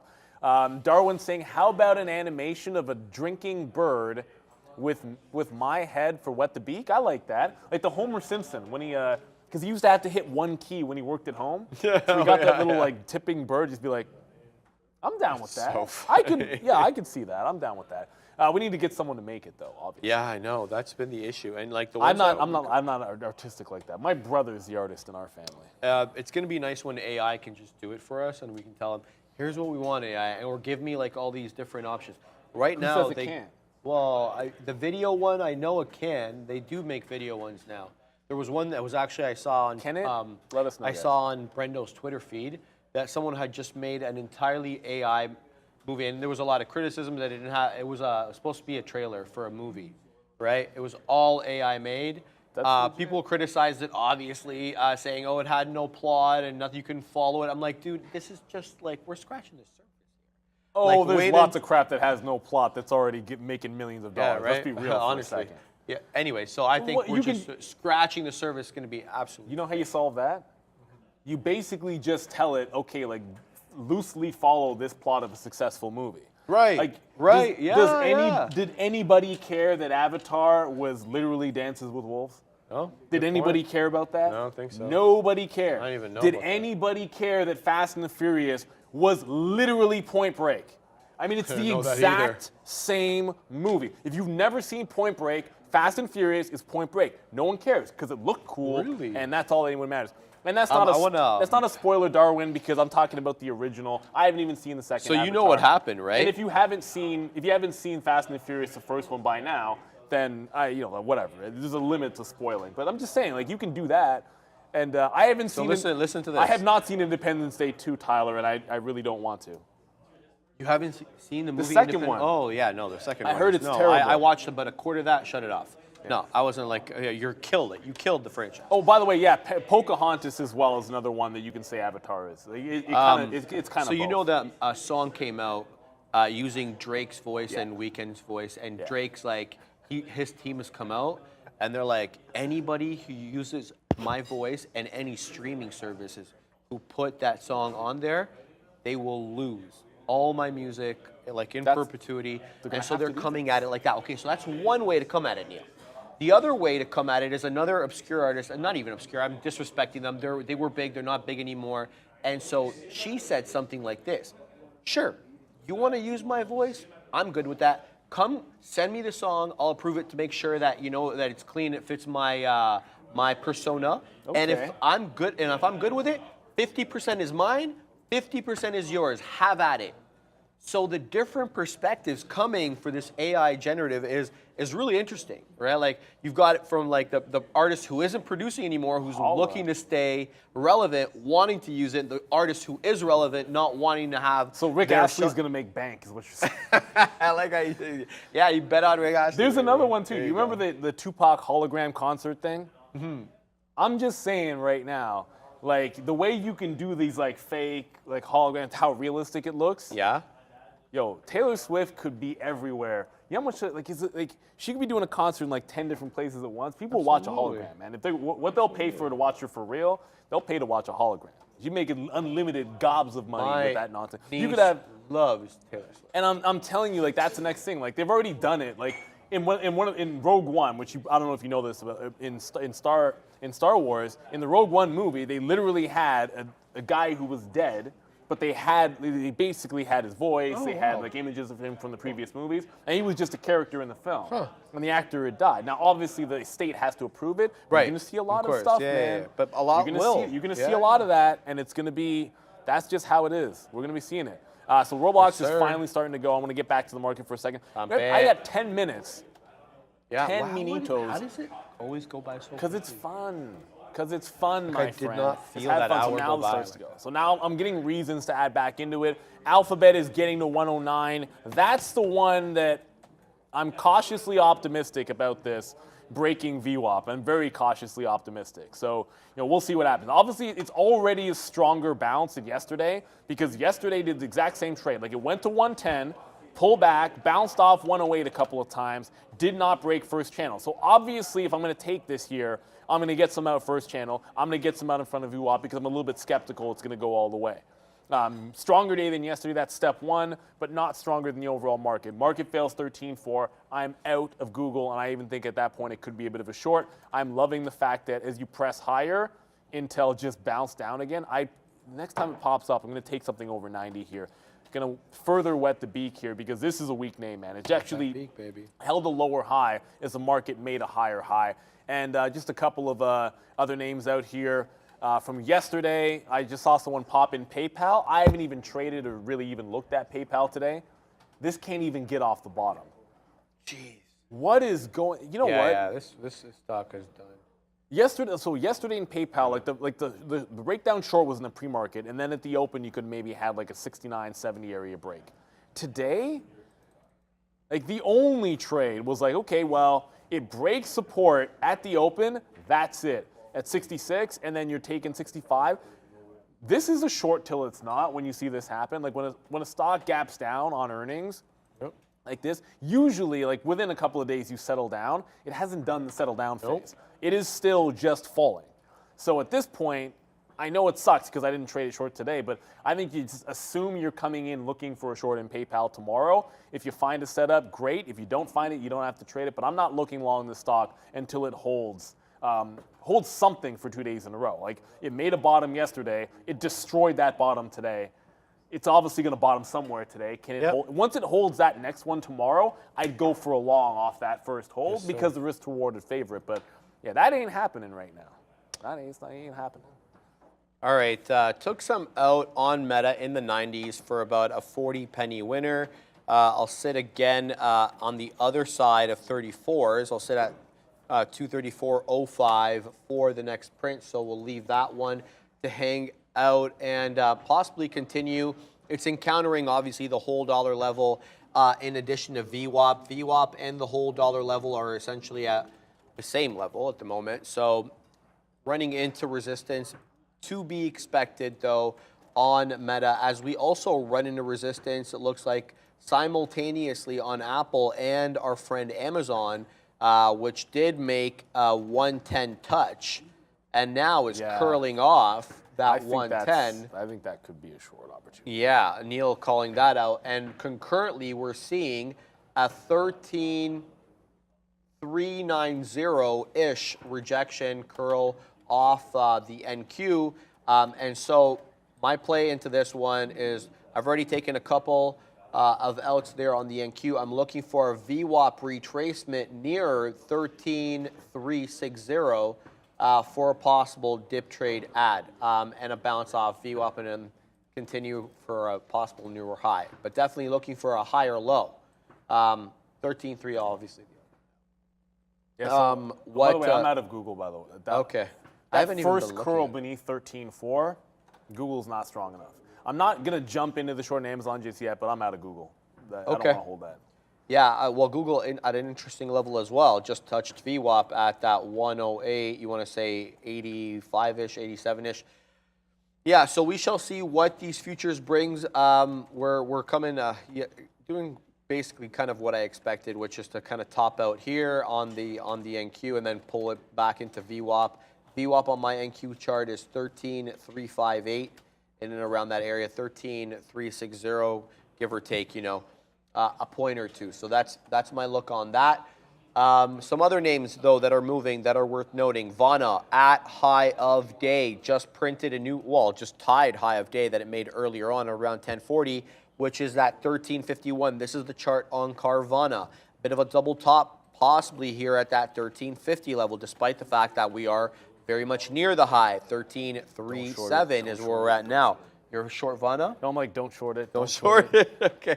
I'm talking. I have to talk to myself because this. You see that double top and you're salivating. This is exactly how what FOMO would look like in a situation like I already got stopped out at this high and then it worked. Yeah. And so it comes back up here again where it rejected yesterday, and like everything about me is like, just short it. Just short it. And then because why? Because if it works, it's great. But if you short it again, you have to give it more room than last time. Exactly. And that's the problem. So I'm not going to take it because to me, like, you're giving it now. Forget about giving it to this high at 50, maybe whatever. Maybe on the front side, you're on the giving back it to side 75. thing. But I was about to say that. Yeah. If it breaks this top and then comes back in here, then I can short it. There you go. go. You wait for the backside. Like, wait for the confirmation. Is Tesla short? I don't know. I mean, so here's the thing. I have not really been trading Tesla. I thought it was a short if it got to 175. It didn't.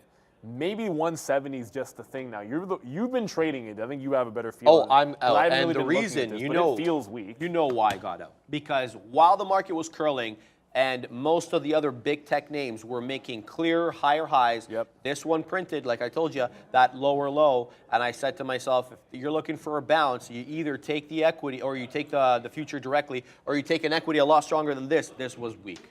Yeah. Very weak. It might, I got the hell out of there. It could just end up holding like this 168.50 here. Where's the actual close? Yeah, actually, that's underneath yesterday's close of 169. So I mean, I guess it was like that's your pre-market support level in your your deep CPI low. That's what I was shuffling for there. Your CPI low is where it's bouncing now. So that's the key price. Is it a short here? it needs to flat bottom break that thing, or your short's off the 170 level.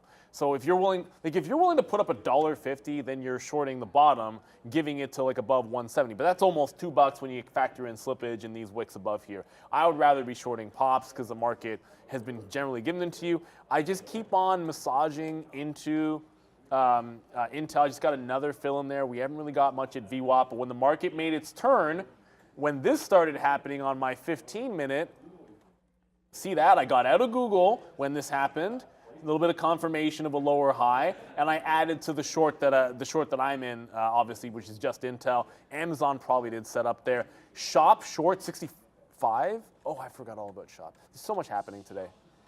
Here we go. There's a retracement. Oh, that broke it big time. Okay. If you're short here, then great. But that's. Come on. If it gets back up to that high, yeah, I'd have a look at it depending on what's going on in the market. But if you're short it right now, you got to be holding on to this thing. Like, forget about what this chart looks like here and just pop to the 15. Like, if you've got it short off the top and it's already made stage one, well, lower high off 65 even. If it breaks 64, the consolidation level since the last breakout was like 62.5. So there's a lot of room for that to continue to work. Very, very strong name last couple of days, but it's so far away from that level. Goodness. I mean, what are we even thinking about, right? Man, Lee's out of control. Lee Auto? Lee Auto is out of control. It's up 16.5%. Where to start the day? 24.75. It's up to 29. And when I say out of control, I'm talking about with respect to Lee Auto, like not these small cap cappers. Obviously, got to 100% plus on the day. Lee Auto looking all sorts of strong. There's the initial move up right at 5 a.m. When you get the news, a lot of these Chinese ADRs, they have their reports way earlier than American companies that usually, American companies usually start like 6:30, 7 onwards. Chinese ADRs will be like 4 a.m., 5 a.m. Anyway, you get the 5 a.m. pop right there, gaps up to 25.5. Immediately, it's up 26.5. You dance at that 26.5 for a while, and then the volume comes in right at the open, and all of a sudden we're moving to the high side. $29. Let's look at some levels here. That is gonna, if that breaks 29, it's headed right for 30 in the pale moonlight. That's just that one you got. You better have gotten that one. Yeah, I did. I love that. Thank you. But hold on, because where are we gonna get 100% redemption. I threw him a softball, Sean. I might have lost his job, Sean says. Yeah, I always walk the border around here. You're like a fine line. Anyway. $30 is where I probably see a bit of resistance. Let's go to the weekly because the daily is not showing. And that's Lee Auto. Yeah, and look, here's why I say there's 30 years those resistance. Charts you can't watermark or something. Those can you? Here's what I can do. This is as much as I can go like this. Best as I can do. Lee Auto, and just put that there because that's how bad that is. I can flip that around. I'll fix it around. It's just they suck, these charts. That's okay.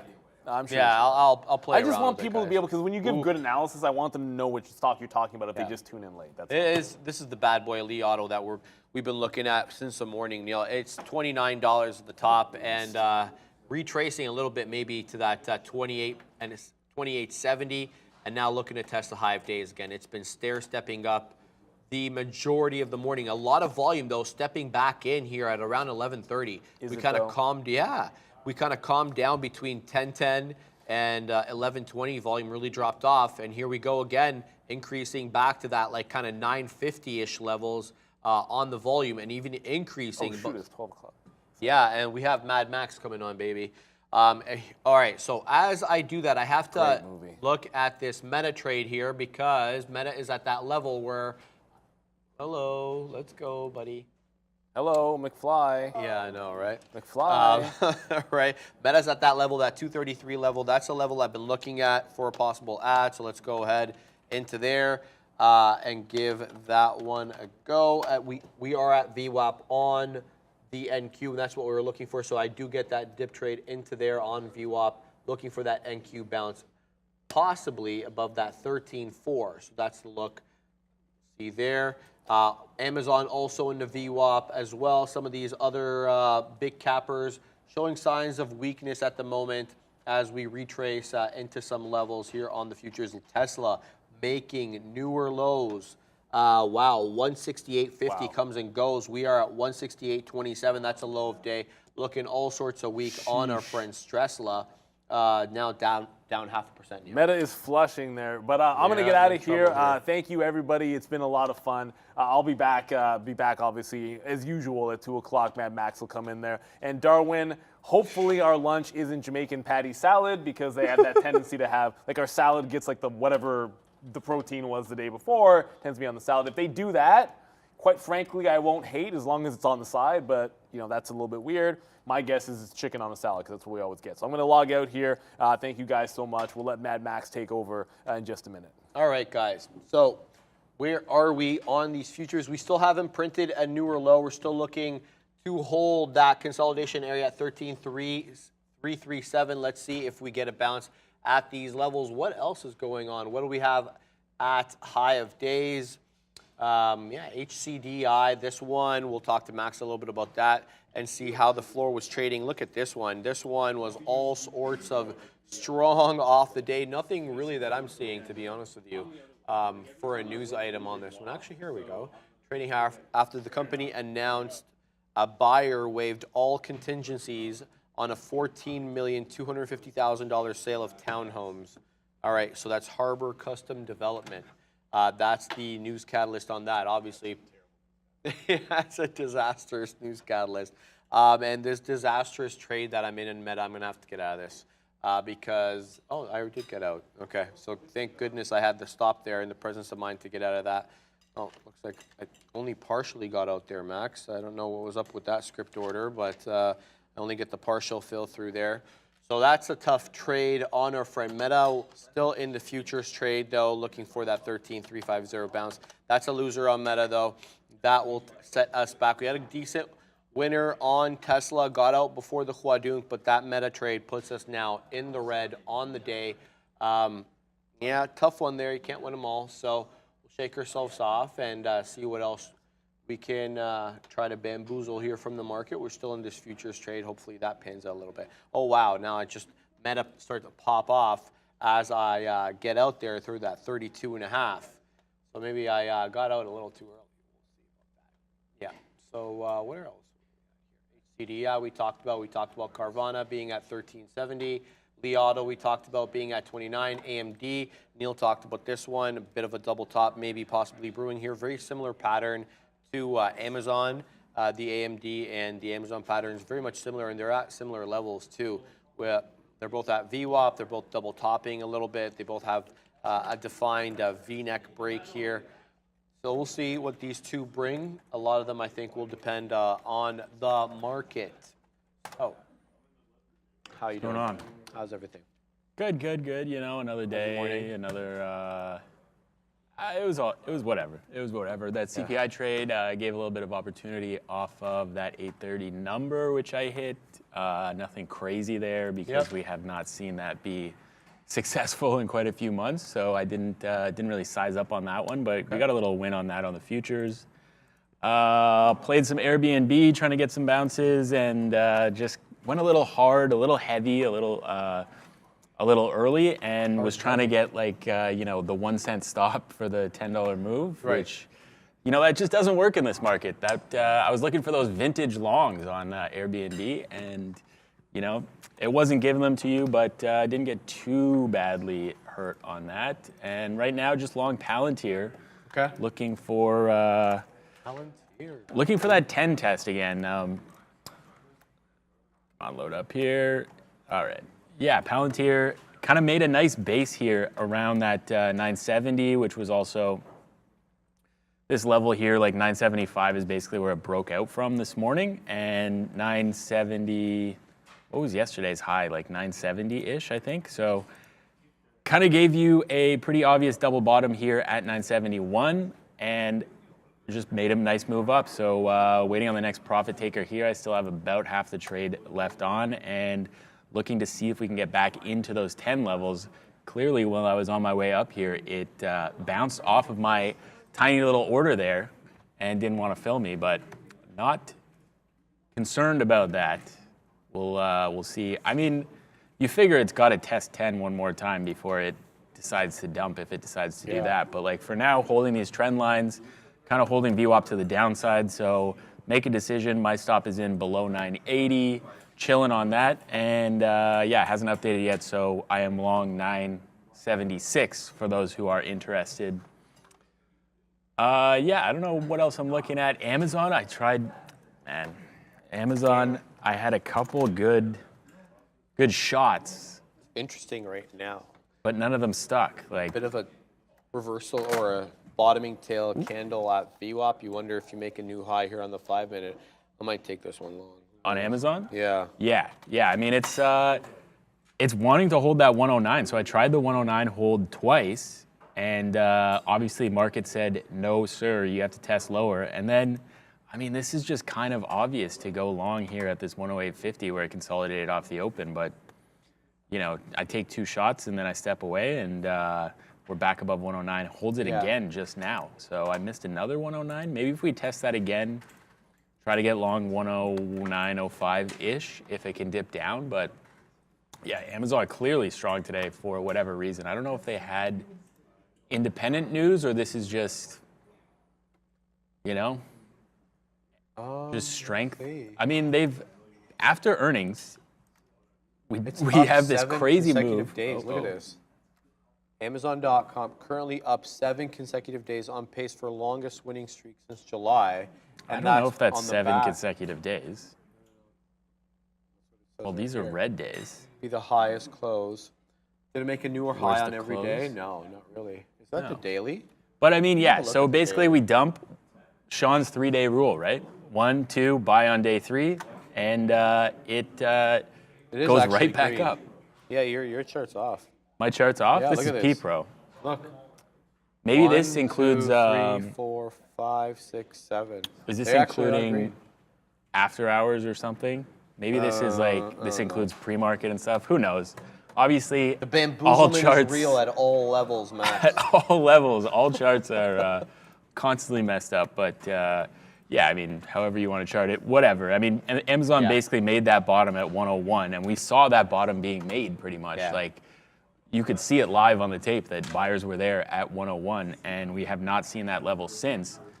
So yeah, I guess cruising back up. I was about to sell my long-term position on this, and then, you know, we come back up into these levels. So strength on good earnings, bad guide. Yeah. I guess, you know, maybe the market makers bamboozle everyone on this one, throw it down to here, get you to sell all your longs, and then they just pump it right back up. They're like, we need that liquidity. Let's make this look real bad. Max, you want to see real bad? Yeah. Look at this out on Meta. She's a beaut. Yeah. Come to the chart, guys. I mean, you have to manage That's risk as good at the as end it of the gets day. right there, baby. That's But- as good as it gets right there. I couldn't have targeted that better if I wanted to. Yep. Yep. Keyboard smash. We need an emoticon keyboard Yeah, smash. I feel like every time I come up here, there's a new keyboard going on. What are you guys doing over Yeah, here? well, you're getting Toptronic there, baby. What is- Keytronic. yeah. I got the These are all pitch these- from Rob with respect to why this keyboard is so good. He gave me like the 4-on-1 on it. So Really? you're in good hands there, man. Yeah, this is a good one. It looks like it's from 1982. That's the whole thing. Okay. Okay. My Gmail? Okay. I'll check that out. All right. So let's At the end of the day, though, like, you can punch back in if you see something that you like, but hard to keep punching back in when you take L's. You know, obviously, I could say the same thing about Amazon, right? I could have tried again off 109, but you know, you can't just keep taking L's on the same stock all day until you get tilted and start doing dumb things. But good 110 hold to the upside here, or to the downside. So. Got it. Oh, baby. All right, yeah, I can. I just have to sign in on a different one. Because you know you sent me on my old one. Yeah, I'm logged into the midday chat. Throw that in the midday chat, did you? There it is. Okay, baby. Get ready. There you go. So while I was going long, Meta, somebody else was taking those fills and riding it down. Look at that. What was your cost base there? 233.75, 75, 78, 80s. And 232.5 bottom wick, baby. Retraces back into VWAP here. Is this a new area to get short? 233.11-ish. Yeah, nice trade, Sean. Yeah. Awesome. Thanks. What is that, the for that. 50 period, that purple line? I think that's your VWAP, right? Purple or violet? Yes. That's VWAP? It's, VWAP, yes. All right. Yeah, well, that's always a question, right? Yeah, but Meta, now retracing it, making me look like a dang fool. Well, On that, but I'm keeping my eye on Amazon. We're at VWAP. I'm looking, keeping my eye on the futures as well. If Amazon makes a 5-minute candle to make a new high, a green 5-minute candle to make a new high, I'll be looking to take that one long, seeing how it trades. Yeah, we shall see. yeah, I want to see something kind of decisive on Amazon before I get long. Yeah, I don't know. Hard to say. You guys want to go to his chart? Yeah, I want to see something decisive like a fail break of this 109 and then shoot back up. Like, I like to see liquidity kind of scenarios on these stocks before I make a decision. I don't want to just like decide that this is the bottom, so I'm not going to go along Amazon. Palantir, however, I get that fill, so don't chase, sit there, wait for it to get filled, and we get filled. Makes a little high of 99 there. Or was that 98? 98, expecting the 10 break. Going to take some out at 05s, at 09s. Front run me if you wish. And then we'll see if we can get that 1030 break. I mean, this keyboard keeps just knocking over. We got some problems going on here. Oh, baby. This 1030 from last earnings, I believe. This was day 1, 2, 3. So day 4 earnings last time. Palantir makes a high of 1030. Now day 2, we're at the same spot. So probably expect continuation to the upside. Maybe to like those, well, this isn't loading, but like 1150 are kind of levels on the daily chart. Obviously, this has come a long way from those like 39 highs that we were trading this thing at in 2021. I don't even know what the high was on Palantir, but I do recall mid-30s. Yeah, I remember mid-30s for sure. So yeah, room to go, I guess. Yeah, AI news too. So what did GFAI squeeze to on its AI news? Like $40? Yeah, that was crazy. Yeah, Palantir not likely to act like that kind of thing. Not likely. Not likely. It's a billion share float. It's huge. Yeah, it's not likely to get squeezed in that way. I mean, it's a thick book there usually. All right, long Amazon out 109 break. Still keeping my eye on these futures trade that I'm embroiled in. Looking for continuation. Neil giving me the look for using the word embroiled. Embroiled? You like that one? That's okay. You like that one, I feel. We'll see how this one pans out. Ooh, been a tougher inside day, I would say, even after that big move initially. Now we're kind of in a bit of a range, making lower lows on the ES, kind of sideways on the NQ, not really deciding whether we're going to go up or down. Meta retracing back into yesterday's close, 233.38. That's yesterday's close. We're right back there again. But should be noted, higher low. Last time around was a 230.72 low. This time around, 232.50 low on Meta. So for... Sharif, apparently you sound like Austin Powers. Yeah. With all these babies. Yo, Mike Myers and I share the same birthday. Oh, there you go. So same birthday, same that guy. out there. Both Canadians. Yeah, both Canadians. Both good, legendary Canadians. Yeah, legendary. Fail. There you get that. Fail. All right, guys. All right, where are we at here, Max? Still sideways on the futures. That's what I'm focused on at the moment. That and the Amazon trade. Both. PLTR trying to break 10 now. Are you going to be watching the Leafs game tonight? Obviously, goes without saying. You know, Marlies. No, what is that? This is the John Tavares charity hat. I don't know what the charity does, but it sounds Probably good. Yeah. You know, support charity and stuff. Probably good. Looks cool though. I like the blue. Yeah. Leafs blue, obviously. Leafs blue. I got my blue-ish shirt on. Got my blue golf shirt on. We're you golfing today, so I'm gonna have to catch like the second or third period. But You're an the OG. only common thing with all of their losses is that I was watching. So if I'm not watching, maybe they win. I see. Yeah, my dad says that sometimes about Liverpool. He's like, every time I watch Liverpool, they lose. Well, there you go. I'm not going to watch anymore. That way they'll win. And then they win. 1-0, 1-0, 1-0. But what's the point of being a fan if you're I not know, watching? right? It's like you get to watch the games after. No thanks. Just watch the replays. Yeah, no. Anyway, what's the deal here? So we're moving up on Meta, still dancing. Where are we? We're a few pennies out of the money. On Amazon, as we still continue to dance there at VWAP. So not much to report. We do have that 1 o'clock Google I/O event. I don't even know what I/O stands for. Input, output? What is it? I.O.? I don't know. It's I don't some even nerd know. thing, Do you bro. guys know what? Chat, if you know what I/O stands for, throw it in there. Educate me, please. But yeah, we have that event, so we'll be looking for some news items to come through there with respect to Android, with respect to their Google Nexus phone. Obviously, stuff related to AI. They dropped a couple of tidbits there. They have something called Maggie. They have Maggie. another one called Palm 2, AI derivatives. So investor outreach. Thank you guys. I/O event. Oh, investor. I.O.? I thought that was like a tech term In-N-Out of some burger. kind. Yeah, In-N-Out Well, it burger. just says Google I/O, and then I didn't know what I/O. Investor outreach. I like it. Yeah, so we'll be looking for some Google speak. Sundar Pichai, probably going to be on the mic, dropping hot lines and maybe updating us on the future of Android. You know, one thing that I've been looking for, though, and this has been a concern of mine for a while. Now, we saw how Apple pulled the rug on Meta and a lot of these digital advertisers last Yes. year with the privacy settings change. Remember that? Yeah. Is Google going to do that? I'm throwing it your way.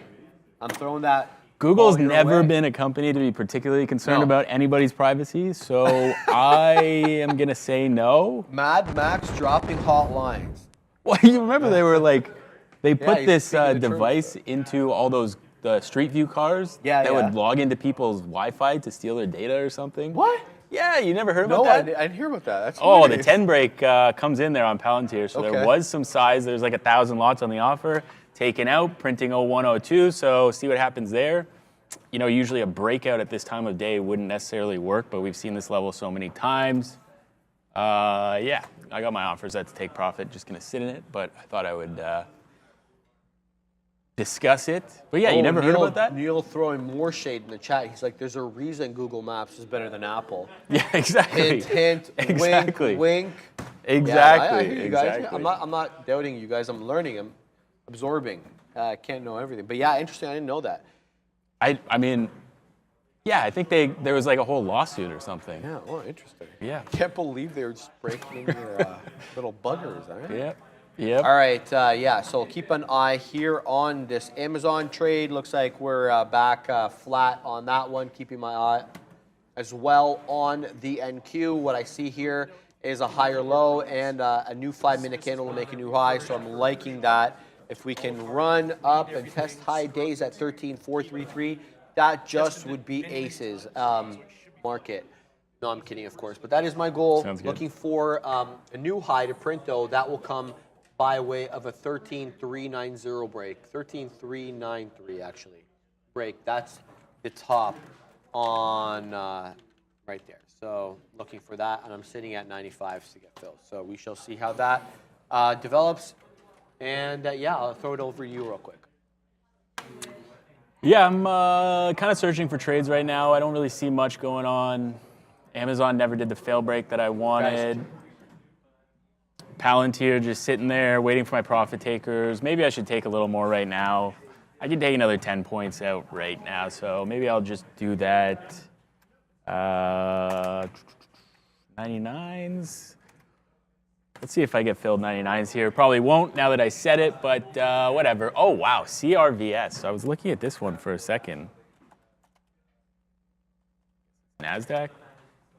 just blew off the top. So this one, a gapper from this morning, very light volume. Come on, load. Only 3.5 million shares. Spikes off the open, consolidated, breaks this 175 level, and now pretty much directly to this 240-ish, 235. Did this halt? No, this did not halt. So yeah, trying to make a new high at 235. I don't know what this name does. Let's pull it down. Corvus Pharmaceuticals, 34 million float. So not as nuts as you might have expected. No short float to speak of. Let's see if there's news. No real news. Maybe an earnings name from last night. Just popping off right now. That 2 break. Usually these even dollar breaks, like $1, $2, can be pretty good on these names. That one was clearly good. Gives you 30 cents. That's 15% on one move. Let's see if this one decides to halt, and then maybe we can find a way to get involved here. Daily levels, really looking like none to speak of recently. Oh, there we go. We got a little 220 high. So if we hold these 225 prices, get moving past 250. Maybe the 250 break is the way to structure a trade on this one. Obviously, small caps have been going nuts recently, but not really in a way that I have been able to get involved because they all just halt all the time. Yeah, maybe like a 250 break. We'll see what happens with this one. I will throw it up on a chart. Carvana also. Carvana's really looking like the squeeze may be on soon. It's doing these like fairly light volume days that are just cruising to the upside. You figure this is people covering their shorts and potentially people getting long, but not doing any crazy moves yet. So if you look at like the daily chart, you see these moves like ramping up, volume kind of still chilling out in the lower end of the range. But you see these ramp up days back, maybe that's the last time they reported earnings in January or something, and you get this big high volume push up day where it fails that $20. We are above that 1280 level that I was liking before on the daily. So next stop, really like $14.80, $15 on Carvana. Not really stopping. I wish that I was paying attention more to this one today. It gives you a nice dip and fail break of 12. This is how I like to get long names like this, and I could still be holding this now. But just so much to watch today. So many things going nuts that I wasn't able to get involved in Carvana. If we get like a 14 break today, maybe I could get involved up there, but it hasn't been really working on the breakouts. What else you guys looking at? Airbnb 115 test, says Neil. I really, I messed, wow, 115. So new high of day just now, 115.25 on Airbnb. I had the idea today, just not the execution. And sadly, I was long at low of day, but bailed out for a little 25-cent winner as we absolutely start to scream to the upside. I tried one more time here and end up bailing again. Got a little scared, but look at this very clean like shelf here at 112.10. That's like a breakout price from here. That's a price over here. So you get like a triple bottom there and then just starts to fly up. This is when I think I punched out of this and then I got up and went to the bathroom and stopped trading for the morning. So too bad on that one. Airbnb absolutely money to the long side today. Just had to be patient. You have to wait for those dumps. This one's SSR, so when they dump this much, then the shorts can't push them down as aggressively, and that's when you can get involved. Right now, if you're trying to buy highs on an SSR name, it's likely that there are people that are trying to sell as well. So it's much harder to take like a breakout because people would be selling on the other side of that breakout, looking for that liquidity to get short. So yeah, definitely more challenging. Definitely more challenging to structure a short, but like much better to buy a dip. Tim Liston asking, why is PayPal so bearish? Yeah, PayPal got smoked today. Look at the technicals in a second, but I can just tell you, bigger picture, what I read was, seems to be consensus that it was such a huge margin space, and by space, I'm talking about the e-commerce space, the e-payment space. There were such huge margins that it attracted so many people because of the margins, so that you had so many market participants that all the valuations that PayPal was based on were based on margins that it doesn't have anymore because there's just way more competition.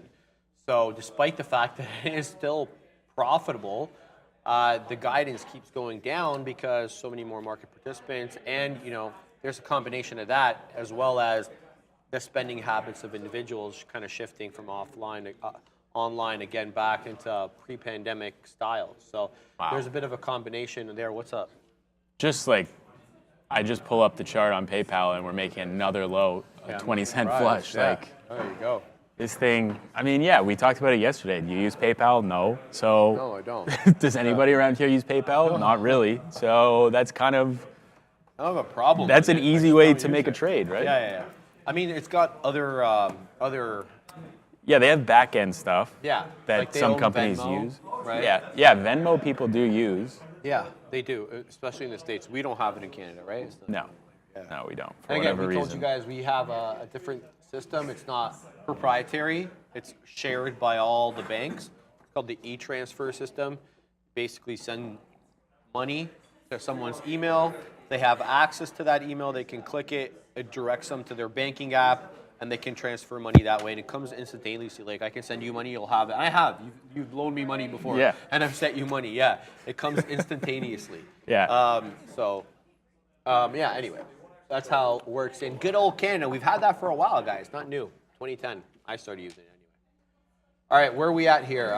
We're in the we're at break even on our Amazon trade. Okay, so now we're in the money a few pennies as Amazon holds VWAP for the moment. I'm looking for a 110-ish retracement, and if we got 110.20, well, that would be even better, Max, because that is the high of day on our friend Amazon. A bit of a double top, but that last retracement we held up for more or less at VWAP on our friend Amazon. Sorry, I was showing Meta the entire time, but this is what I'm talking about. You don't see VWAP right here on this chart, so I'll have to bring in this one. This is the Amazon 5-minute chart, guys. I know you can't see the name, so I'm telling you, this is the Amazon 5-minute chart. And VWAP right here is at 109.30. Now we're retracing, into the 109 mid to high 50s. And if we could get 110s, well, market gods, if you can hear me, yes, that would be fantastic. No, we're not looking to take any out yet. Only 10 pennies in the money. Simultaneously keeping my eye on this futures trade that I'm embroiled in. Again, back below VWAP, but dancing at VWAP are we on the NQ. I'm talking about that 13,350 level. Higher low should be mentioned here on the NQ. Here's the low that we made on that last trough, and here's the last trough here with a higher low. I like that. You know how much I like that? I'll like it more with that higher high, and we are waiting at 95s to get filled. No, I'm not taking any below that. We're going to wait at 95s for that fill. Max, we're printing here on Amazon, Max. This is a print factory. Go. There we go. We'll take some out. Sean hitting the bangs. There we go. Sean smashing those bangs. Amazon trade working out. We took the relative strength off VWAP, and it's printing. It's interesting when you look at like the 5-minute chart there on Amazon. Every time it gets moving, come on, load Amazon. Every time it gets moving above 109, the candles start to get quite elongated. Let me pull up the 5-minute. Like the biggest candles are when there's buying above 109. Why is this not loading? Oh God, gonna lose the chart here. Oh, it's gonna freeze? Oh yeah. Baby. Oh yeah. Love when it Anyway, does that. you'll just have to trust me that Trust me, bro. when you start seeing buying on Amazon above 109 today, for whatever reason, it starts to really accelerate into that 110, and then we just stop at 110. Yeah. So if we break 110 again today, like, is that finally that aggressive move to the upside, getting into those 111s, 112s? There you go. Sorry, Max. Go ahead. Yeah, I just think like if we break 110 finally and hold it, yeah. like we could get pretty aggressive to the upside. Obviously, people wanting to buy this name above 109. They're just not wanting to buy it above 110 quite Here's yet. the daily. This is what Max is talking about. There's a huge gap to get to here. Yeah. Yeah, and quite frankly, like there's look, no these are- trading above. These are 2 weeks. They're all retracements. Yeah. Now we're not really wicking to these levels. We're getting to them and we're staying. And that's what you want to see from a sustainability perspective. And all the while, look at this. Higher low, higher low, higher low, higher low, higher low. I mean, I like it. Look, it's not the, Zoom 2020, 2021 kind of lifestyle that we used to live, but if you're an equities trader and you're looking for longevity and you're swinging, I'm talking about swing trades, okay? This is kind of not what you want to see, but it's not bad. It's not bad to look at. Anyway, Amazon, relative strength. We just talked about this about 7 days in a row now. It's been green. There was some dispute between my chart and Max's there, but whatever. Laura Rogers, 199 super chat. Thank you very much, Laura. AQST breaking 250 after they just got a $24 price target. Oh, baby. Let's find out a little bit about AQST and their acquisitive therapeutics. I hope I'm not butchering that. Acquisitive. How would you say that word? This one up here. Aquestive? Aquestive. Thank you. Aquestive. Yeah, that's why I struggle. Aquestive? Aquestive. Come on, guys, Therapeutics, pick what do some they do? easier names for I your know. companies. It's a pharmaceutical company. Obviously, they're engaged in developing orally administered products to deliver molecules, providing alternatives to care therapies. The company has also developed a product pipeline focused on treating diseases of the central nervous system, the CNS. All right, let's have a look here at the daily. Oh my God. Where is it over here? There we go. So let's switch to the daily chart on this bad boy. Where are we on the daily? Oh, baby. Look at that. That's a breakout that you want to see here. Did you make me look at this yesterday? I'm not sure. I feel like I looked at this already. I feel like I've seen this chart. So apparently they got a price target upgrade. Do we have a bag holder in the chat here, Sharif? I know, right? Well, look at the chart, though. Look at the chart. This is the daily. That looks pretty good. Not bad. You That take looks out pretty levels good. here, and Oh now my we're God. looking back at that. You want to say $3 level? There's a bit of action around $3, right? Yeah. And Yeah. then a bit of a vacuum, maybe until about 375, a bit the lower end of the trough around 375. You've got levels every which way once you break out through these areas. But look, if you've got a catalyst and it's real, especially these biotech companies, they'll run, and they'll run far and long. So if you've got a good one, hold on to it. I don't know what your adjusted cost base is on that. The technicals look good. You're clearly in a breakout. There's an increase in volume here to support the breakout. Look for key levels. Chart reading is pretty obvious in this case because of the gulf between the price action. So hope that helps. What do you got on board, Max? Somebody in the chat, I believe their name was Johnny, says shop back to high of day. I didn't even notice that Shopify was up again today. So makes a new high again over 65. This name is nuts. I mean, 65.15 was the high on Monday, and now we are trading 65.50. This is probably a name that I would want to fade, but like, this is kind of nuts. I mean, people are just buying this name hand over fist for whatever reason. Obviously, the fundamentals have changed behind the old Shopify. I guess people really liking that cutting expenses kind of talk that they've been doing. I mean, still, that's the thing with a company like this, with a company like Amazon, they have so much revenue. If they start focusing on profit instead of expansion, like they're going to be printing a lot of money. Well, there you go, and that's what some people like tell them to do. And then you have the other differently minded people that says, no, you wanna grow and then worry about profitability later. Yeah, like that's the Amazon way, right? Yeah. They just want to control every industry and then worry about profitability in 20 years. Yeah. But eventually, There's a like, famous interview of Jeff Bezos and David Letterman where Yeah. he was explaining that concept, but way long ago, like early 2000s. They weren't down with that kind of thinking back then, right? Yep. Now you're hearing that a lot more, right? Especially with growth stocks, grow now, profit later. But that was novel thinking, I think, at one point or another. All right, what's not novel is this consolidation in the markets. Come on, futures, let's go, bro. in a tight range, dancing below VWAP, still holding below that 13,360. Again, looking for that 13,390 break to make a higher high. We have a higher low vis-a-vis that 13,300, 13,330 hold. Yeah, 13,330 hold. We're looking for a higher high, not getting it at the moment. Amazon doing well, 20 plus pennies in the money on this. I'm sitting at, where am I sitting at? 69s here, waiting to get filled. We've been dancing in the mid 60s, but haven't been able to quite get that fill in the top end of the 69 always gets filled. When Mad Max says it, well, then Mad Max knows. That's the rule. 69 gets filled. Everybody knows this. There you go, baby. Just like 420 always gets hit. Yeah, 420 is the turnaround No spot. pun intended at all. 69 gets filled. No innuendos. All right, yeah, there's really not much to talk about. Still hanging out at these levels. The market really not participating now. Like the market's, I don't want to say huadunking because then I'll get, I'll be told I'm misusing the word that I created. Well, you know, I have to kind of agree. You can't just say it everywhere. You can't just say it everywhere, Sharif. You know, the quadunc is pretty well defined. Enforced standard. It has to be an unnatural move to the downside, and I don't think that anything's doing that at the moment. Not at the moment, no, to be fair. So, yeah, we can just kind of hype it up a little bit. But we're not really doing much, Max. But the good news on Amazon is we're holding VWAP, and we have a higher low. And I'm looking for that 110 touch. We already touched it today. Looking for maybe even that break, 110.20. That'd be great. That would be nice. That would be nice. Pump the bags. Pump the bags. Yeah, because full disclosure, you still holding?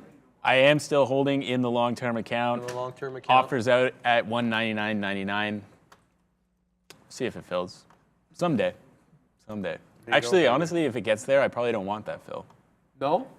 No. I mean, if it gets to 200, it's probably going to 300. Wow. So you're not taking What was the all-time ever? high on Amazon? So if it goes to 200, if I it don't goes to know. 300, why? Well, I'm not ready to retire, Sharif. All right. Just gonna ring the profit bell a little bit. Okay, talk about don't ringing know the if, profit bell. There it is, man. There it is on Amazon. We get the 70 break. So now 30 pennies in the money. Yes, we are celebrating 30 pennies in the money because we are sideways today. So I will take that, and I will take that in spades, baby. What's going on? How come I can't take profit taking here, Max? There we go. So now we're going to take a little bit more Sharif off gets the top. filled 69. Yeah. And the old man hands weren't able to take advantage of those high 70 prints. But Oh. yeah, here we go. We're looking Things at are heating up a little bit here. Yeah, okay. So NQ, hello, wake up. We're moving. 13,362 we're at. Let's go. Let's print. So now we're doing well on our NQ position, and now we're also doing well on our Amazon position as we knock on the door at 80s, and we take another print there. So another 40 penny winner. Oh. But we're still looking for that 110 max. 110, 110.20 would be aces. Is that New York?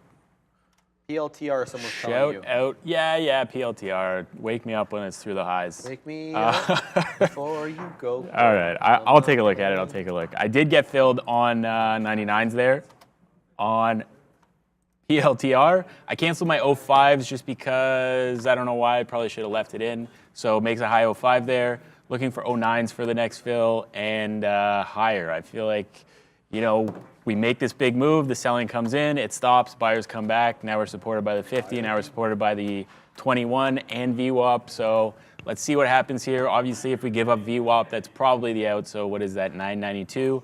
I'll set the stop 89 on Palantir and see if we can take this thing back to high of day.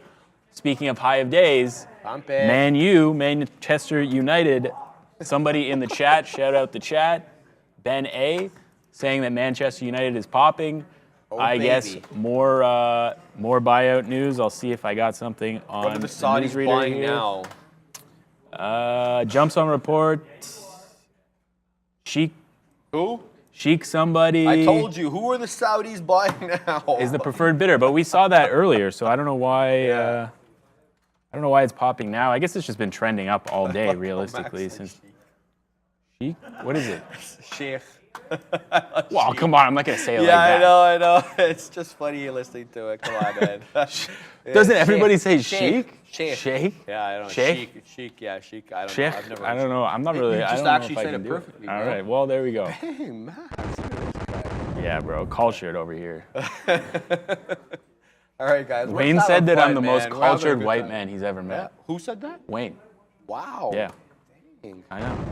And Wayne, I'll I take it. categorize Wayne the brain, so when Wayne says it, I'm good with Yeah, it. Wayne knows things, man. Yeah, Wayne does know things. All right, nice trade so far. On Amazon, we're 40 plus pennies in the money. We're real close to that 110. So the majority of the sizage will be taken out in front, close to that 110. Then we will leave a piece for that 120 and beyond run, should we make it up there. Let's go ahead and take another little tidbit here as we dance with the high 80s, Max. Finally, the future's going. You Amazon are crushing going. that one. We're printing. Finally. A little bit of FOMO over here. I was looking at that 109 level. Should have had it with you. We could be yelling together. We could be yelling together. I love that. Yeah. So, in other words, lower your voice a bit, bro. No, No, I'm just joking. Yes, pump it, Michael Lloyd. We are pumping it to the high side here. Even Meta's deciding to wake up. Too bad we're not in that one anymore. But anyway, the futures trade is what I'm really looking at here. I'm looking for that. Honestly, I'm looking for a 13,400 touch. That's, yeah, needless to say, it's still a few points from where we're at the moment, but that's my goal, and that's what I'll be keeping my eye on. Fubo apparently is making moves. Fubo makes all these boring rocketing. moves, though. Rocketing? Apparently. I don't know about What are that, you guys guys. talking What are you on Carl? about? Who are these Minus people? 5% today. So it did close above $2 wrong with yesterday. you eh? guys? Yeah, what are you guys talking You're about? trolling us. Fubo- You're trying to get us to talk about it. I don't know how Fubo does All right, nothing with this that's much it. volume. We're not talking about Fubo ever again. Yeah, I'm sorry. joking. Fubo's off the table. Talk to us when it's above like $20. Where was it? Was at $20 at one point, right? I remember this $8 day. I was trading it here. Yep, keep loading. Oh yeah, there's the 20s. Was it higher than 20s? 35. Wow. How high can we go? Some of these names just got absolutely smoked, eh? $64 was the high of Fubo once, and now it's trading at $1.95. Meme stock. Unbelievable. Small cap, you know, well, Unbelievable. I don't say that word anymore. Yeah, I've been small banned cap. from saying it. No, I haven't been. I've chosen not to say it. The guys there, they're good. But Speaking yeah, of a those small- kinds of it was names. like literally a small cap capper. It was. It traded like one. Yep. Gapped and it moved like one. The float. What's the float on that? Do you have it up? I think it's 200 million, I think. Okay, Let so me it's not pull it up. micro. It's not actually that big of No, a okay. name. Obviously, when it was $64 stock, then it was a decent sized name. Nowadays, it is merely a $400 million company, probably worth $50 million. But Yeah. keep my They opinions to take myself. my money, like I said, every month. They're the football. They got a bunch streamer? of stuff. Yeah, they offer channels as well.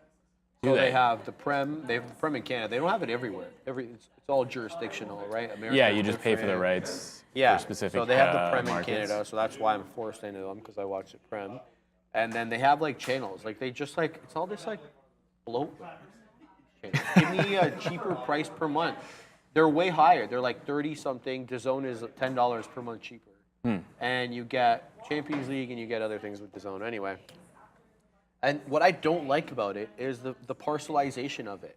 I need DAZN for one thing, Fubo for another, blah, blah, blah. You're just going to push me into the IPTV market, where I just go and get an illegal IPTV and just... You would never do that. No, of course, I wouldn't, but there are some other actors Yes, out there that may, exactly. choose that path. And if you you push them into that path, I mean, like so much parcelization. I think a really good industry fix would be like consolidating all these kind of services together and offering some sort of like a discounted, amalgamated price. But we'll see. I don't know, that'd be a good industry.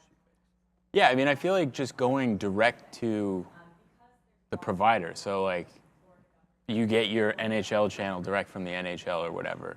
not just selling the rights out to all these places. You know, you could just pay $10 a month to all these different people, and then you just get exactly what you want, versus like having to go through an internet provider, or a TV provider, or whatever, or a Fubo.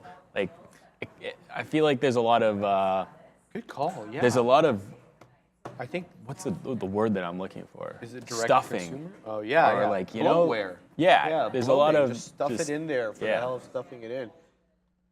Exactly. Anyway, speaking of another one of these names, Fubo's crazy all-time highs reminded me of the all-time highs on Upstart, which was over $400, now trading at 19. I did have a trade on this one this morning. It held 18 off the open beautifully, and I got out of it for like $1, so not unhappy with that one. But should have tried again. Same thing with Amazon. Like, you try again at the level, then it goes down, tests some new levels, holds the level again, and now that 18 holding again, and Upstart once again kind of in an uptrend, pushing towards that 19, what was the high here? Kind of double topped here at this 1975, so 20 probably key level on Upstart. Probably a fade at 20, but for now, in an uptrend, headed towards day's highs. And Palantir is testing me right now, so I may just punch out of this. Yeah. Everything else kind of pumping up. Well, not really, but like, yeah, why don't I have Palantir saved? And Palantir testing VWAP. So if we give up that 90 level, I'll be done with Palantir. Really figured we could get into these levels, but I guess not. I guess not. Yeah, maybe. Unreal sideways action on the market. All right, Max. Didn't you Renato think wants this to was look the up- day that we break out? Like, Yeah, no, like, I think we're gonna be really sideways for a while. I think kind of how it's gonna be. Let's look at the NDX. Go here. We're gonna look at the NDX, which is the NASDAQ index. We're gonna look at the index, not tradable, guys, but here's the daily. And yeah, so here we go. This is the low that we kind of made. This was the higher low that everybody talked about. And then when we had the higher high above that 13,000, everybody was celebrating. But, I mean, it's not going to be, I don't know. I feel like it's not going to be as straight down as we had in 2022. The recovery in 2023 is not going to be like that. It's not going to be this shape. It's going to be more like sideways, and then we consolidate, we give back a bit, and move up eventually to test those highs that we made. 16,750 all-time high on the NDX index, right around there. So it's not going to be a straight line to the top. I just don't see it going into what's going to be tighter times. Even if we don't get a recession, there's probably going to be leaner times, and you're not going to have these type of explosive growth names for a while, like you had with. Yeah, I'm just waiting for that next one. Like what's the next Upstart or Fiverr or whatever, or like. I mean, industry though. Tesla. Like, give us a new Tesla that we can just all-time high, all-time high, all-time high. I could be wrong though. All the AI names, stuff. but they're all down. They're all for existing now. companies For that now. are like down from 200. We're trading them at $8, taking these crazy breakouts. Yeah. But like, I want something at all-time high that you just keep going along every day, and it That'd keeps be making great. new highs. That's what the market was like for a while That's what there. it was, yeah. And so, I mean, like, that's what I jumped into. That's what I know was the market. Like, I started trading every day, August 2020. I was trading February 2020. That's when I initially started. But the every day didn't turn into until August 2020. So Yeah, it started April 2020 here you go. with the small caps. Yeah, small caps, exactly. And we had like much the same people that we were following. Yeah. And so seeing that and like kind of just experiencing that for the first time, and that's your first exposure to the market, and then you're into this, but you kind of knew because everybody at the time was talking about how irregular the market was at the time, but you didn't know any different. It's I didn't know when it. you saw That was the market that I knew. Well, like exactly. small cap goes up 900%. Okay, Yeah. get long. That's normal. Just Share get slips long down the anywhere. rest of the day. Yeah. Right. But then there's like 20 others that are moving up, so you're good with that. That 300. You could trade all day during that period. Good. All day, and there were things Into making 8 new p.m. highs all day. Into 8 yeah. p.m. The after hours Yeah. craziness. Yeah. You were saying that Renato wanted us to pull up Baba. So here's Why don't Baba. you have a look at Baba? Shout out to Renato. So let's look at the daily first. we make these bottoms at the same prices, which is kind of hilarious based on how good their earnings were. And it was earnings, right? Yeah, it was earnings that sent us up. Say that again, sorry. Baba? Wasn't it earnings that sent us up? I'm pretty sure. Earnings? I think it was earnings. Anyway, whatever. Something sent us up. It was super strong for like a week. And then we consolidate, and then bad China news, and we're all the way back down to these same prices. But we get into these lows at 80 bucks, and it just can't print. It can't even print 80 now. So good spot there if you're trying to go long, especially for like a swing. But yeah, we get down to those 80s, and then we make this crazy move off of the May open 18th. Today for whatever reason. May 18th. May 18th. That's earnings. So yeah, there it is. May. No, that's March. Oh, May 18th is the next earnings. Yeah. Yeah, but like You're talking about March 28th. It wouldn't be March and then May, right? It'd be probably like All 10 right. or something. Well, whatever we got to send us up, which I don't remember, but I was trading it that day. Yeah, we're right back below those levels. So interesting that we're there, and now we are, get this out of the way. Now we make this big move up today, higher low here, higher low here, higher low here. So if you're longing this one, you don't want to get it below 82.80. If you're short right now, obviously feeling probably pretty good about this 82.80 break and then 82.70 break, and then you got like air to the downside on BABA. But yeah, that 80, obviously a good like swing level on BABA for whatever reason. And I am out of Palantir, by the way, if you guys didn't see from the position board. I got, the money fill. I punched out 90 because I didn't like what I was seeing, and clearly excellent tape read there, as we are now trading in the 80s. Maybe should have punched short, but I am not that kind of trader, so can't flip the bias that quickly, sadly. That's always been tough. I wish I could. I wish I could. I'd probably be much better. Wow, what an inside Yeah, for real. day. Ooh. For real.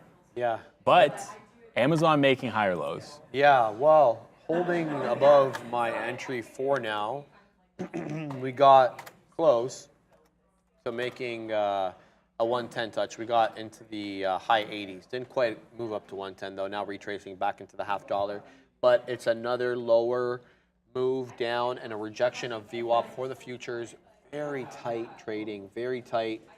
Yeah, you're definitely not. It's not stopping me out or anything, but it's just not in the range that that you want to see. You want to see breakout ranges here. You're just not getting it. So tough time for trading, even for the futures where it's highly levered. And to be honest with you, looking negative here on both the ES and the NQ. I'm seeing a series of lower highs on the NQ. You haven't really seen the lower lows yet. But yeah, you have a series of lower highs, 3 touches there.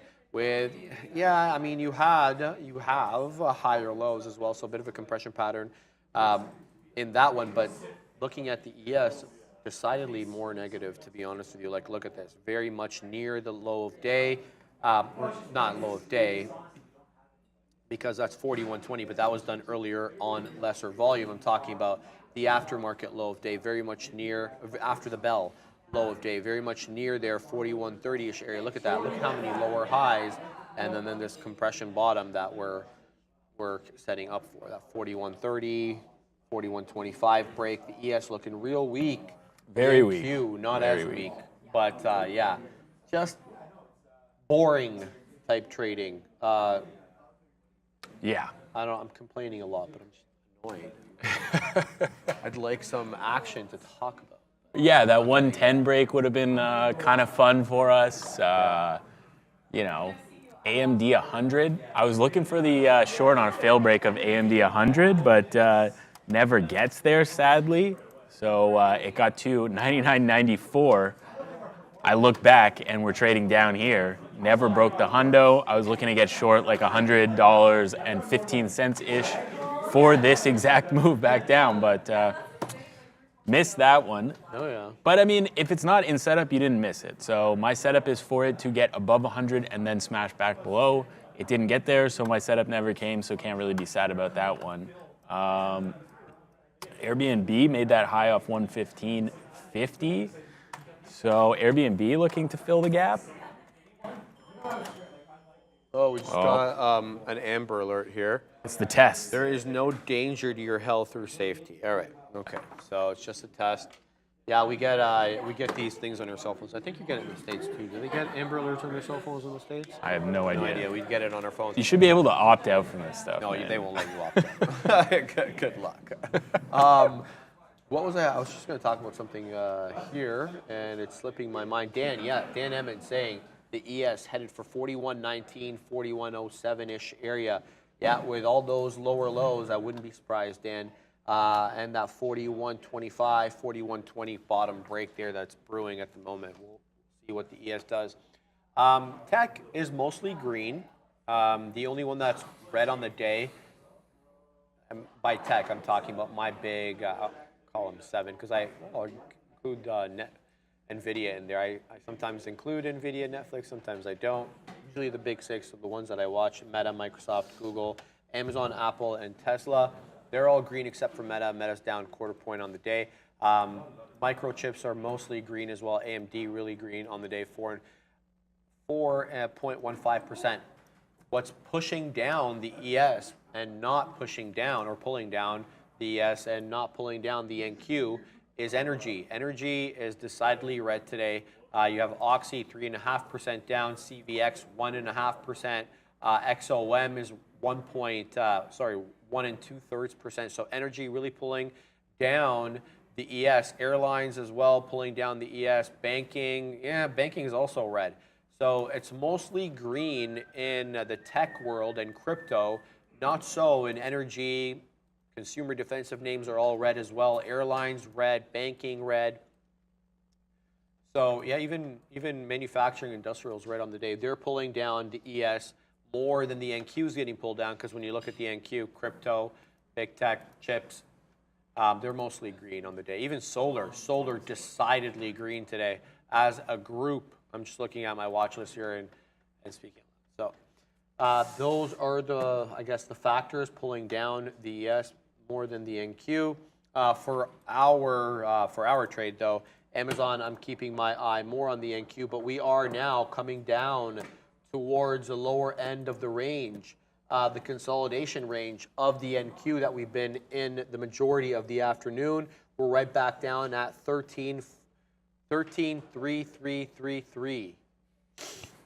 Right back in there. Mouthful 13,300. That's kind of like the low that I've got on in my sights there.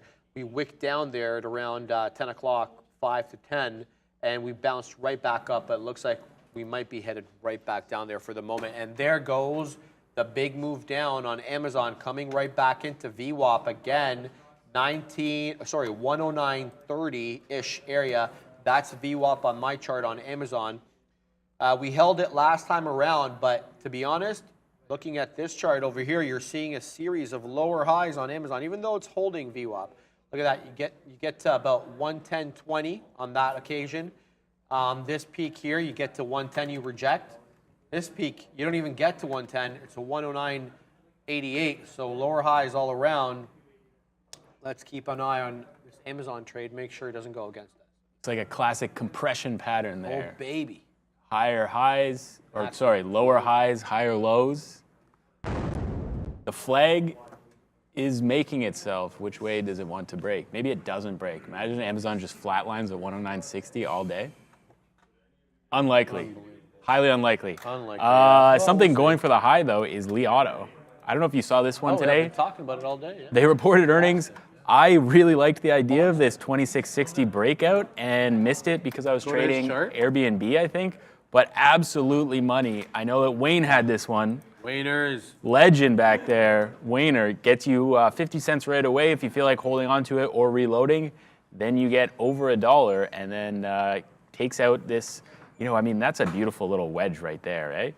Let me draw that just for fun.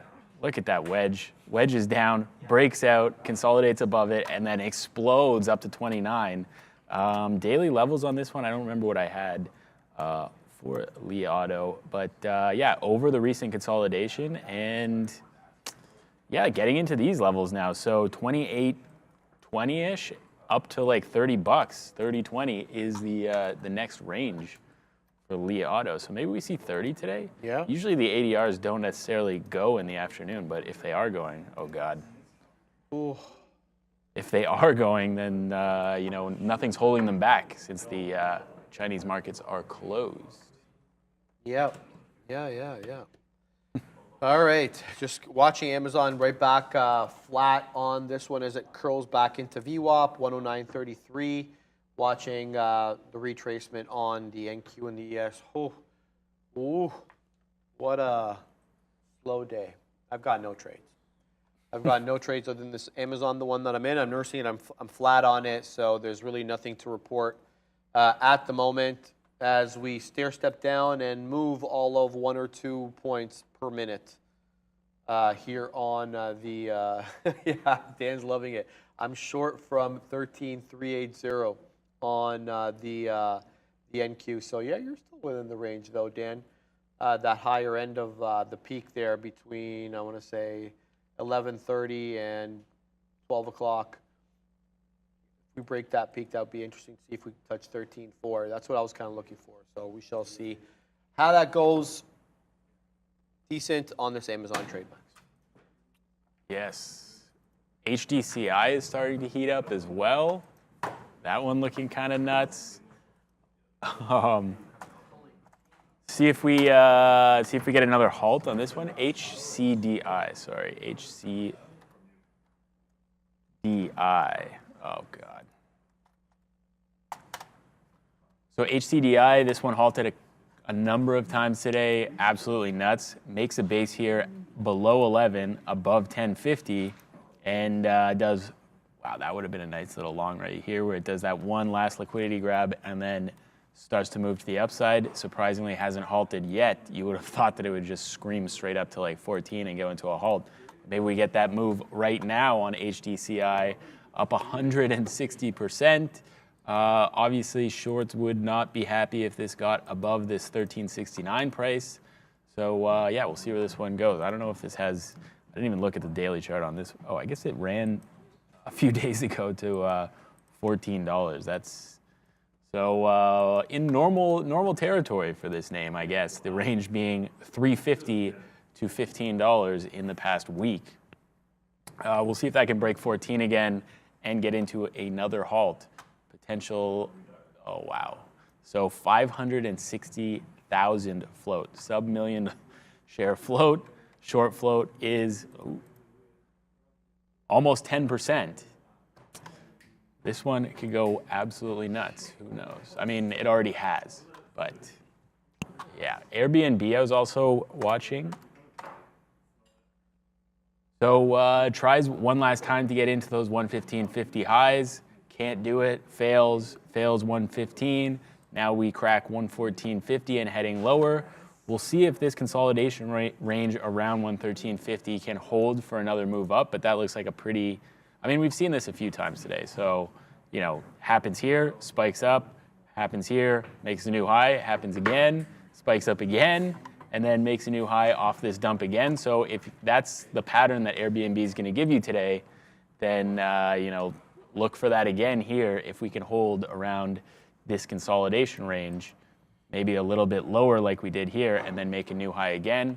Where's the gap fill on Airbnb today? It's still like just looking on another chart here, to like 125. So we're not getting all the way up there, but 116 is definitely a level on Airbnb, just over 116. So would look to that to see what happens around there. Could be very interesting on that name. Moving here, it looks like 109.40, moving up to 109.37. Really? In and around there. So yeah, nice little move on Google. Still positive on this Amazon trade. 10 pennies in the money. Looking to continue back, maybe touch 110 again. Holding VWAP this time around, at least for now we are. VWAP on my chart, 105.32, 105.33, in and around that area, nicely back into the 60s. Let's go ahead and take out a little piece. If our old man hands can, there we go. We get a little touch through that to high 60s now, looking to curl into Google's the 70s. really heating up here. Yeah, Google is heating up. I was looking on my blotter to see if there's any Google specific news. Oh, that's right. 1 o'clock. 1 o'clock. Yes. the investor outreach event is on at 1. We are 5 minutes deep. They say that they're event. integrating Oh, generative baby. AI into the search engine, but we already knew that. So Yeah, that's what strange- Maggie is. Yeah, we already knew that that was happening. They've already said that. It's pumping so, to the high side, baby. Here comes 110 on Google. 109.95, 97.99. Here comes 110, knocking on the door of 110 again. 110 rejects, back down 10 pennies. Let's see if this one holds. I'm not seeing another news item. I'm updating my blotter here to see if anything's coming in. Okay, but that was Maggie. That's what Maggie was. This new thing called, I don't know why we knew this I quite knew a that long this time morning. ago. I knew that this So, morning personally. So, strange. yeah, funding secure. No, we're back right up at 110. You know, we're dancing with that level. Let's pull up the time and sales. You're overtime, so you can go. Yeah, I'm sorry. We're just excited over here about Google. I'm watching, something's I'm moving watching, in the market. Yeah. But you got to do your thing. So go and we'll we'll see you tomorrow. Good Same luck. bad time, same bad channel, guys. See ya. All right, let's look at Google here. Here are the time and sales for our friend Google. Let's see what the size looks like here. There's some good sizage here at 110, and there it goes, baby. It comes and goes. I see 01 prints, but we're doing that dance at the whole dollar level. We're not quite there yet in terms of securing that level. We're dancing with it, so let's see what happens here. Technically, on the day, 05s are the high, 110, 05s right there. Again, am I seeing 5s? I thought I saw 6s there. Nope. I did not. That was an illusion. 5 still high as we move back down into the 80s. We're doing that dance in front of below the whole dollar. So we'll see what happens here on our friend Google, and I'll keep my eye on the hot news items. Let me just look real quick here to see what came in. Anything Google related around 1 o'clock, 1:01. I'm not seeing. But I gotta tell you, the the blotter on the news blotter on my platform has really been underperforming the last little while. So, the fact that I don't have it doesn't mean much at the moment, sadly. So IBKR, do better because they're dropping off. All right, Google, right back to at 110. Here we go again. I'm seeing prints above the whole dollar again. Could we get continuation? Google doesn't usually trade like one of these crazy movers, but today, to be expected, there will be some volatility. Like we mentioned in the morning show, there's going to be all sorts of pronouncements on this one as it continues to print newer highs.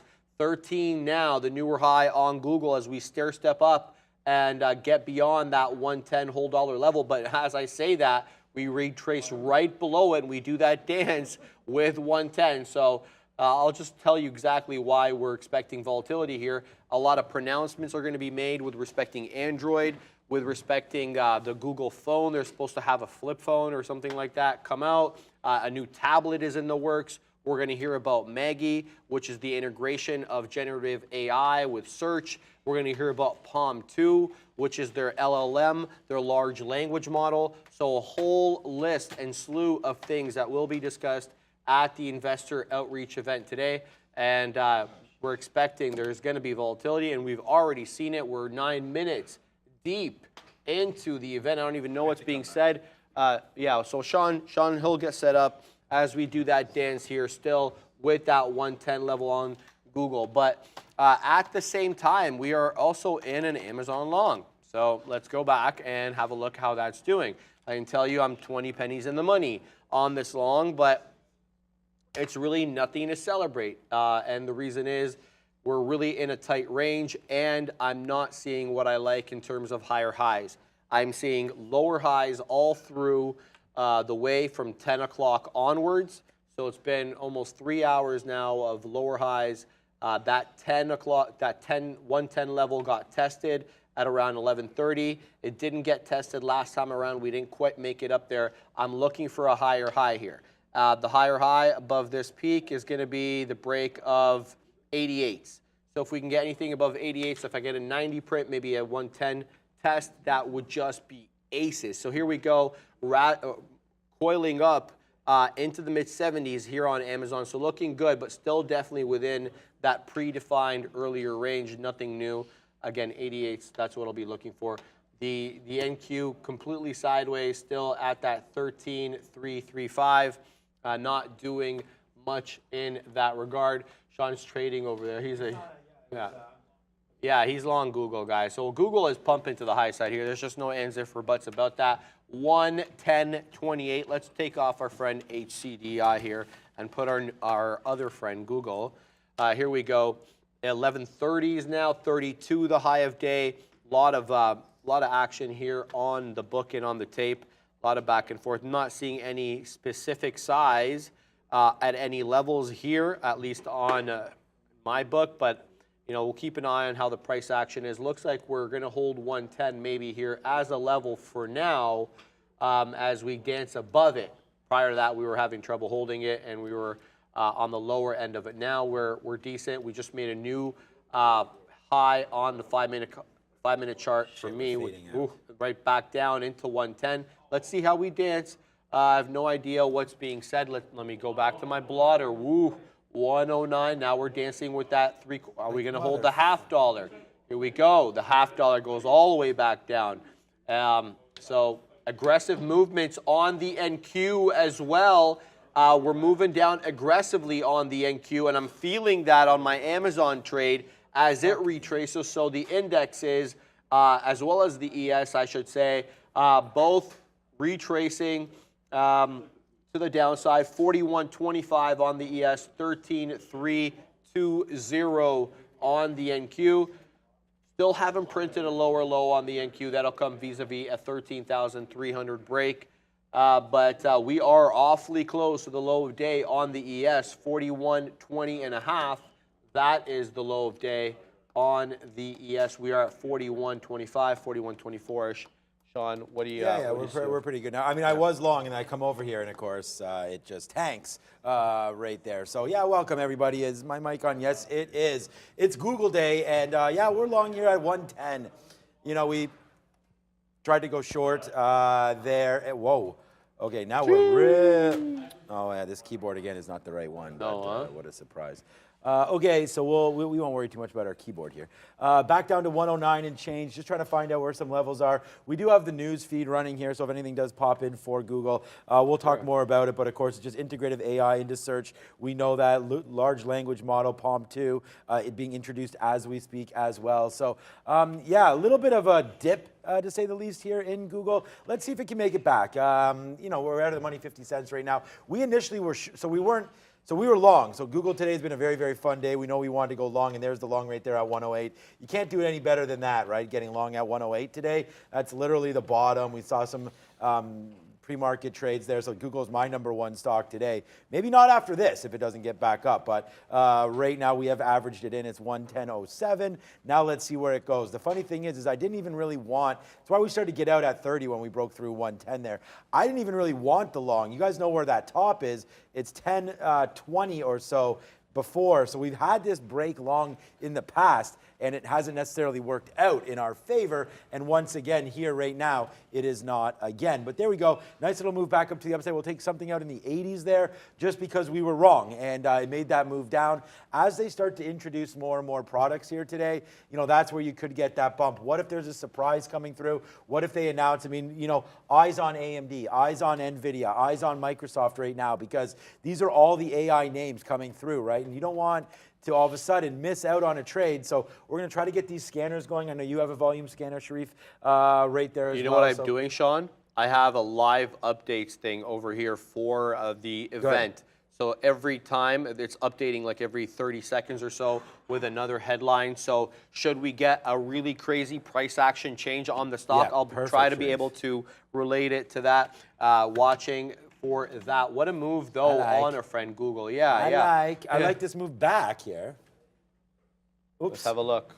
Oh, no. Well, here's my e-signal layout right now. So that all just popped up on the wrong screen. So I will move it all back. Okay, what we have over. What we have on e-signal is a 20-minute chart. It's the same kind of stuff that we have here. Here's a 5-minute chart. I'm just moving them off the screen because we use Prosper Pro charting. And sometimes you'll see me get frustrated with P Pro 8 charting.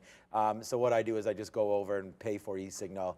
or the show pays for e-signal. And then we figure that out from there. So here's a daily chart on Google as well. We just move it all up. And then I have the NASDAQ. I have a 30-minute chart that I like to look at. And then now you're just seeing it all right here in a 5-minute chart as well. And we'll put them all up. And then some scanners and whatnot. You know, again, XPEV on a 5-minute hitting VWAP or something. We'll talk. And then there's NVIDIA going off now as well. So yeah, a couple scanners blasting here. So we'll, you know, that's what we look at. And then I have my watch list, which is a whole bunch of names here. It's about 50 popular names that I have in here, including the SPY, NQs, Lucid, Palantir. And I try to add different names to the watch list as the days go by because, you know, like for example, Airbnb might not have been on the watch. Well, Airbnb's always on there, but a name that's reported there, you know, Scott's Miracle Grow or something that, you know, we'll have talked about. I'll add those to the watch list as we go. But yeah, unfortunately, it's 1:16 right now. It took a little bit of time to get set up there. This is going to be me every day because I'm not logging out and back in. So that's what that is. And welcome to the jungle that is Google today. Beautiful movement here. It shows still Max's thing there. I know Mahad is trying to fix that, so we'll get my trades going. We are now long 109.97, unfortunately, on Google, but we got some good buy opportunities there. We bought 40s. We also bought 60s. So, you know, the mistake was, of course, going long one more time at 110 break. So, yep, that's what that is right here. And yeah, we're making a little bit of money back here for sure today. Yeah, still holding this Amazon long in front of the VWAP dip. You get a VWAP dip last time around 30s, 109.33. You move up into 75s, but that's a lower high. Again, so now that's the fourth consecutive. Bitcoin is getting Bitcoin is flying to the downside, 27,000. Let me have a look. What did they say about Bitcoin? I don't know. I'm looking. He must have. There has to be something. Look at my screen here, guys. Bitcoin is absolutely tanking right now. Right from the event, man. So something's happened there. Are they talking about a supercomputer that could crack Bitcoin or something? Like that's the one, and I say that not even tongue in cheek. Like honestly, I don't think that that's what it is. But it's that supercomputer breaking their not 5G. What's it called? The supercomputer, the quantum computing. Yeah. Yeah, I don't know. I don't know if they're talking about that, but anyways, that's Bitcoin to the downside. That's the one worry that I have, of course, is that you're able to crack keys and stuff like that with quantum computing. And if you do that, then all of a sudden Bitcoin ain't as secure as we all one time thought that I'm looking to see was and currently is as well. Okay, so Google, I almost think it's a little silly to look at lines here today, to be honest with you, when you do have an announcement like this coming through. So, you know, we could sit here and say, oh, there's VWAP, there's the 50 period, but honestly, anything can happen at any time, and these algos turn on, and the next thing you know, it's washing back and forth a bit. We are able to, like I said, in moving over here again, it's actually, like I lost more money today in moving over here than I did yesterday, and yesterday I demolished that keyboard. But it's just like, hopefully it can come back up to the upside right now, and you know, we'll see what happens. I think if you want to buy anything, it might be at these bottoms, 20s and 30s. We can just get out if it takes 109 again, but I don't really want to average in too much to this. If we break through 109, I think we'll just get out and then just reassess. We're not into too many shares now, so for me, this is well worth everything to watch out for. I think we take the high again. We'll just get some more news. The only news that I have on it, we are also deeply investing in AI responsibility, says Sundar Pichai. Yeah, okay, so that's good. That's good news. That's Google. I'm up now. Okay, so good. So Palantir, we're still in that name from the beginning. We didn't average in. We were actually waiting for a better price down here near 950 where we got it before. We're still in pretty small. It did break 10 and came back, but Palantir is my #1 stock of the day. So that's been a good trade for me so far. Amazon. Okay, Amazon. Wow. You know, really wrong on that 110 break. And I want to shout out to everybody that was shouting that in our chat, because that's what it's all about, giving these trade ideas. Amazon went from 105 all the way to 110. We got really excited up here, and then it just crashed down. But look at this. We get it back right there off 108.50. Just comes right back into sort of that zone. We buy it, and then the rest, boom, all nice upside. Like that's 108.50. So if we can get that out near 110 like we did, we're doing pretty good on that one. So that's just going to enter some orders here. There's nothing to see, guys. I mean, there's nothing to see. It's we know what they're doing. I don't even think, Sharif, that the story about Google has really anything to do. I mean, this is going to be a little bit silly here, but I think, no, I was going to say, like, what we're actually waiting for is like an announcement, like I said. It's who are they hooking up with? Is there anybody that could catch a tailwind from anything that's under Pachai or anybody else that comes out from Google, like this Palm 2, right? Yeah. There it goes. With Palm 2's math, logic, and reasoning skills, we've made a huge leap forward. They know 20. So Bard, I don't know what ChatGPT knows. You guys in the chat would probably know this a little bit better than I. Bard now knows 20 coding languages. I'm seeing that. It knows Google Sheets functions. Crazy. So they're ready to go. I would say, honestly, Microsoft, take a back seat very, very soon, because if it's starting to integrate with Google Sheets and everything like that, and 20 different applications right now, so wait till they start announcing it. And that's the key, right? Like if they say that Bard plays nice with Adobe, Bard plays nice with Twitter API, something like that, you know, boom, you want to go long the Twitter stock. Yep. Brief. Yeah, I know Twitter doesn't trade anymore, Okay, Sean. good. Okay, good. All right, just making sure. I'm about just that one. focusing on right there. what I was Okay, doing. so yeah, we also I told you we'd have some fun here, man. I mean, that's all we're gonna do here, anyways. And look at this trade right now on Meta. Woo! I don't know if my thing works or not. Let's go. It's working over here right now as we take $1 on Meta, as Meta coming back in right here to the downside. Again, a couple good shorts here on Meta, 234. Just ripped up to the 200 period, then came back in. If we could get a flip screen, if possible, here, if we could flip over Mahad to my charts. Thank you. There it is right here. That was the shorts that we had, 234. We took another short again, 233.50. So let's take $1 on that last piece as there. Oh, no. We had two bids on Meta. Oh, no, Sharif. We got out of our Meta, which was a very profitable trade. Look at that, 233.50. We'll take $1 twice on that move right there, plus some 234 shorts. Man, we on one. This is a little bit of a different guy since you saw me last time right now. There's another reload there on, look what we just did. We just did this. We just did this right now on Google. We just got 30s long right there on Google, and it came back in, but hey, it's not a profitable trade unless you get out. So Yes, it just bounced off 110 again right now. I'm at 97. Can it get there? Yes, it can. And that's it right there again. We'll just go awesome. We love Google. It's the largest holding in my account and getting larger, it appears right now. But I did sell some the other day at 107, so that appears to be a misstep. Bard, I'm getting like all sorts of things here. Like I'm not gonna start filtering them, but yeah, there's all sorts of references to C++ and Python that Bard's gonna be able to do. Former programmers saying they love watching Bard code in the sense, you know, starting today, Bard runs on the new Palm 2 model. It can help with coding, debugging in more than 20 programming languages. Sean already mentioned that, sorry. Bit of overlap. It's no, keep going, man. I mean, everything's There's so many different. They added a dark mode to Bard. Exactly. Like, you know when you add a dark mode, bang on that one. No, because people, code in dark mode, baby. People don't, well, I think it's just to be that elusive. Like, you don't have to give your, it's like, is it like incognito mode? Oh, I don't know. What does dark mode mean? Good question. Dark theme, like a darker theme? Could be a dark theme. I have no idea. But I think that would be kind of cool if you could sort of undercover start doing stuff with Bard. You know what I mean? So ChatGPT maybe gets a footprint from who we are. Right. I don't know. Look, I'm throwing shit out there. Man, look, and there's a lot of it's about that. And you're seeing what sticks and what's becoming like practical and usable in everyday sense. I think that's what sticks, right? Could be. Okay, so that's about that. 60 cents of the money for Amazon. We're still waiting to make sure that we're right on everything here. And yeah, it's been a pretty good day trading for sure.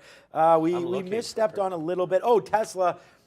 Wow, Tesla, hey guys, like that was a move, man. And I know you were involved in this as well, but Tesla, you know, definitely, taking some lunch a little bit here, I feel like today. I don't know, like I feel like Tesla had an opportunity there to get going. We tried it off the 50 period. We were long 169. We got long again 168.50, and then it eventually went to the downside, and that's where we got out. So Tesla, so far so good. I like that stock. It's been a very, very active one, and here we go. Now the market. I hate that I got out of Meta, man. I gotta get out. I cannot believe that we had another bid there on Meta. And now here comes Google. We just celebrated out there. Bitcoin's holding 27,000. Yeah, I see that right now. You can also prompt Bard with pictures now. So we sort of knew about that. I'm just reading this as this is coming through, man. In the next few weeks, Bard will become more visual, both in responses and prompts. Like, can we trade with Bard? Not trade, sorry. Can we use Bard now? Do you know that? Like, I know if I go to openai.com, I can get to ChatGPT, but I don't know if we can get to Bard yet. Does anybody know that in the... I'm going to have AMD to get is this flushing. Amazon trade. I'm waiting for that. Oh, a Silk Road. Someone's saying a wallet just moved 10,000 Bitcoin out. That's a lot of money. Yeah. Sorry, I'm just Yeah, what's up with you? You're in I'm here. like What do you- in what do you like got on? contemplative mode right now because we're dancing at 109. I'm probably gonna have to get out of this trade on Amazon, and it's gonna be a loser for a 30-penny loser, Sean. 39 I'm in penny Amazon loser. too. Sorry. So that's gonna be tough. But we're dancing in front of that 109. So I want to see. But we just really did break a lot of main levels on the NQ and on the ES. So even though Amazon is strong on the day, can it? You got to assume we retrace here. So it's just probably a matter of time until I'm stopped out of this trade, unless there's a fundamental market shift, in which I don't anticipate happening. Want to actually run, okay, so more information coming out of... I kind of want to... Some more information coming out of the Google conference. Adobe Firefly has a Bard update for us. Okay, there you go. I like that. I like that look on Adobe. All right, so I'm out of Amazon. That's a loser. Want to actually run that code you generated with Bard? Google's got you covered with services from Google and extensions from partners. Yeah, that's the, see? Interesting. So there's a super chat from AVIRUP. End of August. I think End of August, Bard. 10 Hong Kong dollars. Yep, Bard good will enough. I be like that. available. Bard will be He means Bard. Yeah, that's Bard, okay. yeah, I'm assuming. Available by August, end of 2023. Okay. Sayo giving us a demo. She asked Bard to make an image of a unicorn with a birthday cake, and Bard returned some cute images with the words created with Adobe Firefly at the top. Okay, so it's going to have that watermark. Yeah, you anticipated, it's going to be like videos are going to be like, they're going to have that watermark saying made with AI, so there's always that I love it. I've been saying, it's too bad, I just sold something. Well, you guys know I've been getting out of some things. I don't know if I should be selling tech and buying more tech, but I do like Adobe, and we've talked about that a little bit. I just got to get my stop order set up here because I feel like if we break so just talking about Google here, if we break below this 80 level, I think we want out on this. I don't, we talked about this with Apple Days, and what is it called when they have the Apple conference? Apple... I don't know what it's called. World Developer Conference for Apple, but 108.85 or so down here, right where we are on the 200. That's where we want to get out. So I'm going to take another long, and I'm just going to put in right now a stop because I actually don't trust the stop orders. We've well documented that around here. So 108.60. It's nothing to do with it's a specific order that we have. Our platform accepts stop orders, and they're fantastic, and that's the one that I'm going to use it now. It was just about another stop order that we had that wasn't coded properly. I don't know whose end it's on, so we have that ticket in right now. But I'm going to go long right now on Google. It should be popping in any minute now. I thought I was sitting here. There we go. We got the fill. Okay, good. So I am sitting there at 02 right now. So there's the long. We just got another bid. Actually, we got 04s, my bad, on Google. So are giving us an average price of 45. We're out if it takes 108.80, okay? So that's that. Just in, again, another thing here. Google is removing the wait list for Bard. Oh, cool. Removing the wait list for Bard now, opening it up to over 180 countries. So obviously the language model must be pretty legit there as well. Yeah. As we know, you can't just open it up to countries and be like, okay, well, we only understand English. I think you're ahead of me because I didn't even get that one yet. Yeah, yours is probably coming in quicker than mine or whoever is typing these updates she's also apologizing her fingers are frozen. So yeah. So just giving you the so whoever you're watching has one job, and it's today, and they're not doing that, well. and they're complaining that their hands are too cold. Yeah. Sometimes I can't even feel my hands, and I'm making 300 trades. So hopefully she can figure that one out, or he or she. It doesn't matter who it is. There we go. So there's Google. We do get an average price in the 40s. I'm going to take something out at 30 if it can come up there right now, just to get a piece out. That's where the 50 period is. And what I'm trying to do now is I do want to hold for all the way back up. But, we sort of, we sort of don't know about this. And I don't like to trade news or earnings or anything like that right off the bat. I feel like Google now, this event's been out now for a half hour. There's some size there at O's, but with 23 million, that's only 40,000 that you just saw there. So that's not going to be a big, huge concern of mine. We still are in Rivian. I was waiting at 25. You know how low this thing went? 29 right there for Rivian, trying to give this down to 14 bucks. Because I'm sitting over here, I don't really want to look at Rivian right this second, so I'm actually going to cancel all those bids. It's really too bad about Meta, man, because we had such a great trade there on Meta, and I didn't realize I had another bid there. So we got out twice out of these shorts, or else we'd really be printing quite nicely on Meta. But here we go, man. We're giving everything back right now on Google because it is making that move into the 80s right now. Look at this. So apparently Google Maps is expanding immersive view to routes. Look at this. Come to my, oh yeah, there we go. So just zoom in here. That? So look at this. So it's going to become more, like 3D-ish? Yeah, exactly. Like more real life. More. Yeah, that seems I like just that. to be more And look, yeah, you know, gimmicky. People like that kind of stuff. You know. Oh, I'm all about that. I think that's great. And look, like it's like almost augmented reality where they paste your route onto the actual frame. So it should be interesting to see how this all develops. We were talking this morning. We're tongue-in-cheek about why Google Maps is so much better than Apple Maps. It's because Google tracks your every move. Well, you were using Waze. No, I told you I wasn't using Waze, but when I use Waze, it takes me through the inner streets. When I use it, which is rare.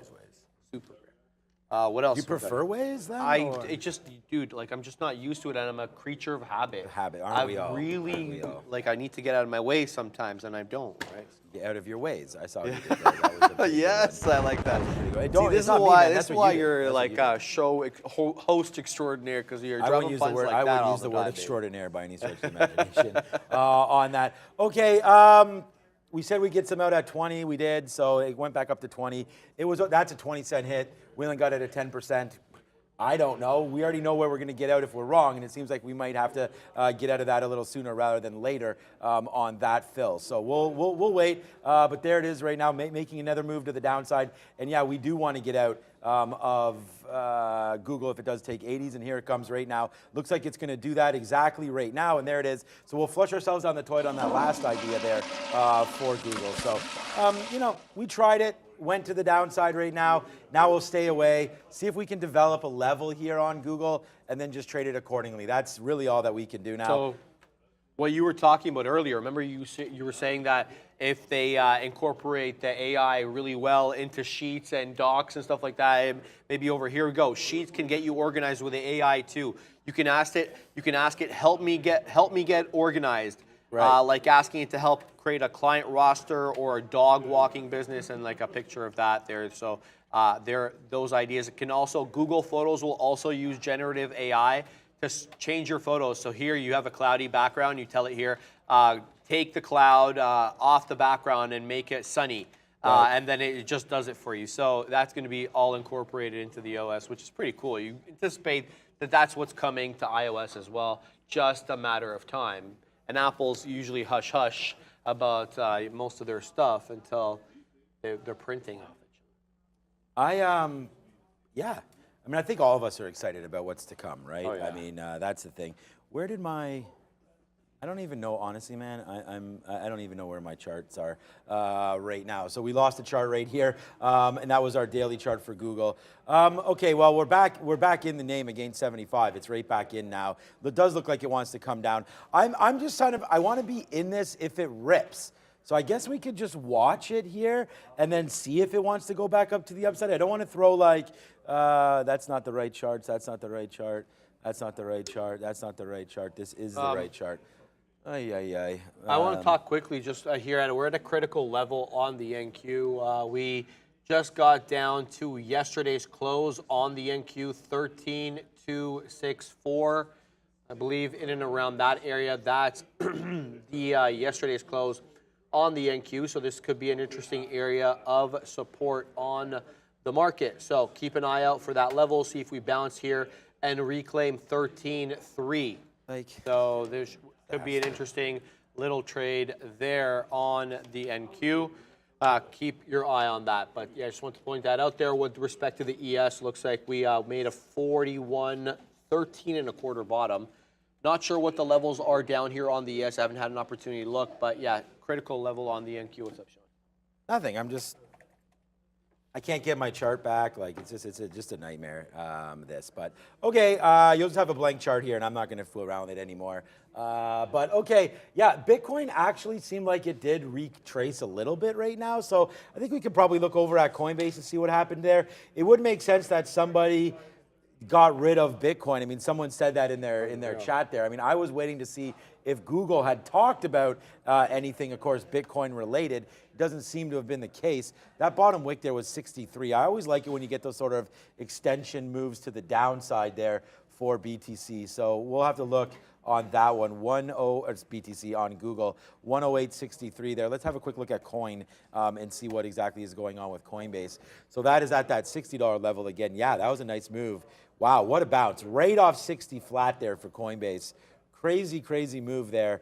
Looking like it wants to continue its move higher, but we're going to have to watch out for Bitcoin. I'd like to see what that story is about that anyways. So yeah, I was looking at the volume there. It looks like it was more than 50 coins, right at that 115 time slot.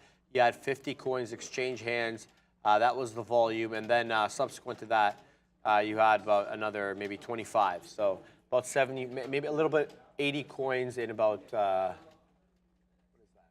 10 minutes. So yeah, I'm not sure. We'll find out about that wallet. Again, my news blotter just not keeping up. It's been like this for a couple of days.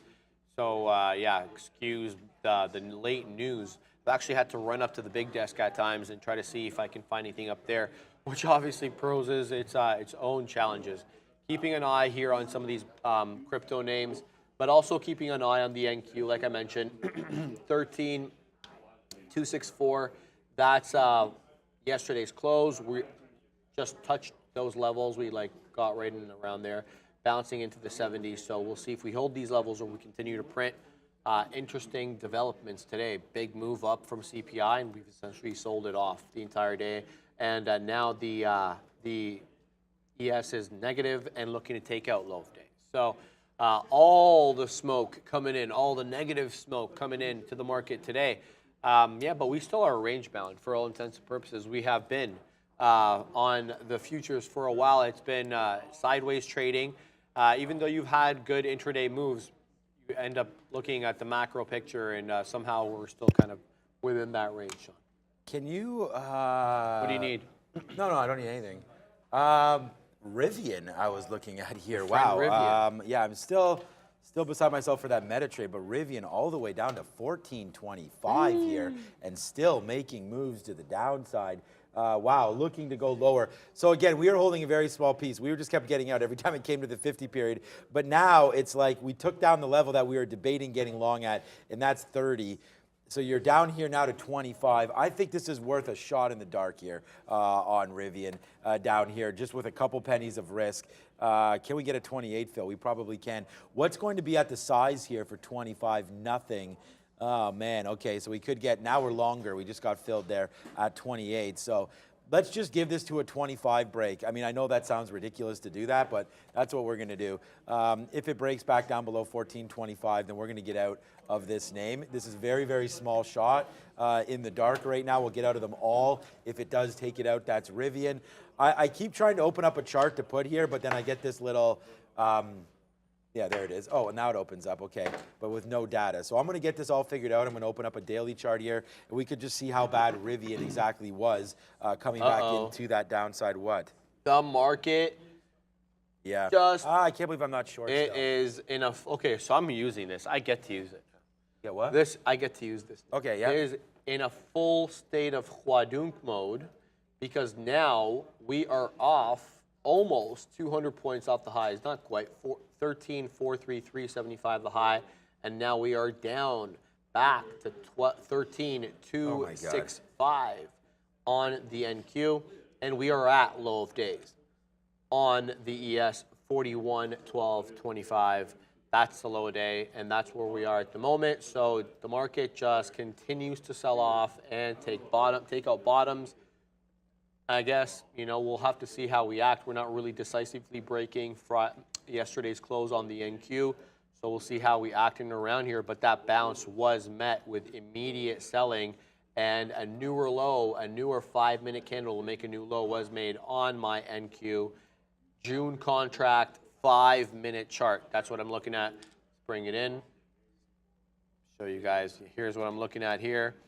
And this line here that you see going through, yeah, you guys can see it on there. That's yesterday's close. So we're holding it for the moment. We're dancing. We're doing that dance with no pins in and around that level. You had action around that level also in the pre-market before the CPI print, 7:30. Yeah. Take my face off for just 1 sec because I want to show this print.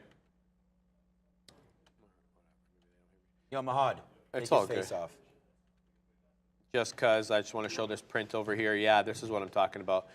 This one over here, this was the CPI print. Before that, we were kind of just dancing right at that level. That's why it's just not yesterday's close, but there was good trading areas there in the pre-market. So let's have a look and see if we do get support. But you know, you are standing in front of a falling knife. You know, there's no doubt about it. The trend is to the downside. So if you're taking longs here, sure, they're off a specific level. It's not random, but you really need to know that you are against the trend and it is risky. So, yeah, that's my look there. I'm out of Amazon, obviously, for a loss. I'm not in any trades at the moment. PayPal's down to $63 and Oh, absolutely tanking.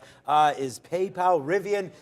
Oh, okay, so we lost 3 cents there. Rivian does wind up breaking. We get out at 24s or 23s, and I don't want to be in this. I've said that I don't want to be in shitty names, so I'm not going to be in Rivian. I really want to buy Google like right now. I'm pretty sure that it has to come into place somewhere here. So we're going to have to watch out for this because, you know, we want to trade good names. AMD's coming down to 96. I really like that level as well. It's too bad because we made a lot of money there and then we gave it back, sort of just screwing around with it right into there. But that was 108.60. All right, let's start it now at 86 if we can get a little dip down in there, and then we'll buy some more at 75, and then just be like, all right. You know, you're going to have to break this level here, I feel like.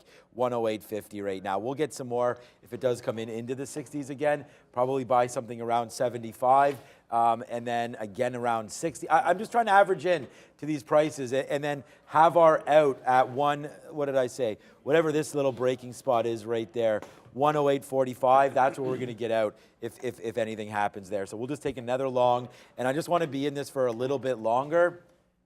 I feel a little bit silly, like just going back and forth with this name here on Google. Like we're buying it, we're selling it. Yeah.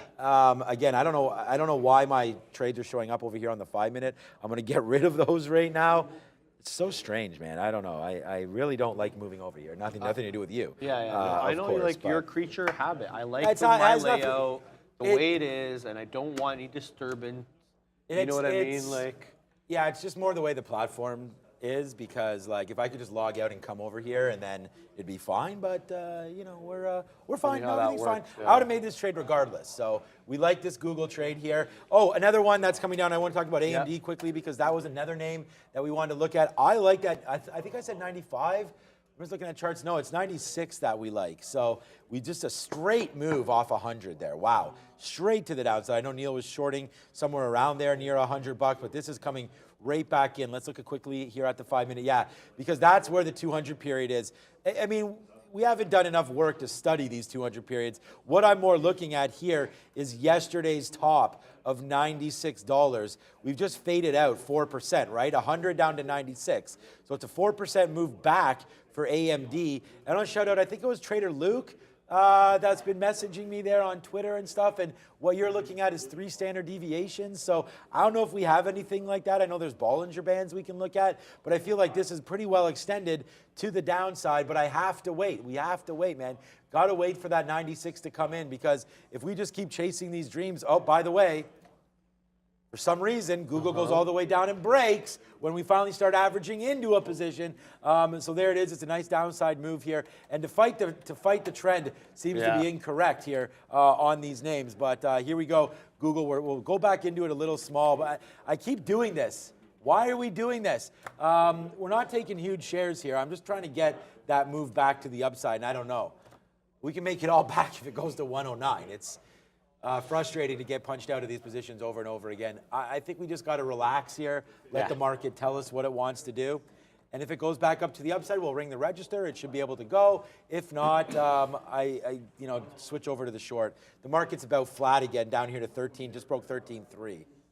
I don't know how you feel, but I feel like the market kind of like caught me off guard. You know, we get a CPI print, we get an expected response. We haven't really seen a one-directional response on CPI prints lately. They've been kind of going up, then going down. Today we got that decided move higher, stayed up higher, traded, consolidated, moved up higher, and then you get eventual sell-off. So that caught me off guard. I kept trying to look for the long at some point, and eventually the market, just retraced right back in. That was my, I think, mistake on the day, looking continually for the possible bounce rather than just saying, okay, well, we're just going to sell off. Sometimes it's just harder for me to adjust, and that was my kind of weakness on the day, and I can reflect on that. As I reflect on that, I'm keeping my eye on some of the headlines coming in with respect to Google. They're talking about how they're going to incorporate ads, Google ads, within the AI. So I'm sure people in the digital advertising space are going to be really interested to see how that is going to fare, how the new digital ad model will look with AI and or all the different faces it will have. So we'll see. As information comes in about that, I'll bring that to you guys. So far, it's just general stuff. A lot of screenshots with how it's going to look. Yeah, it's probably worth showing you guys here. Come to my screen, Fahad, if you're able to for a second. There we go. So this is kind of like how you're interacting with the AI, and then look, you're getting a little bit of ads shopping there on the action? side. Yeah. It's gonna be more targeted than ever now, Sean. I mean, they're not fooling quite around. frankly, because the AI is just going to be able to algo the that's algos. a search page they're changing. That's not Bard. That's the search page. That's the Maggie thing. Yeah. Now exactly. there's AI-powered snapshots at the top of every search result. Wow. Okay. Yeah. I like it. Sean, I also want to talk about this level on the NQ. It's holding for the moment. Google had to come correct. Well, there you go. Because I think that you're benefiting. They not screwed only up is last time. What? No, that's not your working. Google is benefiting from this 13,264 hold on the NQ. Holds for the moment, looks to retrace here possibly into 13,300. That would be a nice little retracement on our friend the NQ. That level I just called out, yep, that's yesterday's close, and we did trade around that level in the pre-market. So we're holding. We just printed a 5-minute candle to make a new high on my chart, and we're pumping here to the high side, 13,288.89. Here we go, moving nicely. Can we hold this level and have a VWAP retracement? So we'll have to get back above 13.3 and 13,350. That's VWAP on my chart. If we got a VWAP retracement, that would be aces for a dip trade here. So we shall see how that develops. I mean, I told you we'd make it back. It was really just a matter of time, but yeah, that was sucky because you never have as many shares, of course, as you did the original time. Yeah, I know, but right? there it is. We'll take it out. I mean, there it is, right back up, upside again. But there's the drop down, a couple more buys back upside. This is what happens when you're just trying things back and forth, and eventually you're going to think that you got it right. I mean, the market also giving us that bounce, like you just mentioned there, back to 13.3. So that's why it might be time to get. Wow, holy shit! Now it's going to the like I just got out 80 cents ago. 108.40 we got out, right? Now it's all the way up. That sucks for me. There it is. Okay, new position alert right now. It's Adobe. We are long Adobe, man. We're just going to stand in the way of this one. See what happens. It just breaks 345. There's talk about this Firefly. Let's just see where it goes. I want to hold this for $1. So if we go back down below 344, then we'll get out of Adobe. Otherwise, man, I mean, how much room is there on this thing? Can we see 347 here on Adobe? Like, we're long right now, slowly in the money. We got shares, man. We're going to be able to make some money on this if it does go back up. But let's just sit around. Let's just make sure we take a penny first. So 345.95. If we're lucky enough to get that, we'll take it. This could just be a bump on that news. Doesn't mean that there's anything. I mean, most people that are invested in Adobe, I was talking about this name for 4 or 5 weeks. It seems like, oh, my charts aren't even. Oh, it's because this one's not linked. But here we go. Let's just go over here and link it quickly. group link, there it is, to number 1, and then we'll get going and we'll be able to flip it over. We've been talking about getting long Adobe for quite a long time here for the last couple days and weeks. You've had a nice move down here off earnings, not very good, obviously. You fall back into this 330 area. Good little bottom. I'm not long this name yet. I'd like to get it down here, 330, 340, something like that, if we can get it. But right now, we're long for this event. So in right now at 15s or 08s, good fill. And then see.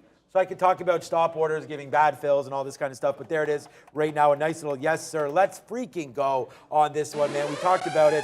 Now we have it. Let's wait to see. I'm sitting here. We're sitting here a little higher in the 90s. Maybe we're being a little Are we being selfish? Not when. Money. This is what's on board. So right there, now we're $1 in the money on Adobe as that continues to go higher right there. Making some money on that one. So we're pretty happy now getting some of that back in with only 10 minutes to go. There's your Adobe winner, guys. That's $1. We take that on Adobe. We want more, but who knows where we can get it. Yeah, we'll take that. I'm not even going to get out at 347. Forget that. Scratch that noise. Where else can we go? Let's go to a 5-minute chart here for Adobe.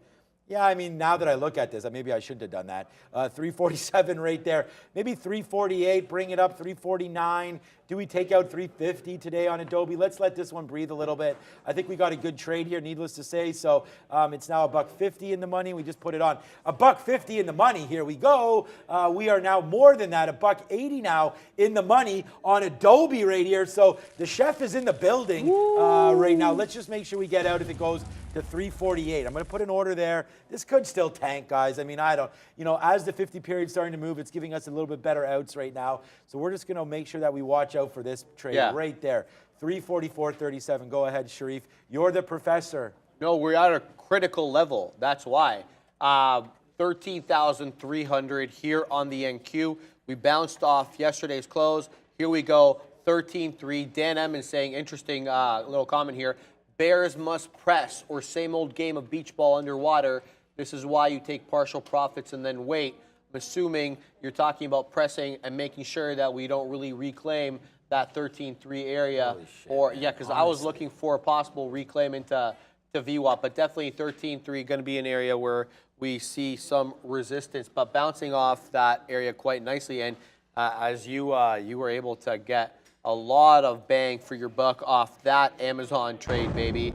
There we go. As you get almost a 50% retracement there on your friend Google back into 109, almost 50. Knocking on the door of 50s there, Sean. So almost a 50% retracement of that big red move down. Keeping my eye on what's to come here. My eye is really focused on is 13.3. We're dancing with 13.3 right now. We break it. Could we get continuation here? I'm looking for a 13.350 VWAP retracement. That's what I'll be looking for on the NQ. We're still a ways from that, but we'll have to hold 13.3 first. I mean, we already rang the register a little bit there. We'll go cash cow on this one because it's Google. It's the cash cow of the day right now. And there it goes right back up to the upside. We are now $1 in the money on this trade. So, what was a little bit of hits here going through. I'm not super pleased because we didn't get back in the full. We got 3 fills there, only 1 on the backside. So it's still a good trade. We're still pretty happy with it. But again, man, the chef could have cooked that one a little bit better to that upside, and we didn't. Amazon now retracing back up again. We're still 50 cents in the money on this one. But this one's from 108.50. So we just bounced off VWAP, the VWAP, and the 200 period. Now we're battling with the 50 period here. We should have got some out. Maybe 109.30 if it comes back in. But hey, who knows? Like next thing you know, Google's going to announce something that their AI links directly to Amazon or some sort of a crazy thing like that. And then it's like, uh-oh, why did we sell? We're now really mooning up on Amazon. So let's wait. But what I feel like we're doing here again is we're coming right back into some areas now on Google where we were long and then sold into before that breakdown. So it looks like we just wicked that top. I don't like to see that. So let's put something now at 69er. That's where that top was, and we'll see if we can get out right there. Maybe we'll go to 68, a little bit ahead of that. Famous NHL player, 68. I'm not a hockey guy. Jaromir Jagr. Oh, okay. Doug Gilmour. 90-something, right? Oh, Doug 93? Gilmore? Yeah, 90. Hey, okay. 93. Sorry, I didn't hear what you were saying. Yes, Doug Gilmore, 93. Yeah, And I heard Prad say Matt Sundin. I know That's not Jaromir even Jagr. close. So. Mario Lemieux, Matt- Jaromir Jagr, Matt Sundin Pittsburgh is Penguins. 13. Yeah, of course I knew that. Yeah, because it was always an unlucky number. Yeah. But he was very lucky. That guy paid a lot of money. And very lucky to be part of the Toronto Maple Leafs, which tonight will be experiencing a game 4 in which... baby. Okay, so Neil and I were talking about this morning. You probably have the data on this. Has anyone 4 times. in the NHL? In the NHL, who was the last? Yeah, I'm not And sure. what we're talking about here, I feel have like coming Boston- back from a 3-0 deficit, game-wise. That's what we're talking about, guys. Sean's got. Yeah, it's happened 4 times. Kings? Kings. Right, I was gonna say Boston, but the Kings apparently. Yep. So I think they can do it. So, but that's just pie in the sky sometimes. What you think? But there it is. Can we go Look to at my that screen? out, man. Awesome. Apparently, this is what the interface is going to look like with the generative AI.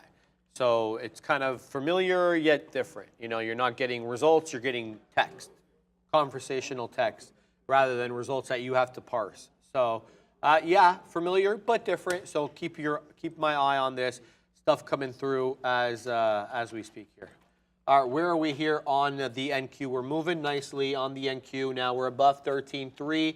We're stair-stepping up. Again, I'm going to keep repeating this. I'm looking for a 13.350 retracement to VWAP. If we get that, that would be great. So we'll see. If we get that, what else are we talking about here? Yeah, they're talking about your data and the privacy stuff. That's obviously going to be an issue at the conference. No question about that. It's going to be front and center. In a lot of the stuff they do, we saw Lena Khan, the FTC. She's the FTC commissioner. Okay. Biden appointee, English educated lawyer. She is a very strong proponent of regulation. She says history shows that regulation would have helped the Americans outcompete some other competitors like the Russians at some point.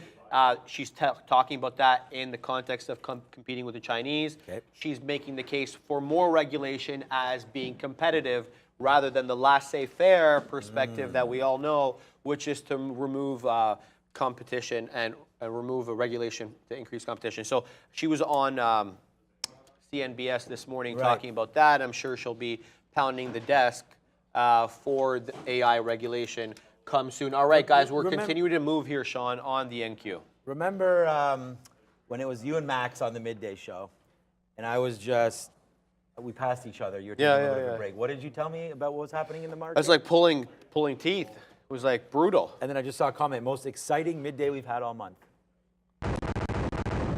Well, there you go, baby. Well, that's what happens when you get a 13.264 bounce on the NQ, and now you're retracing a 13.350. Will it into existence? Let's go, baby. Yeah. Kidding, of course. Yeah. Yeah, we got a couple of minutes. Any final thoughts? Final thoughts? Final thoughts. Oh, you mean with me Remember and you? Jerry still Springer's got final thoughts? I still got 2 more hours. Do you remember Jerry Springer's final thoughts? Yeah, rest in peace, Jerry Springer. Yeah, rest in peace, of You course. kind of remind me of that Steve guy, like his bodyguard and stuff. Or yeah. gotta He go had his bald. own show, bro. Yeah, is it Steve Wilkes or Wilkins like that, or yeah, something like yeah. that? The Steve Wilkes show or Wilkes show, something? yeah. You know what the thing is that I've been coming to work there's a lot of people, and like I said, I coach Little League. I talk to a lot of fathers, mothers, Right? things like that. And,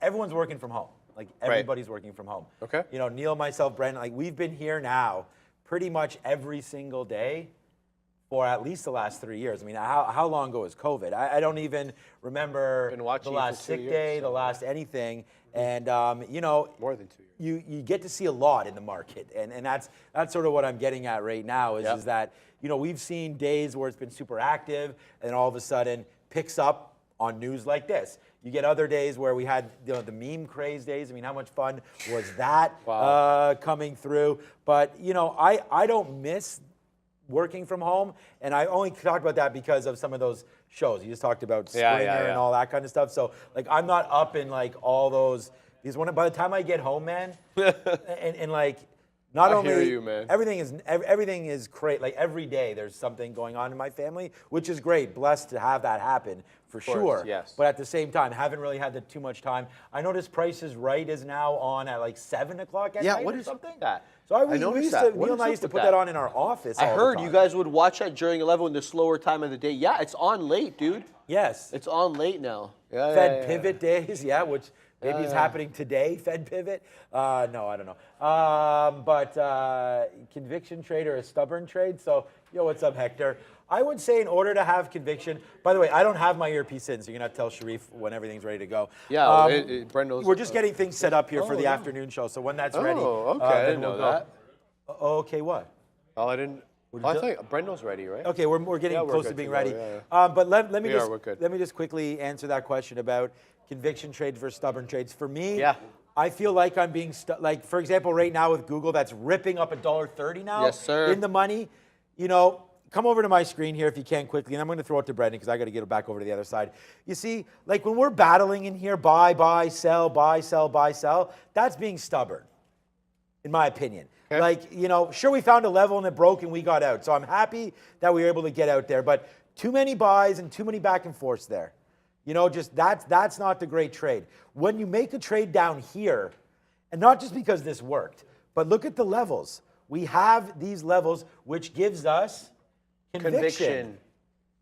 Like when I'm in here, and you might have heard me talking when we were trading this, I was like, oh man, like, I don't know, where are some levels? And it's more frantic. Yes. It's more like, oh my God, I got to find a level just in case we're wrong. Where's the level? And that's why I'm happy. We got out at the level. It broke. I have no problems getting out at these levels.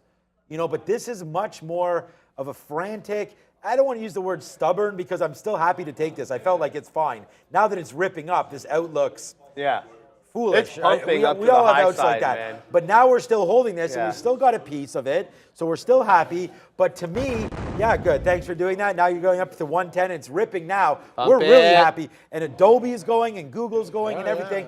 And I mean, here's another trade on Adobe, right? So you want to talk about conviction. There's the 45 break. We went long, and now we're in charge of this trade. Okay, let's wrap this up. I'm going to go move over to the other side because I'm feeling it. I'm on one, and we're going to be having a good afternoon show. That's what I want to That's hear. what we do. I like we do ending it that way. day. People thought today's midday show was good. Wait till you see tomorrow's. We're coming back. That's about. I mean, I'm not going anywhere, and neither is Neil, and neither is Brendan, and hopefully neither are you. Nor am I.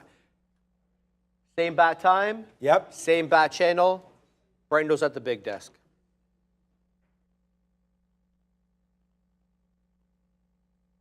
There we go. Now you can hear me.